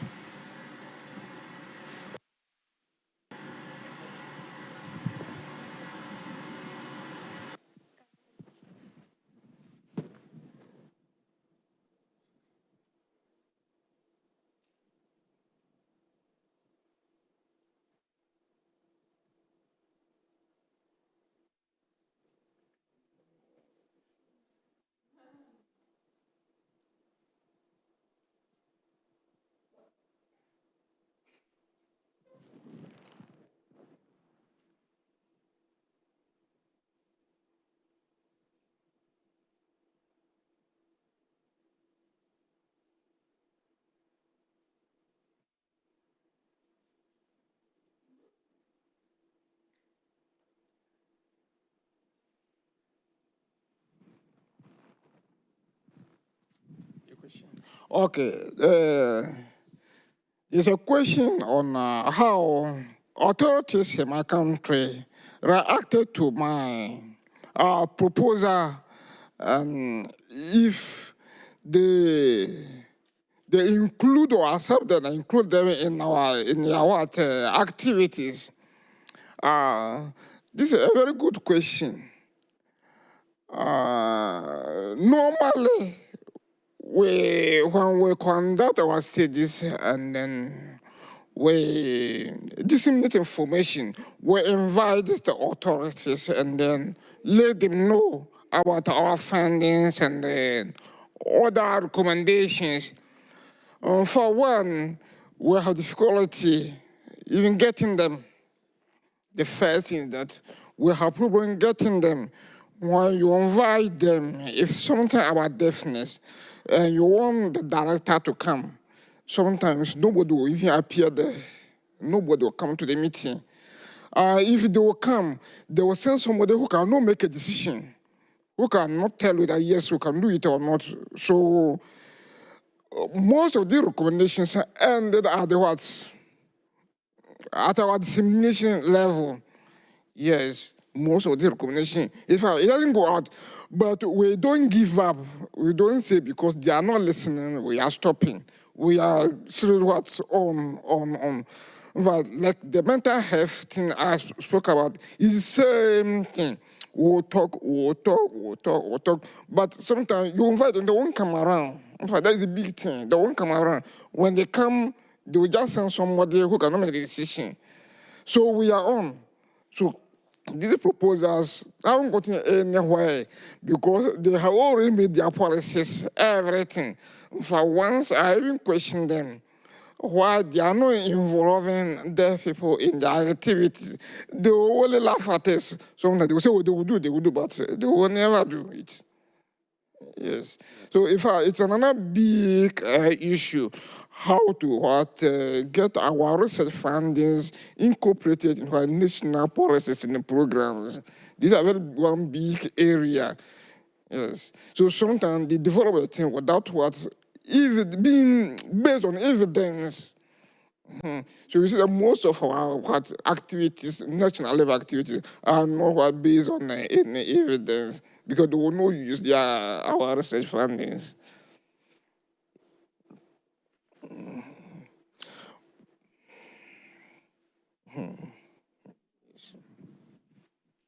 Thank you so much.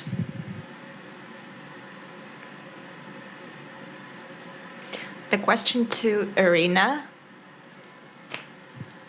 It's not a single question.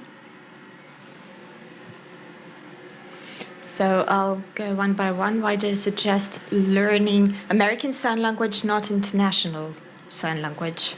Because international signs it's a good idea if a person is going to live all around the world, to travel a lot, because it's a system which allows you communicating with deaf people all over the world. But now we are speaking about English specifically and its link with a specific sign language system, because sign languages do not exist independently. They take the written basis from some language, and that's why we suggested that it would be logical to learn either British Sign Language or American Sign Language as an authentic variant. If we learn English, with us its American variety in vocabulary, in pronunciation. For the hearing students, we decided to choose American Sign Language.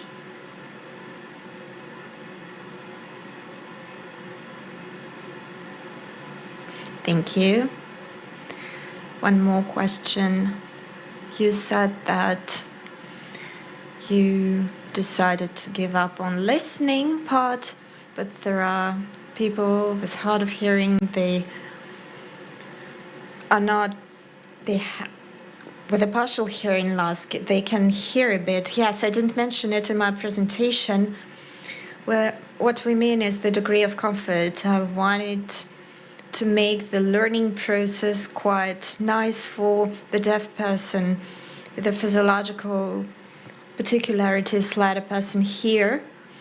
It's great. The person will use all the skills we mentioned and will further check the individual capacities of every learner.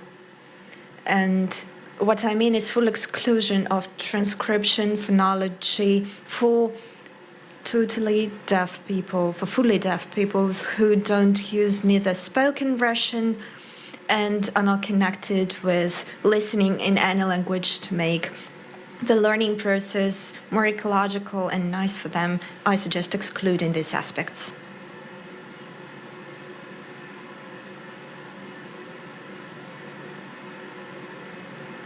And the next question, once again to you, Irina.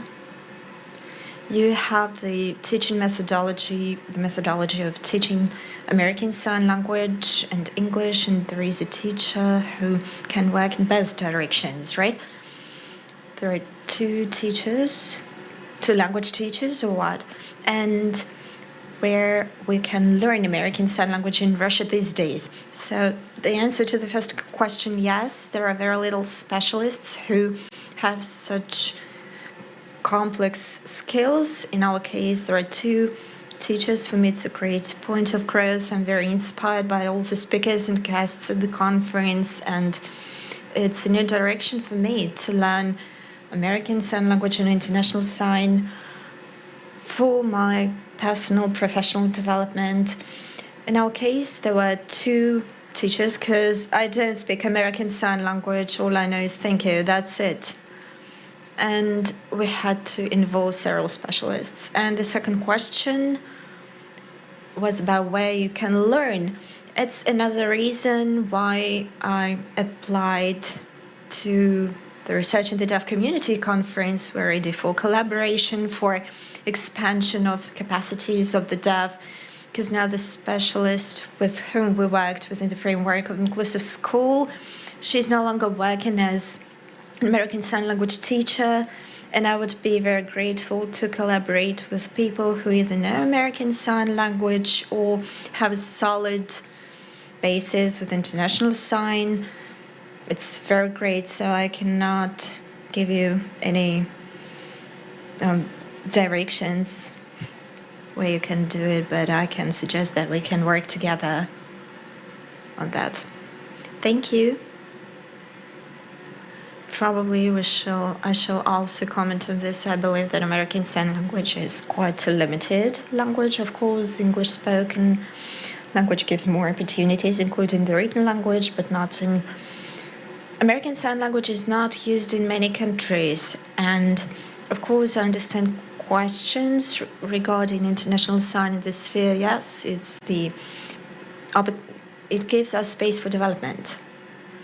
Yes, we do all our projects with the aim of expansion.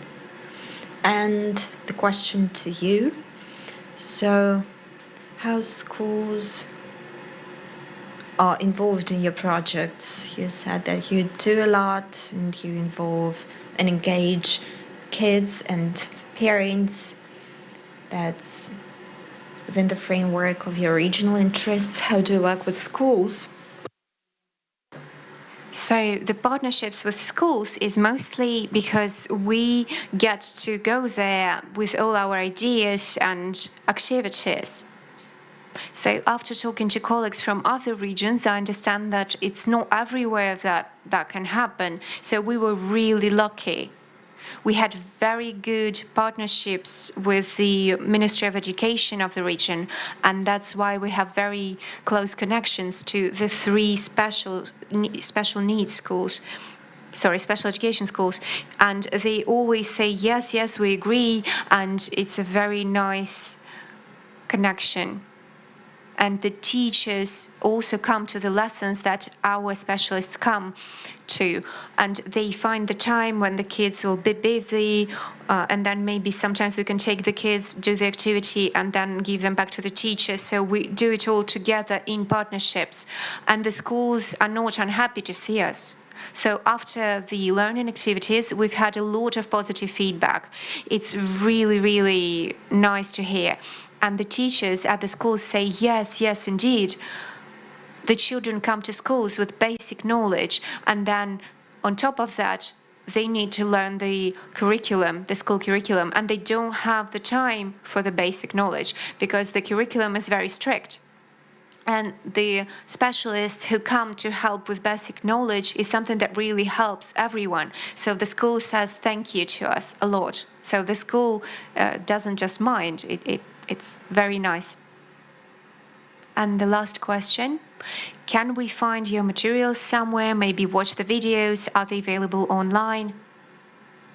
Well, we're actually very active on social media. We have our own website, and you can see the videos, reading the fairy tales, and also lessons in Russian literature and Russian language. So everything is posted on the website and the social media, and also our results of research are available, as well as the informational material, and everything is posted. So it's not just our achievement that we preserve and only we will know that. No, we want to share it with as many people as possible, because someone might get involved and come up with some more ideas. So we really want to develop all those activities, not just in our region, but in other regions as well. So everything's available on social media, and we have a QR code for our website and social media. I'm sorry we didn't have it this time, but if you want to subscribe or take a look at our materials, then after the end of the event you can come to me and I will give you the code. I'll be really happy. All right, thank you so much. So we've run out of questions, and I think we can say that the module is over and we can go to our coffee break a little bit earlier, and the next module will start at 7 o'clock after the coffee break. So please come back here at 7 o'clock, and we will have the next presentation about the clubs by the group Research in the Deaf Community.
My name is Veronica, and I'm very happy to introduce you to the team and the study that we conducted this year as part of the Research in the Deaf Community Lab. I will now talk about the choice of topic that you can see on the screen. We actually started with a wider context because we wanted to immerse ourselves into the deaf culture in general, but then we understood, and it's pretty obvious, that the culture of any community is quite a wide topic that is multifaceted, and so it's pretty complicated to study it as part of only one study. That's why we decided to focus on something more particular, and so we wanted to talk about traditions in the deaf community. But then after we had expert interviews, we saw that the respondents actually mentioned deaf clubs a lot. And this is a phenomenon that we wanted to take as a focus for our study. And then we actually had confirmation for that in Western books. So there are a lot of studies that are dedicated to clubs, and there are examples of such studies in Great Britain, for example. That's why we thought that this topic would be very interesting for our research. I will now introduce the team: Varya, Vasya, Alina, and Tima. And I will now give the floor to Varya, who will introduce you to the context of the study. Thank you very much. Before starting our presentation, we would like to introduce you to the three main terms that will help you understand what the study is about. So they're on the slide now. So the first important term is deaf culture. Very often people talk about deaf culture, but there is no clear definition. So deaf culture is defined by sign language, cultural norms, behavioral patterns, traditions, and experience of the deaf community.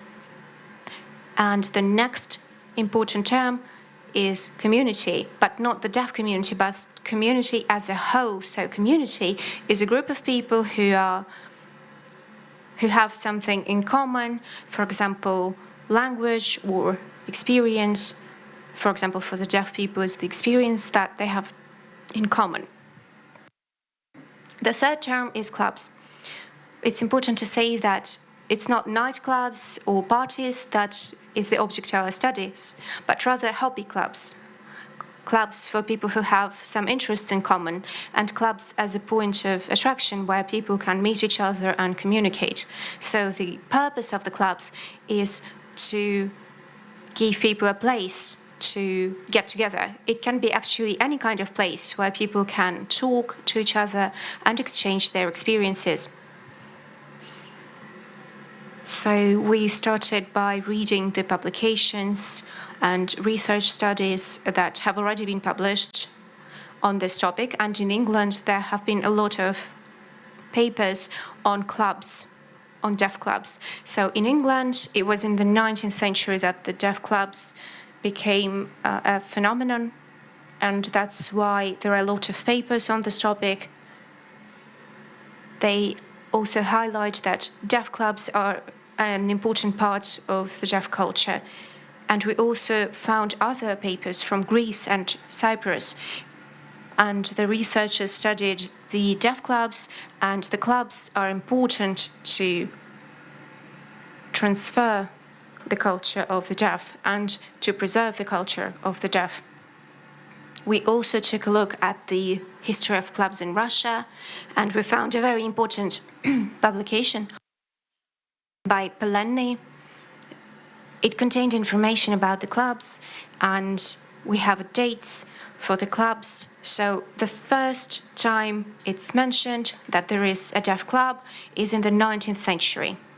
And then they were transformed into red corners. I'm not sure if you all know what a red corner is, but at the schools and other educational institutions and even factories or plants, deaf people could go to these corners and exchange information, and an interpreter would interpret news from the radio. We also found another study by Olga Varinova. She actually polled the deaf, and she asked, what do you think is deaf culture? And many people answered that deaf clubs are one of the indicators of the culture. And there were actually more mentions of the clubs than of the sports. So Vasya will now talk about the relevance of the study. Deaf culture is a very wide topic. So we decided to interview our respondents and to understand what deaf culture means to them. Some mentioned theatre, sports, culture, and we understood that there has been studies about sports and culture, but clubs have not been studied in Russia yet. That's why we decided to take this topic for ourselves and to study the role of the clubs for the deaf and to study all the aspects of this phenomenon. So the focus of our study is the purposes, and so we decided to define what club culture in Russia means for deaf culture. So what kind of traditions, behavioral patterns are included in this term, and what was the role of the clubs for the community. So we had a few objectives. So the first was the Soviet clubs, and the second was contemporary clubs. And we studied the functions of the clubs and their purposes. So what we had in the clubs in the Soviet times and also in the contemporary era. So our method and methodology, that's in-depth interviews. So we talked to respondents. Our questions were sometimes different from the ones that we prepared beforehand, because when a person starts talking about something interesting for us, we started asking more and more questions to learn more and more details, and that's how we learned a lot of important facts. We also used documentation, photographs, videos, publications in the media. That also really helped us in the study. And the sampling was target and non-random.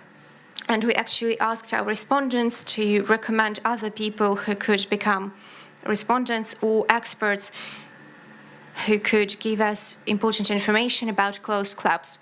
So it was a non-random sampling. So we went to clubs and we talked to the organizers who organize events in the clubs and interviewed them. And so our study, of course, had its restrictions, because the clubs that were opened in the 20s, 30s, 40s, and even 50s are not really available to us, because the people who organized the clubs and participated in them are not alive anymore. And here you have a list of informants. We have 15 clubs in this list, and after conducting the study, after talking to these 15 people, and each interview actually was pretty long, 2 or 3 hours long. And now I'm giving the floor to Alina, who will talk about the functions of clubs in the Soviet period and today. I will talk about Soviet clubs. So we have a typology for type of organization based on our interviews and on the archive materials. So the three main types are, first one, the clubs that are territorial. The second type is hobby clubs, and the third one is spontaneous clubs. And I will now talk in more detail about each of the types. The first type, territorial clubs. It means that the clubs were held in different districts of Moscow, and each of the clubs had its own name. And the name was usually the same as the name of the underground station. So, for example, if it's Sokol underground station that is nearest to the club, will be called Sokol, the same as the station. And there were lectures and board games and cinema, so people watched films together. And in the photographs, you can see in the left that there are people in the meeting. They're meeting the interpreters. There were also some classes. And so the function of the club was not only recreational, they also had their own doctors and interpreters and libraries. That was a thing that happened often, and they also held events such as auctions and lotteries, and then the funds raised were sent to kindergartens. And it was quite a large-scale phenomenon, so about 100 or 150 people. So the next type is hobby clubs. So usually people did something they liked, different hobbies such as fishing, biking, skiing.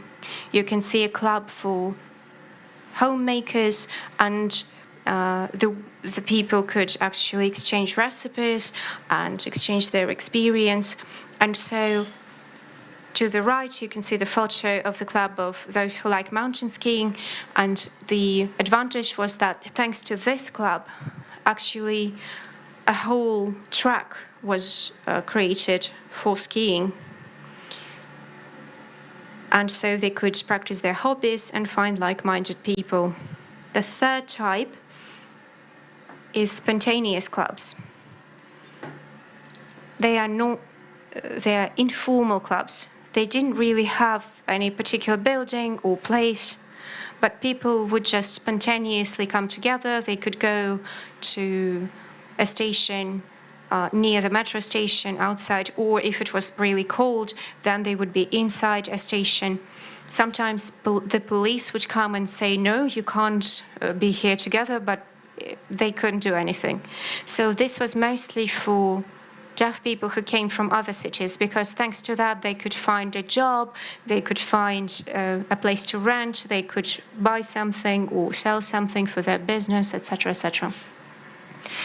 And so the functions that we found in the Soviet time clubs. So the first function is informational. So thanks to the clubs, the deaf people could get information, because there were no subtitling on TV, there was no internet back then. And so where could the deaf people find information? It only happened thanks to the interpreters. So the club could invite an interpreter and help people learn the news in sign language. The second function is communicative. So the clubs were created in order to communicate, share their ideas, etc., etc. The third function is meeting new people. So deaf people could come together to meet each other, to find friends, and to find people who have something in common with them. And thanks to the clubs, there were sometimes even romantic meetings. And there was actually one club that was really proud that thanks to their club, there has been about 12 weddings. The next function is finding yourself and practicing your skills, such as organizational skills. So thanks to the clubs, deaf people could have their careers, and many of them became leaders in the All-Russian Society of the Deaf. And the last function is mutual support, and especially emotional support. So it was help in career, finding a job, and supporting each other. So this was about the Soviet clubs, and Timo will now talk about contemporary clubs. Thank you. So after our research, we realized that club phenomenon is not limited to Soviet times. Today there are lots of clubs as well, and for us it was important to understand the goals of contemporary clubs and in which ways they're different from the Soviet age, whether they changed or remain the same. And contemporary clubs can be divided into two subgroups: official clubs and unofficial clubs. And now I'm going to describe what official clubs are. Official clubs are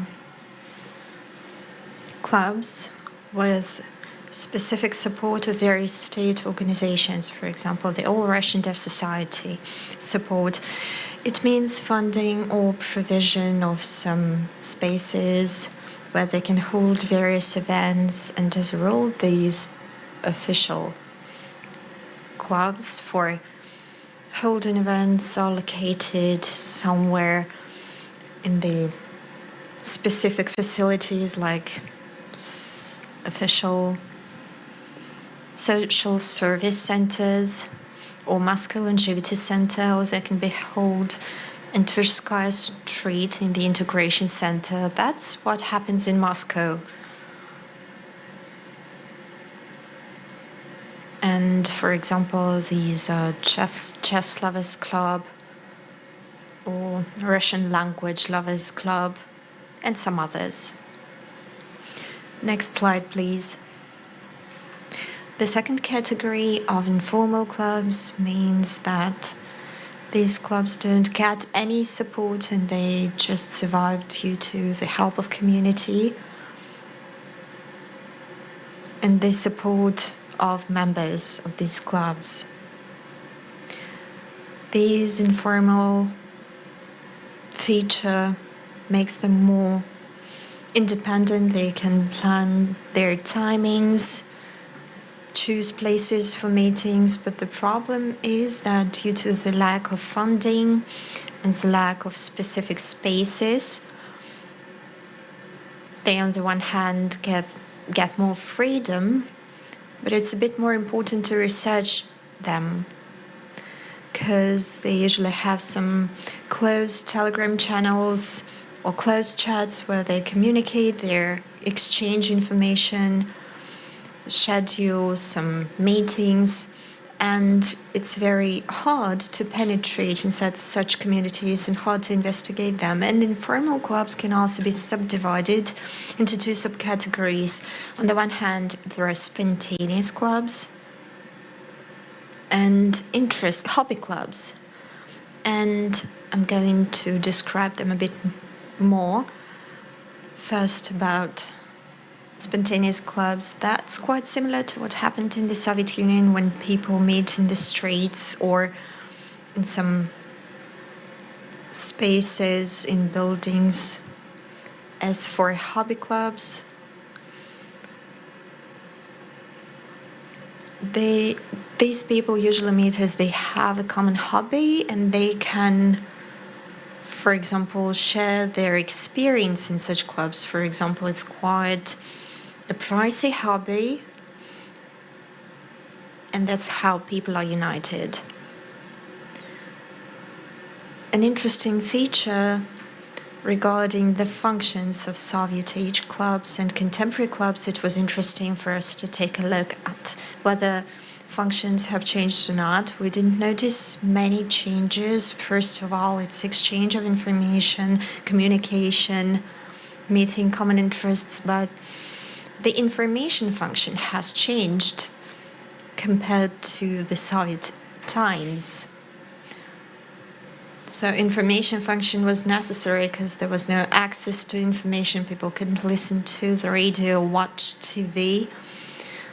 Only printed press was available to the community, and as Vara mentioned today, she mentioned the red corners, when workers had to invite an interpreter and ask for the interpretation of what's being transmitted via radio, TV. Such information is available for deaf people. You can watch subtitles on TV or check something on the internet. But educational function has remained, and deaf people like meeting in those clubs, but they do not only need communication, they also need information from deaf speakers. For example, Polanov gives such lectures on history, or there are cooking lovers who meet for this reason, and that's how information function transformed into educational function. Whether contemporary clubs have some future perspective or not, during the research we found there are 4 groups of responses. Some respondents said that clubs are going to disappear because younger generation is not interested in them. Everyone's communicating online. They don't need live meetings. Another perspective is that clubs will continue their existence but will transform into online format. Probably there will be online calls. Another perspective says that official clubs linked to official institution or cultural institutions will remain. And another perspective is that live communication is very important for deaf people, and clubs will remain and will not disappear. And the false opinion that clubs will exist seems quite rational, because it seems to us that younger people like meeting, even though there might be spontaneous meetings, and these are spontaneous clubs, but they are quite frequent. That's why we think that the fourth variant is the most probable for the future. As the result of as for the conclusions, I'll give the floor to Vara. Okay, I want to say that the topic of clubs for the deaf in Russia is a very important and major topic. It's very important for the deaf both in the Soviet age and these days. It's one of the features of deaf community. Due to them, deaf people can communicate, exchange news, and clubs are important for deaf people as they help them spread the deaf culture and traditions. And our research can provoke further research of the deaf culture. And I wanted to thank our respondents who were interviewed, who shared information about the Soviet age clubs, sent photos and some other materials. Thanks a lot to them, because without your research wouldn't be possible. Thank you, dear colleagues, dear guests, and we continue with questions from the audience. Before I ask the first question to the team, I remind you that you can find QR code in the leaflets that you have on the 5th page. And that's how you can ask questions to our team. And now I'll continue with questions that we've already received. The first question is about online clubs. Did we research any specific online clubs? Maybe, some specific clubs. And on one of the slides, we had information that online formats are going to replace clubs. Which clubs are meant here? What do you mean by that? Live clubs are going to replace online format, or what? Who's ready to answer?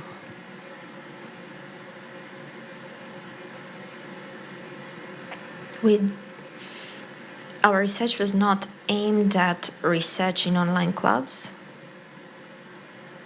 because as for whether online clubs are going to replace real life clubs, we think that the function of clubs will remain the same, but as for their form, we didn't research this aspect. Any additions? So let's continue with the next question. Can the deaf culture exist without clubs? It's quite a complicated one, I guess. It's for your reflection. Who is ready?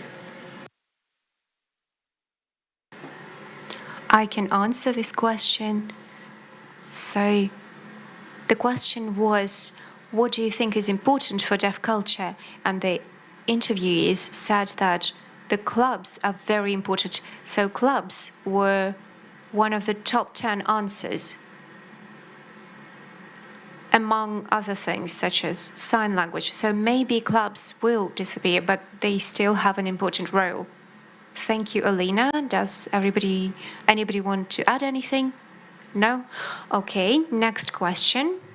Tell us, please, who goes to deaf clubs? Can you talk us about the people who go to those clubs? Are there any typical members of clubs? Maybe a portrait of an average member of clubs, so maybe several portraits of average members. And another question, are you yourselves part of any clubs? Can you talk to us about your experience? So, portrait of an average member and your own experience with clubs. So who is ready to start? I'm actually sure that some of the team members do interact with various clubs, but maybe they're a little shy. They don't want to talk about it. I guess I will have to ask Tima, Okay, Tima, can you please start answering? Because we discussed it before with you. So, portrait of a typical member of a club and your own experience.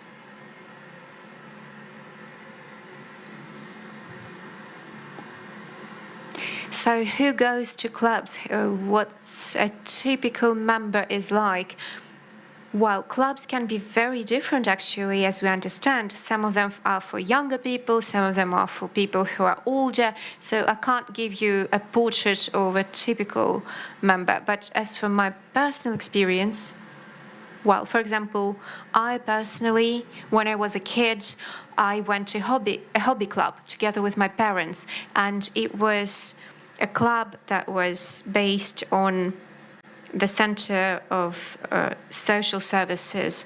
So it was quite a long time ago, like 15 years ago, and most of the people who came to this club at the Social Service Center were pretty much older people. So I would like to add that I went to Moscow longevity centers, and most of the people who go there are elderly people. And that's what happens now, and before it was the same too. All right, let's talk about the next question. So you took a lot of interviews from various respondents. So what are the most interesting stories that you remember from the interviews? So who can start answering? I'm sure there were a lot of interesting stories. I was especially surprised by the fact that thanks to the club, there were 12 weddings. So one club gave a possibility to people to create 12 families. Wonderful. What about other stories? I'm sure there were many stories while we were looking at the interviews. Tima? I actually remember one interesting story. So it was in the Soviet times, and there was this club of rationalists. And it was called Eureka. And they were deaf engineers and mathematicians who were members. So very well-educated people, interesting people who engineered something and had their own inventions, and they patented their inventions and they published. So I was really in awe because it was incredible. I mean, deaf people actually patented their own inventions. Anyone else? No? All right. So the next question is the most complicated one. In our study, we talk a lot about the functions of the deaf clubs. But are there any negative aspects of the clubs that were mentioned by the respondents, or that we could see when we interpreted the interviews?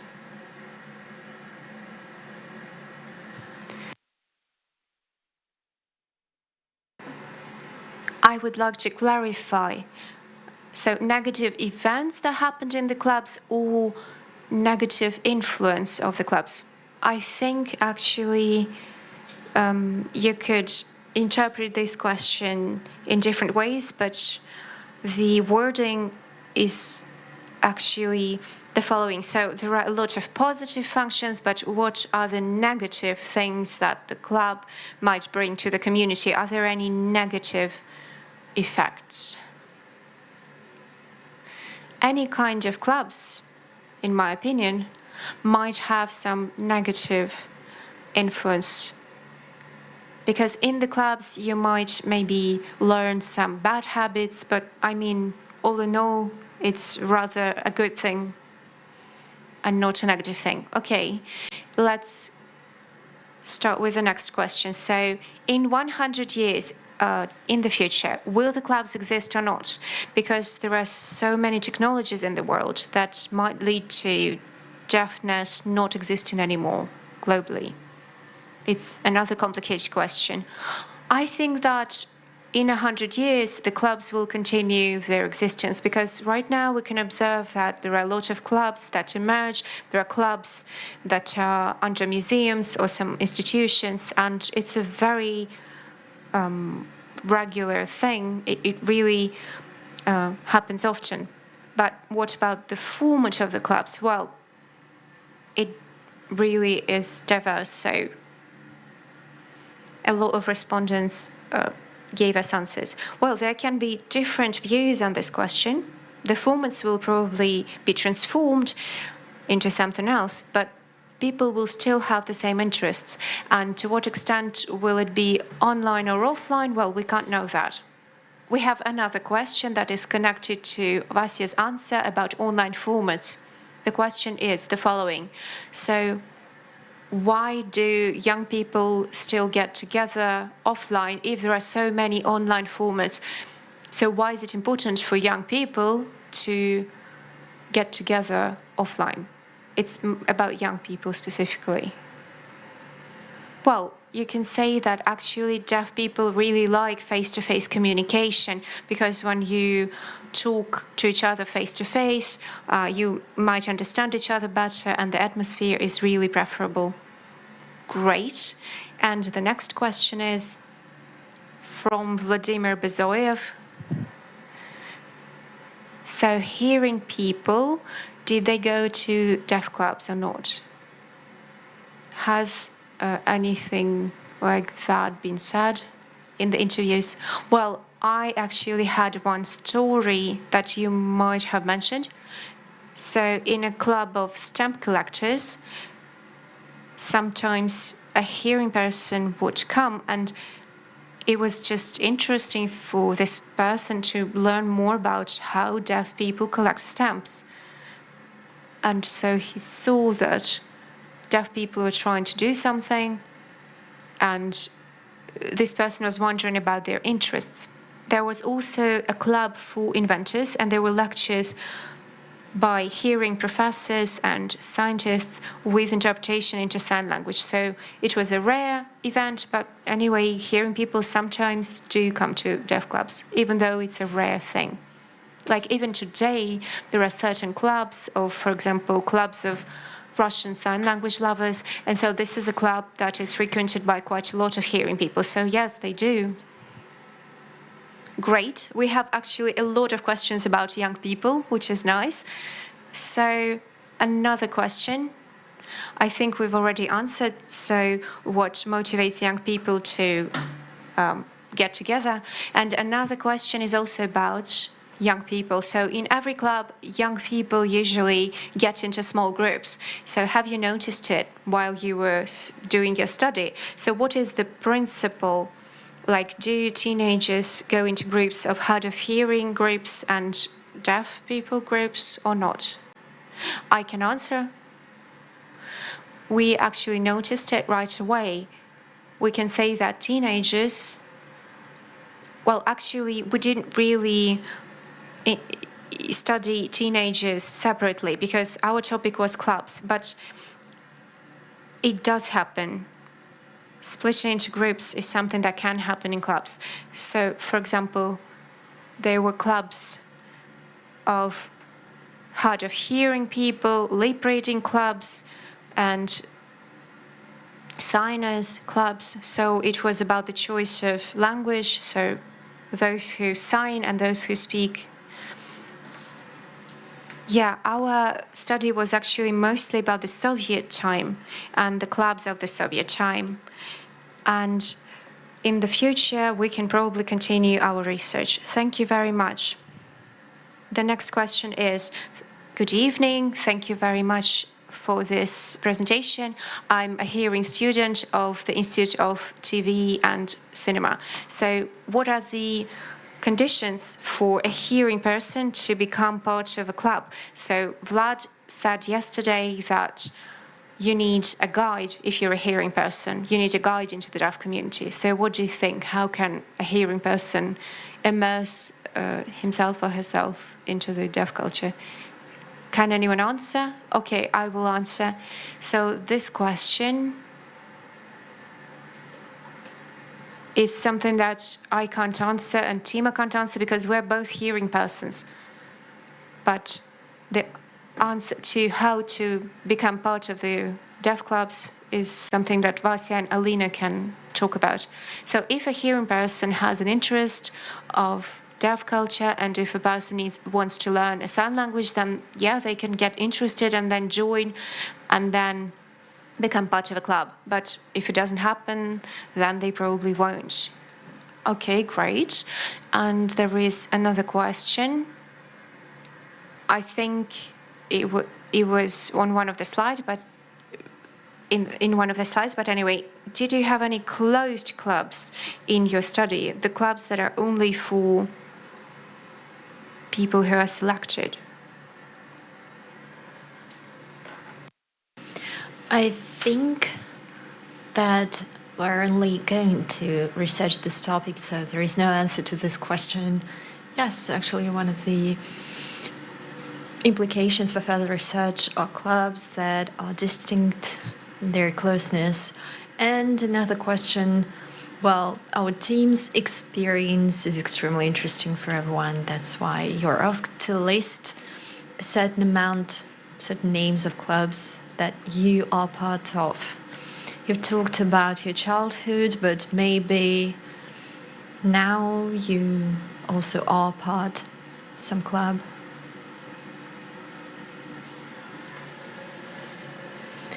I visit the Russian Sign Language Lovers Club, but it was initiated, this club was initiated by a hearing person together with a deaf person, and first it was organized by hearing people, then deaf members joined, and I actually am a member of such club. Anyone else to share their experience?